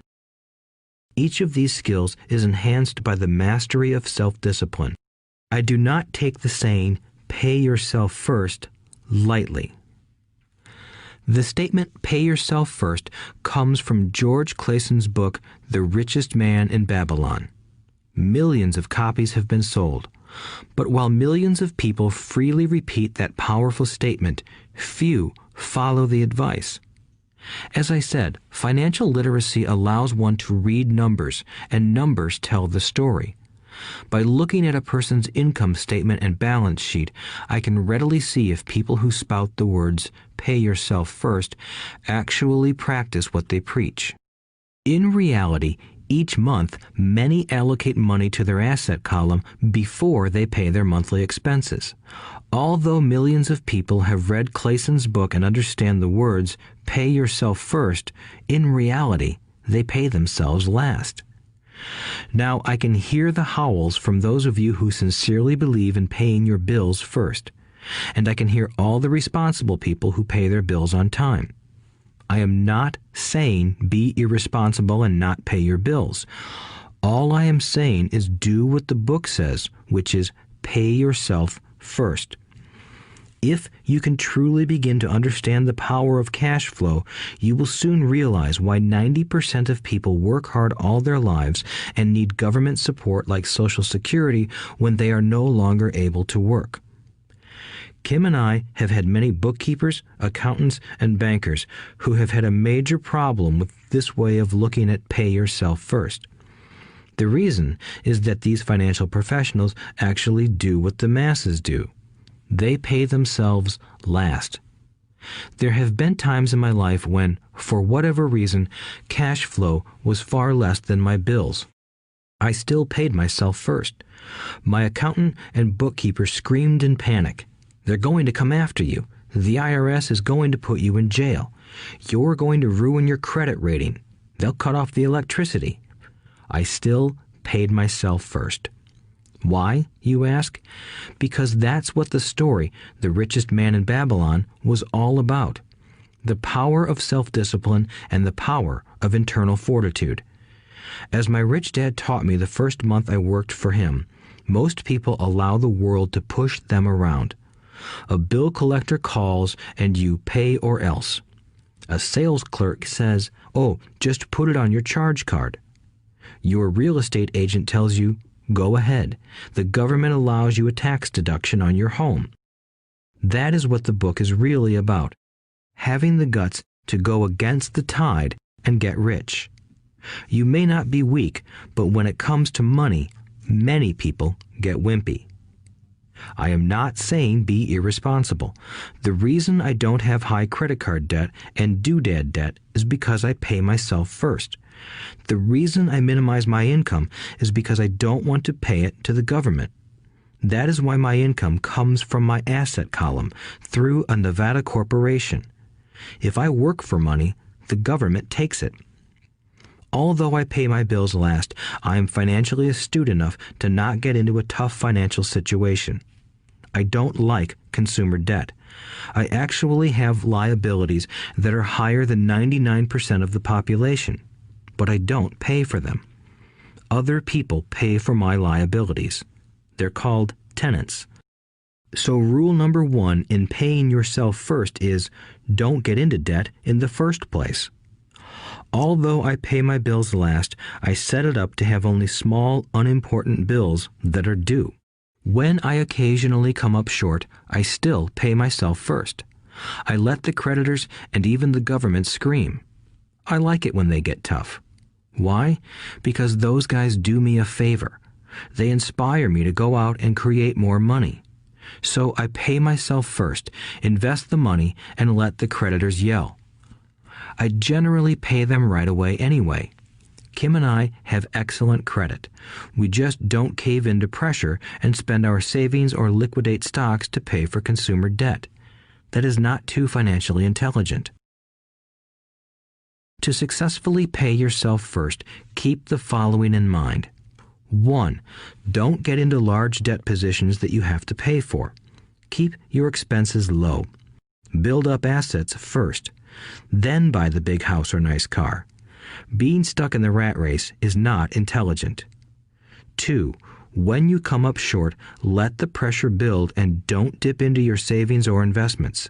Use the pressure to inspire your financial genius to come up with new ways of making more money and then pay your bills. You will have increased your ability to make more money as well as your financial intelligence. So many times I have gotten into financial hot water and used my brain to create more income while staunchly defending the assets in my asset column. My bookkeeper has screamed and dived for cover, but I was like a good soldier defending the fort. Fort assets. Poor people have poor habits. A common bad habit is innocently called dipping into savings. The rich know that savings are only used to create more money, not to pay bills. I know that sounds tough, but as I said, if you're not tough inside, the world will always push you around anyway. If you do not like financial pressure, then find a formula that works for you. A good one is to cut expenses, put your money in the bank, pay more than your fair share of income tax, buy safe mutual funds, and take the vow of the average. But this violates the pay yourself first rule. This rule does not encourage self-sacrifice or financial abstinence. It doesn't mean pay yourself first and starve. Life was meant to be enjoyed. If you call on your financial genius, you can have all the goodies of life, get rich, and pay bills. And that is financial intelligence. 6. Pay your brokers well. The power of good advice. Sometimes I see people posting a sign in front of their house that says, "For sale by owner," or I see people on TV claiming to be discount brokers. My rich dad taught me to take the opposite approach. He believed in paying professionals well, and I have adopted that policy also. Today, I have expensive attorneys, accountants, real estate brokers, and stockbrokers. Why? Because if, and I do mean if, the people are professionals, their services should make you money. And the more money they make, the more money I make. We live in the information age. Information is priceless. A good broker should provide you with information as well as take the time to educate you. I have several brokers who do that for me. Some taught me when I had little or no money, and I am still with them today.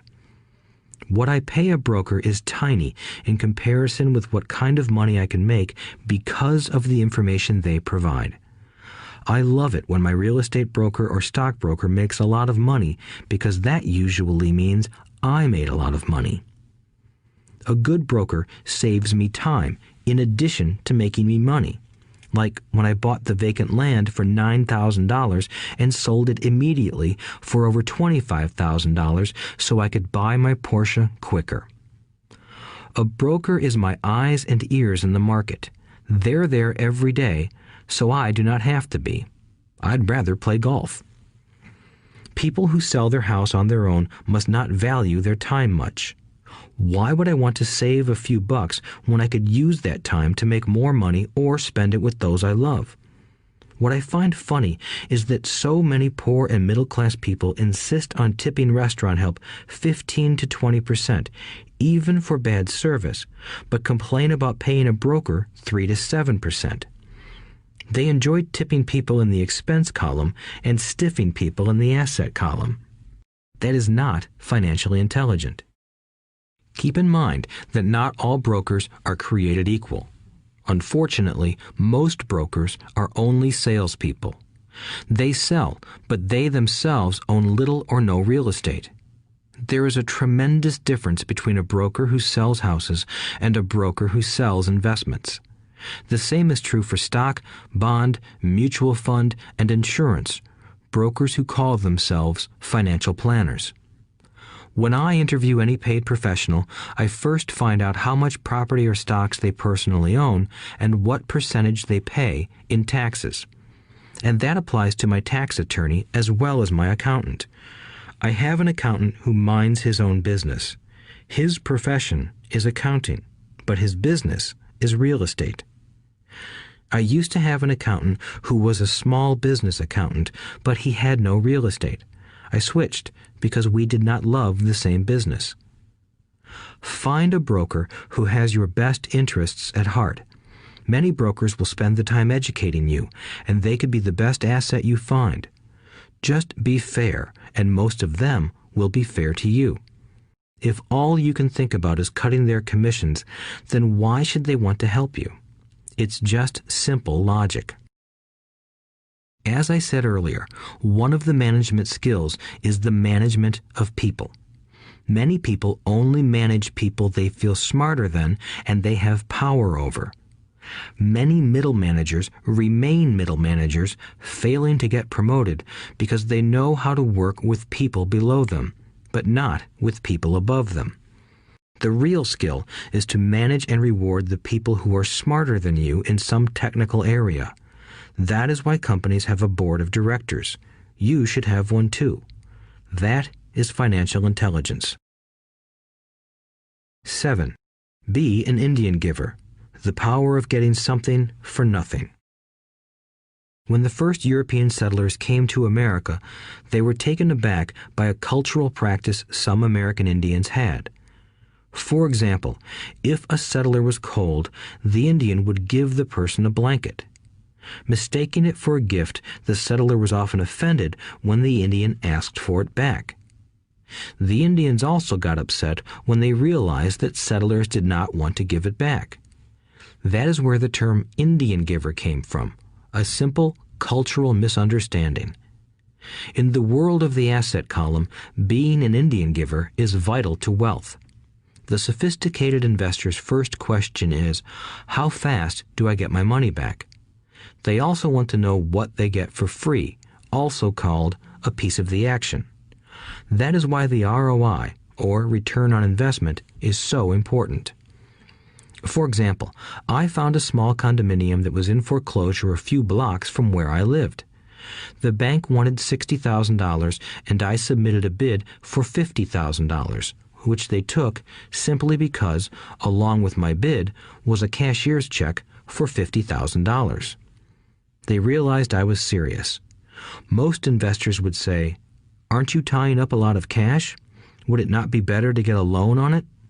The answer is, not in this case. My investment company uses this condominium as a vacation rental in the winter months when the snowbirds come to Arizona. It rents for $2,500 a month for 4 months out of the year. For rental during the off-season, it rents for only $1,000 a month. I had my money back in about 3 years. Now I own this asset, which pumps money out for me, month in and month out. The same is done with stocks. Frequently, my broker calls and recommends I move a sizable amount of money into the stock of a company that he feels is just about to make a move that will add value to the stock, like announcing a new product.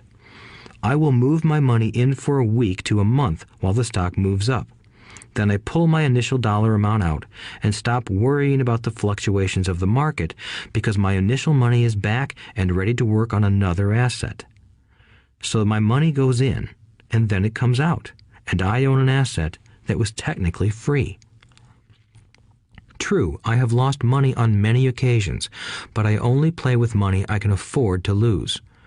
I would say, on an average 10 investments, I hit home runs on 2 or 3, while 5 or 6 do nothing, and I lose on 2 or 3. But I limit my losses to only the money I have in at that time.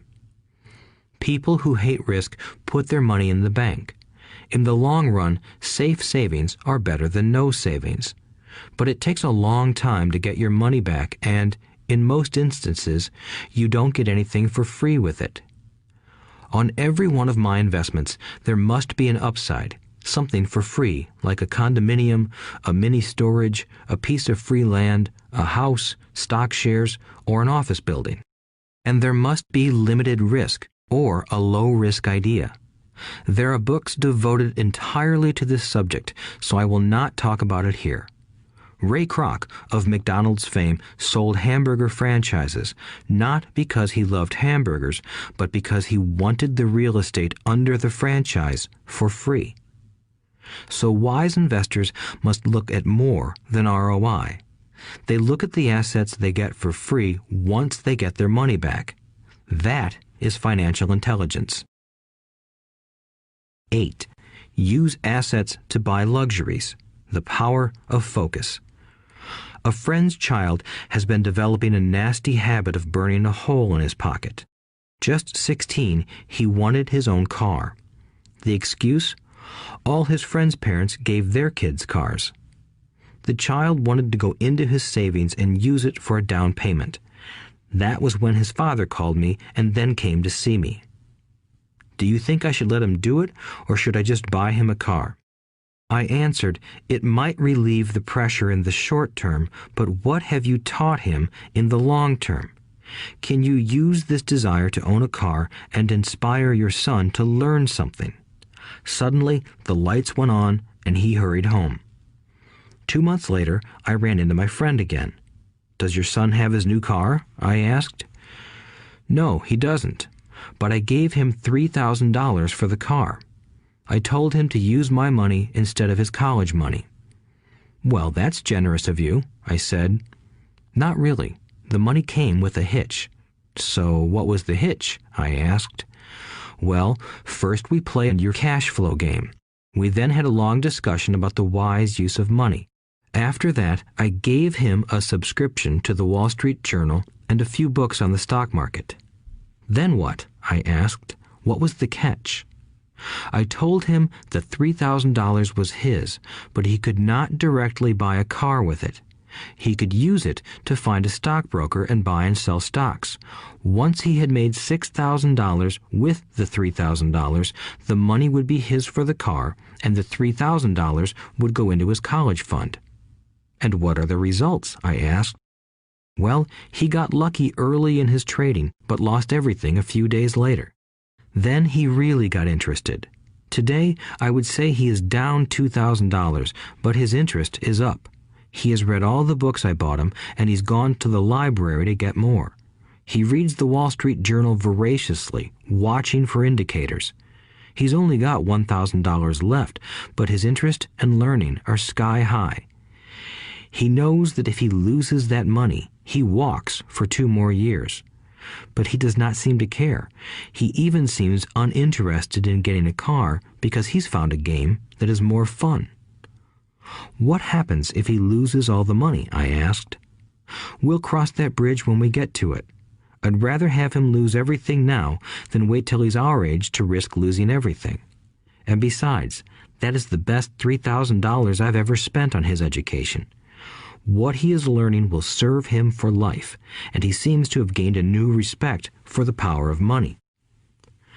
As I said earlier, if a person cannot master the power of self-discipline, it is best not to try to get rich. I say this because although the process of developing cash flow from an asset column is easy in theory, what's hard is the mental fortitude to direct money to the correct use. Due to external temptations, it is much easier in today's consumer world to simply blow money out the expense column.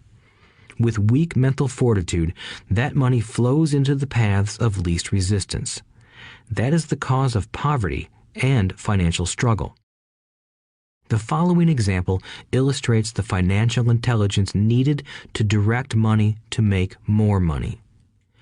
If we give 100 people $10,000 at the start of the year, I believe that at the end of the year, 80 would have nothing left. In fact, many would have created greater debt by making a down payment on a new car, refrigerator, electronics, or a holiday. 16 would have increased that $10,000 by 5 to 10%. 4 would have increased it to $20,000 or into the millions. We go to school to learn a profession so we can work for money. It is my opinion that it's just as important to learn how to have money work for you. I love my luxuries as much as anyone else. The difference is I don't buy them on credit. It's the keep up with the Joneses trap. When I wanted to buy a Porsche, the easy road would have been to call my banker and get a loan. Instead of choosing to focus in the liability column, I chose to focus in the asset column. As a habit, I use my desire to consume to inspire and motivate my financial genius to invest. Too often today, we focus on borrowing money to get the things we want instead of focusing on creating money. One is easier in the short term, but harder in the long term. It's a bad habit that we as individuals and as a nation have gotten into. Remember, the easy road often becomes hard, and the hard road often becomes easy. The earlier you can train yourself and those you love to be masters of money, the better. Money is a powerful force. Unfortunately, people use the power of money against themselves. If your financial intelligence is low, money will run all over you. It will be smarter than you. If money is smarter than you, you will work for it all your life. To be the master of money, you need to be smarter than it. Then money will do as it is told. It will obey you. Instead of being a slave to it, you will be the master of it. That is financial intelligence. 9. Choose heroes. The power of myth. When I was a kid, I greatly admired Willie Mays, Hank Aaron, and Yogi Berra. They were my heroes, and I wanted to be just like them. I treasured their baseball cards. I knew their stats, the RBIs, the ERAs, their batting averages, how much they got paid, and how they came up from the minor leagues. As a 9-year-old kid, when I stepped up to bat or played first base or catcher, I wasn't me. I pretended I was a famous baseball player. It's one of the most powerful ways we learn, and we often lose that as adults. We lose our heroes. Today, I watch young kids playing basketball near my home. On the court, they're not little Johnny. They're pretending to be their favorite basketball hero. Copying or emulating heroes is true power learning. I have new heroes as I grow older. I have golf heroes, and I copy their swings and do my best to read everything I can about them. I also have heroes such as Donald Trump, Warren Buffett, Peter Lynch, George Soros, and Jim Rogers. I know their stats just like I knew the ERAs and RBIs of my childhood baseball heroes. I follow what Warren Buffett invests in, and I read anything I can about his point of view on the market and how he chooses stocks. And I read about Donald Trump, trying to find out how he negotiates and puts deals together. Just as I was not me when I was up to bat, when I'm in the market or I'm negotiating a deal, I am subconsciously acting with the bravado of Trump. Or, when analyzing a trend, I look at it as though Warren Buffett were doing it. By having heroes, we tap into a tremendous source of raw genius. But heroes do more than simply inspire us. Heroes make things look easy. Making it look easy convinces us to want to be just like them. If they can do it, so can I. When it comes to investing, too many people make it sound hard. Instead, find heroes who make it look easy. 10. Teach and you shall receive. The power of giving. Both of my dads were teachers. My rich dad taught me a lesson I have carried all my life, the necessity of being charitable or giving. My educated dad gave a lot of his time and knowledge, but almost never gave away money. He usually said that he would give when he had some extra money, but of course, there was rarely any extra. My rich dad gave money as well as education. He believed firmly in tithing. If you want something, you first need to give, he would always say. When he was short of money, he gave money to his church or to his favorite charity. If I could leave one single idea with you, it is that idea. Whenever you feel short or in need of something, give what you want first, and it will come back in buckets. That is true for money, a smile, love, or friendship.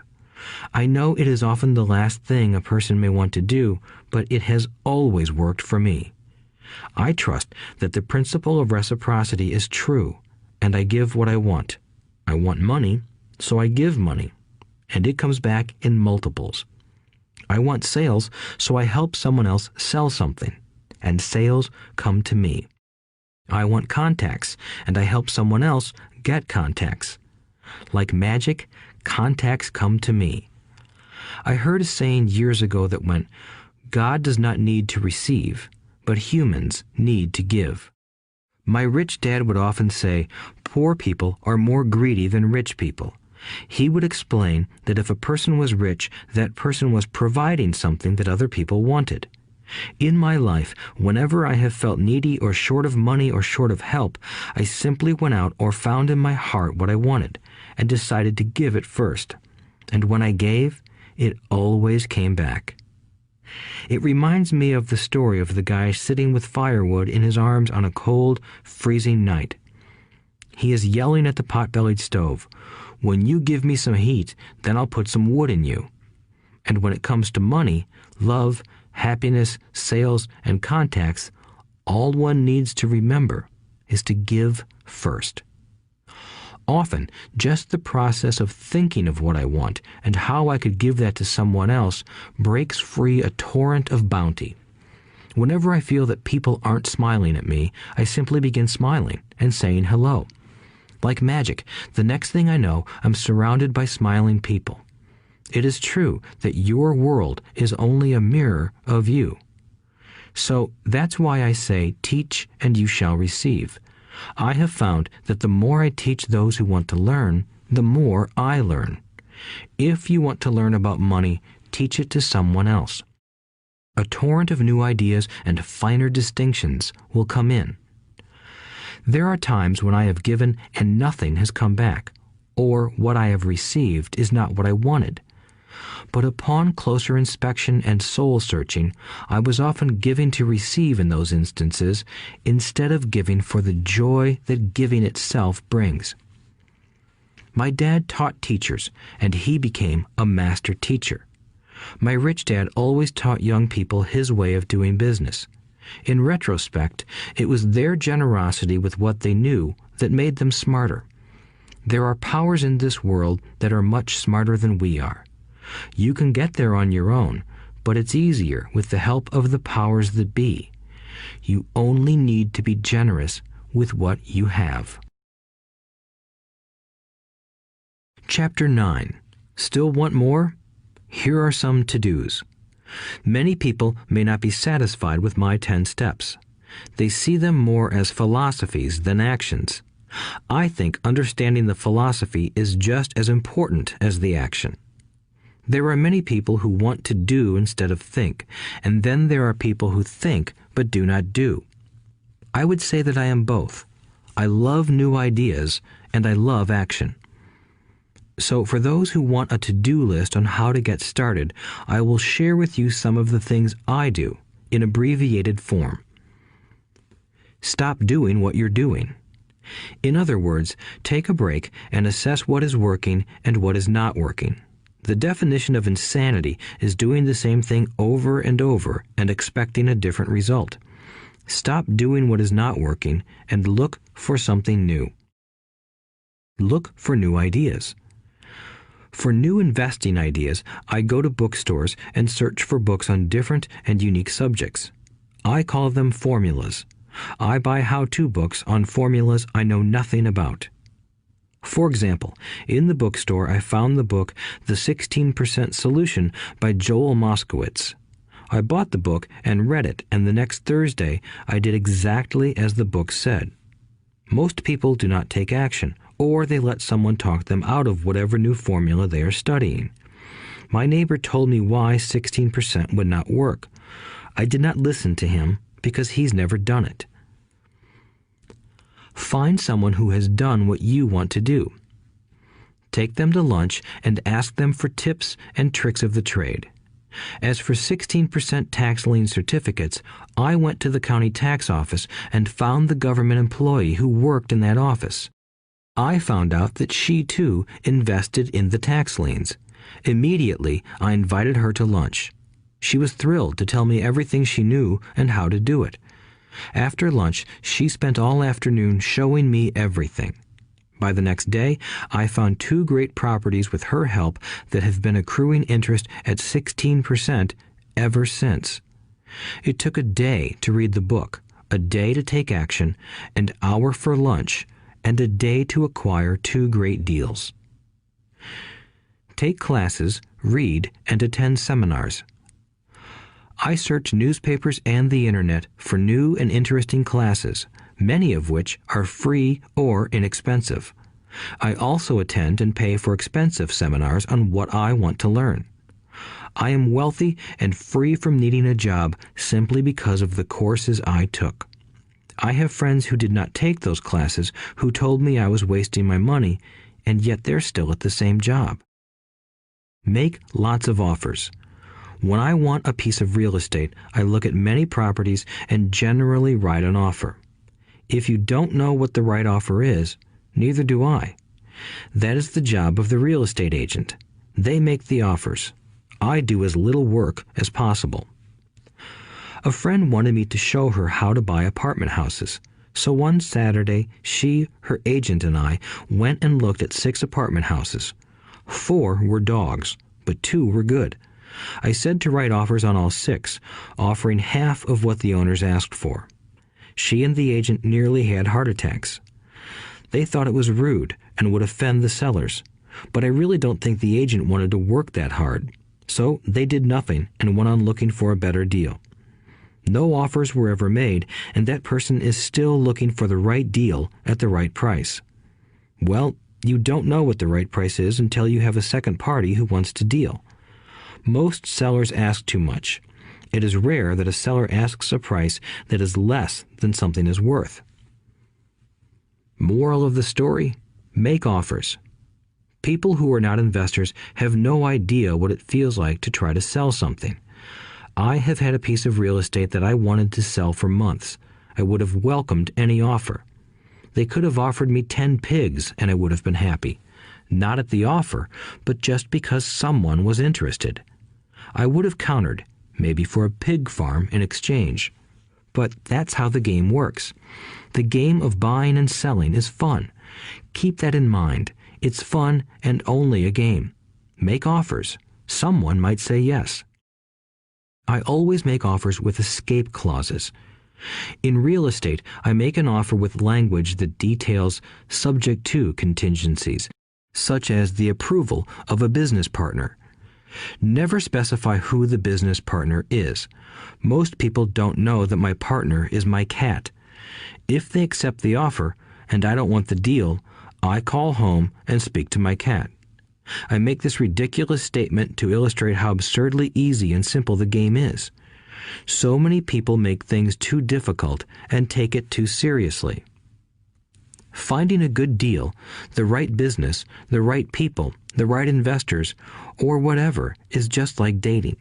You must go to the market and talk to a lot of people, make a lot of offers, counter-offers, negotiate, reject, and accept. I know single people who sit at home and wait for the phone to ring, but it's better to go to the market, even if it's only the supermarket. Search, offer, reject, negotiate, and accept are all parts of the process of almost everything in life. Jog, walk, or drive a certain area once a month for 10 minutes. I have found some of my best real estate investments doing this. I will jog a certain neighborhood for a year and look for change. For there to be profit in a deal, there must be 2 elements, a bargain and change. There are lots of bargains, but it's change that turns a bargain into a profitable opportunity. So when I jog a neighborhood I might like to invest in.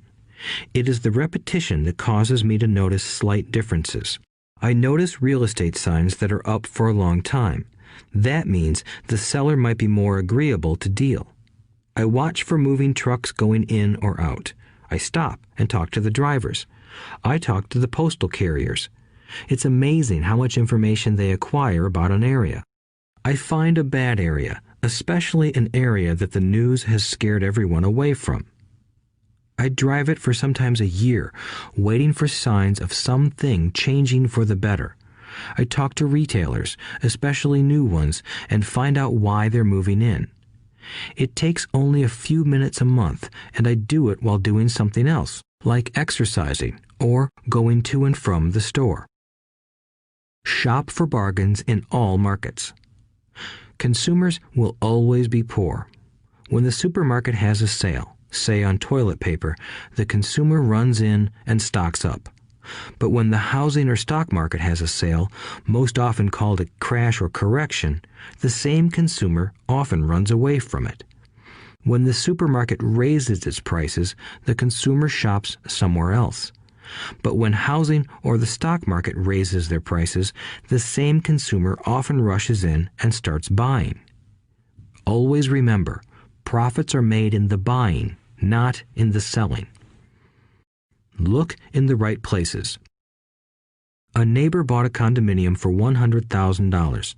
I bought the identical condo next door for $50,000. He told me he's waiting for the price to go up. I told him that profit is made when you buy, not when you sell. He shopped with a real estate broker who owns no property of her own. I shopped at the foreclosure auction. I paid $500 for a class on how to do this. My neighbor thought that the $500 for a real estate investment class was too expensive. He said he could not afford the money or the time. So he waits for the prices to go up. Look for people who want to buy first, then look for someone who wants to sell. A friend was looking for a certain piece of land. He had the money, but did not have the time. I found a large piece of land, larger than what my friend wanted to buy, tied it up with an option, called my friend, and he said he wanted a piece of it. So I sold the piece to him and then bought the land. I kept the remaining land as mine for free. Moral of the story: buy the pie and cut it in pieces. Most people look for what they can afford, so they look too small. They buy only a piece of the pie, so they end up paying more for less. Small thinkers don't get the big breaks. If you want to get richer, think big. Think big. Retailers love giving volume discounts simply because most business people love big spenders. So even if you're small, you can always think big. When my company was in the market for computers, I called several friends and asked them if they were ready to buy also. We then went to different dealers and negotiated a great deal because we wanted to buy so many.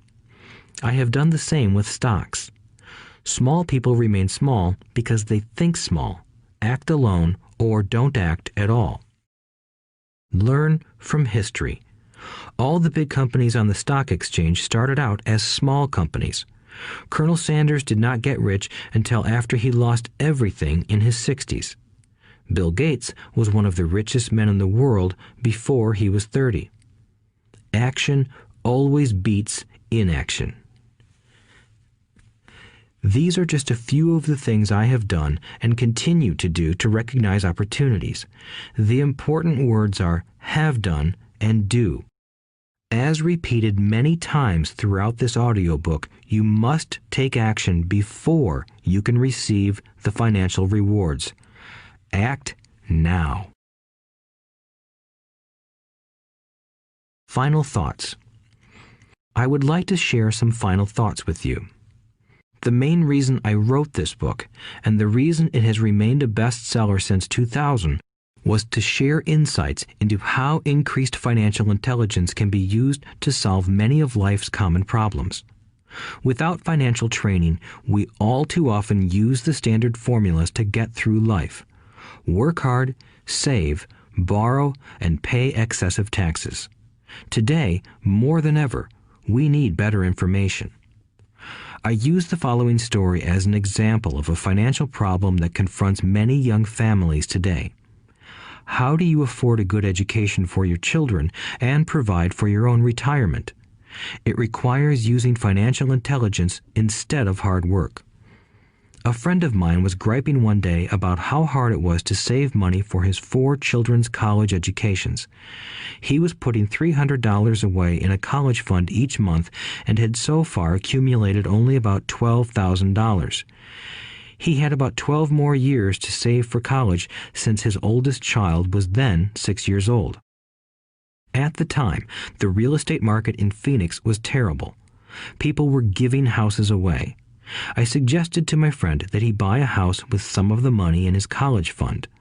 The idea intrigued him, and we began to discuss the possibility.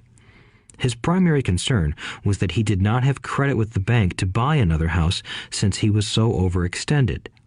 I assured him that there were other ways to finance a property rather than through the bank.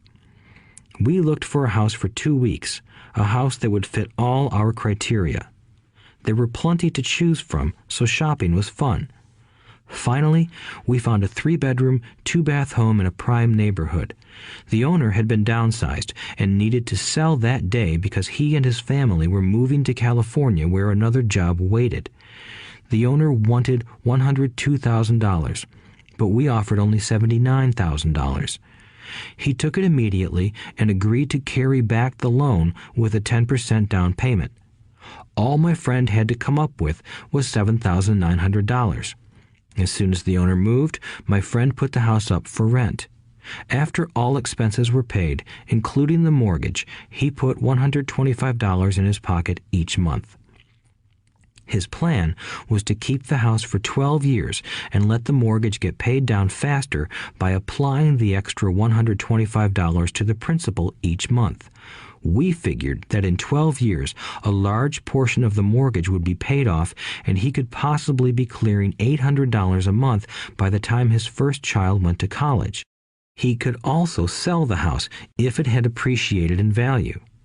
3 years later, the real estate market greatly improved in Phoenix, and he was offered $156,000 for the same house by the tenant who lived in it. Again, he asked me what I thought. I advised that he sell it, using a 1031 tax-deferred exchange.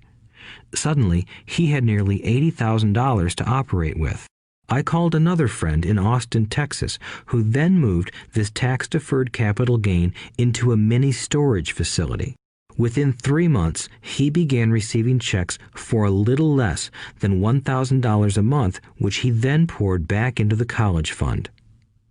A couple of years later, the mini warehouse sold, and he received a check for nearly $330,000 as proceeds from the sale. He rolled those funds into a new project that would now generate over $3,000 a month in income, again going into the college fund. He is now very confident that his goal will be met easily. It only took $7,900 to start and a little financial intelligence. His children will be able to afford the education they want, and he will then use the underlying asset, wrapped in his legal entity, to pay for his retirement. As a result of this successful investment strategy, he will be able to retire early. Thank you for listening to this audiobook. I hope it has provided some insights into utilizing the power of money to work for you. Today, we need greater financial intelligence to simply survive. The idea that it takes money to make money is the thinking of financially unsophisticated people. It does not mean that they're not intelligent. They have simply not learned the science of money making money. Money is only an idea. If you want more money, simply change your thinking. Every self-made person started small with an idea and then turned it into something big. The same applies to investing. It takes only a few dollars to start and grow it into something big. I meet so many people who spend their lives chasing the big deal or trying to amass a lot of money to get into a big deal. But to me, that is foolish. Too often, I have seen unsophisticated investors put their large nest egg into one deal and lose most of it rapidly. They may have been good workers, but they were not good investors. Education and wisdom about money are important. Start early. Buy a book. Go to a seminar. Practice. Start small. I turned $5,000 cash into a $1 million asset, producing $5,000 a month cash flow in less than 6 years. But I started learning as a kid. I encourage you to learn because it's not that hard. In fact, it's pretty easy once you get the hang of it. I think I have made my message clear. It's what is in your head that determines what is in your hands. Money is only an idea. There is a great book called Think and Grow Rich. The title is not Work Hard and Grow Rich. Learn to have money work hard for you, and your life will be easier and happier. Today, don't play it safe. Play it smart. The 3 incomes. In the world of accounting, there are 3 different types of income. 1. Ordinary earned. 2. Portfolio. 3. Passive. When my poor dad said to me, "Go to school, get good grades, and find a safe, secure job," he was recommending I work for earned income. When my rich dad said, "The rich don't work for money, they have their money work for them," he was talking about passive income and portfolio income. Passive income, in most cases, is income derived from real estate investments. Portfolio income is income derived from paper assets such as stocks and bonds. Portfolio income is the income that makes Bill Gates the richest man in the world, not earned income. Rich Dad used to say, the key to becoming wealthy is the ability to convert earned income into passive income or portfolio income as quickly as possible. He would say, taxes are highest on earned income. The least taxed income is passive income. That is another reason why you want your money working hard for you. The government taxes the income you work hard for more than the income your money works hard for. In my second book, Rich Dad's Cash Flow Quadrant, I explain the 4 different types of people who make up the world of business. They are E, employee, S, self-employed, B, business owner, and I, investor. Most people go to school to learn to be an E or an S. The cash flow quadrant is written about the core differences of these 4 types and how people can change their quadrant. In fact, most of our products are created for people in the B and I quadrants. In Rich Dad's Guide to Investing, book number 3 in the Rich Dad series, I go into more detail on the importance of converting earned income into passive and portfolio income. Rich Dad used to say, all a real investor does is convert earned income into passive and portfolio income. If you know what you're doing, investing is not risky. It's just common sense. The key to financial freedom. The key to financial freedom and great wealth is a person's ability to convert earned income into passive and/or portfolio income. My rich dad spent a lot of time teaching Mike and me this skill. Having this ability is the reason my wife Kim and I are financially free, never needing to work again. We continue to work because we choose to. Today, we own a real estate investment company for passive income and participate in private placements and initial public offerings of stock for portfolio income. We also went back to work to build a financial education company so that we can continue to create and publish books and games. All of our educational products are created to teach the same skills my rich dad taught me, the skills of converting earned income into passive and portfolio income. The games we create are important because they teach what books cannot teach. For example, you would never learn to ride a bicycle by only reading a book. Our cash flow games for adults and cash flow for kids game are designed to teach players the basic investment skills of converting earned income into passive and portfolio income. They also teach the principles of accounting and financial literacy. These games are the only educational products in the world that teach people all of these skills simultaneously. Cash Flow 202 is the advanced version of Cash Flow 101 and requires the game board from 101 as well as a full understanding of 101 before it can be played. Cash Flow 101 and Cash Flow for Kids teach the principles of fundamental investing. Cash Flow 202 teaches the principles of technical investing. Technical investing involves advanced trading techniques such as short selling, call options, put options, and straddles. A person who understands these advanced techniques is able to make money when the market goes up, as well as when the market comes down.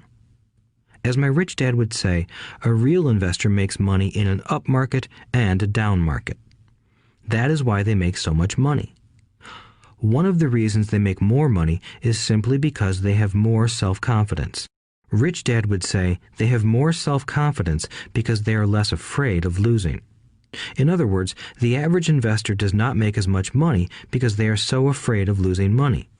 The average investor does not know how to protect themselves from losses, and that is what Cash Flow 202 teaches. Average investors think investing is risky because they have not been formally trained to be professional investors. As Warren Buffett, America's richest investor, says, risk comes from not knowing what you're doing. My board games teach the simple basics of fundamental investing and technical investing while people are having fun. I occasionally hear someone say, your educational games are expensive, which poses the question of ROI, the return on investment, or the value returned for the price paid.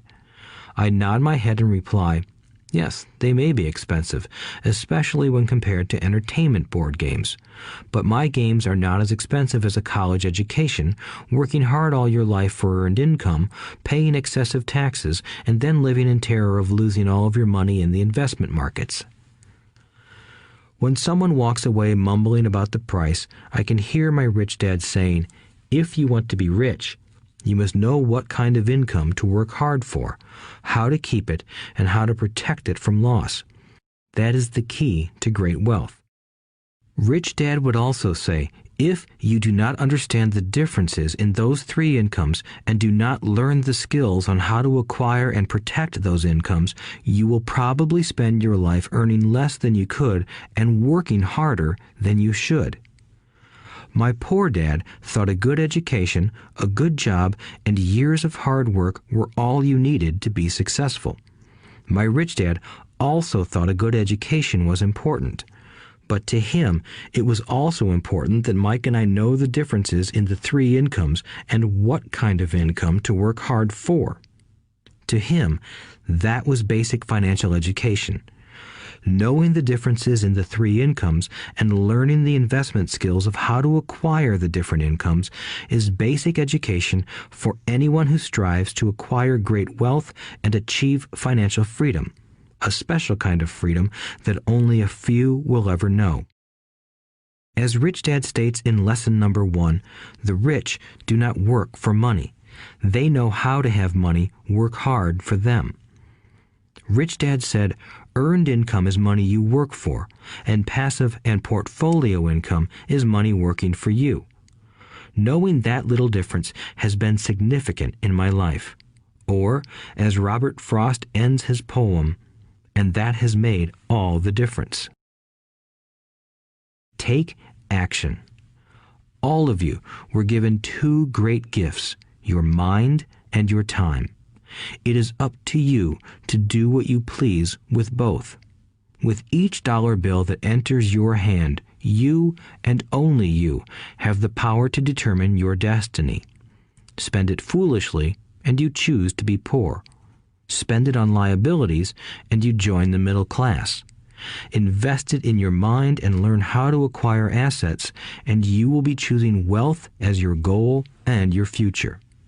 The choice is yours, and only yours. Every day, with every dollar, you decide to be rich, poor, or middle class. Choose to share this knowledge with your children, and you choose to prepare them for the world that awaits. No one else will. You and your children's future will be determined by choices you make today, not tomorrow.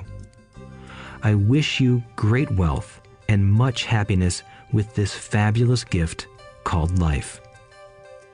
Robert Kiyosaki.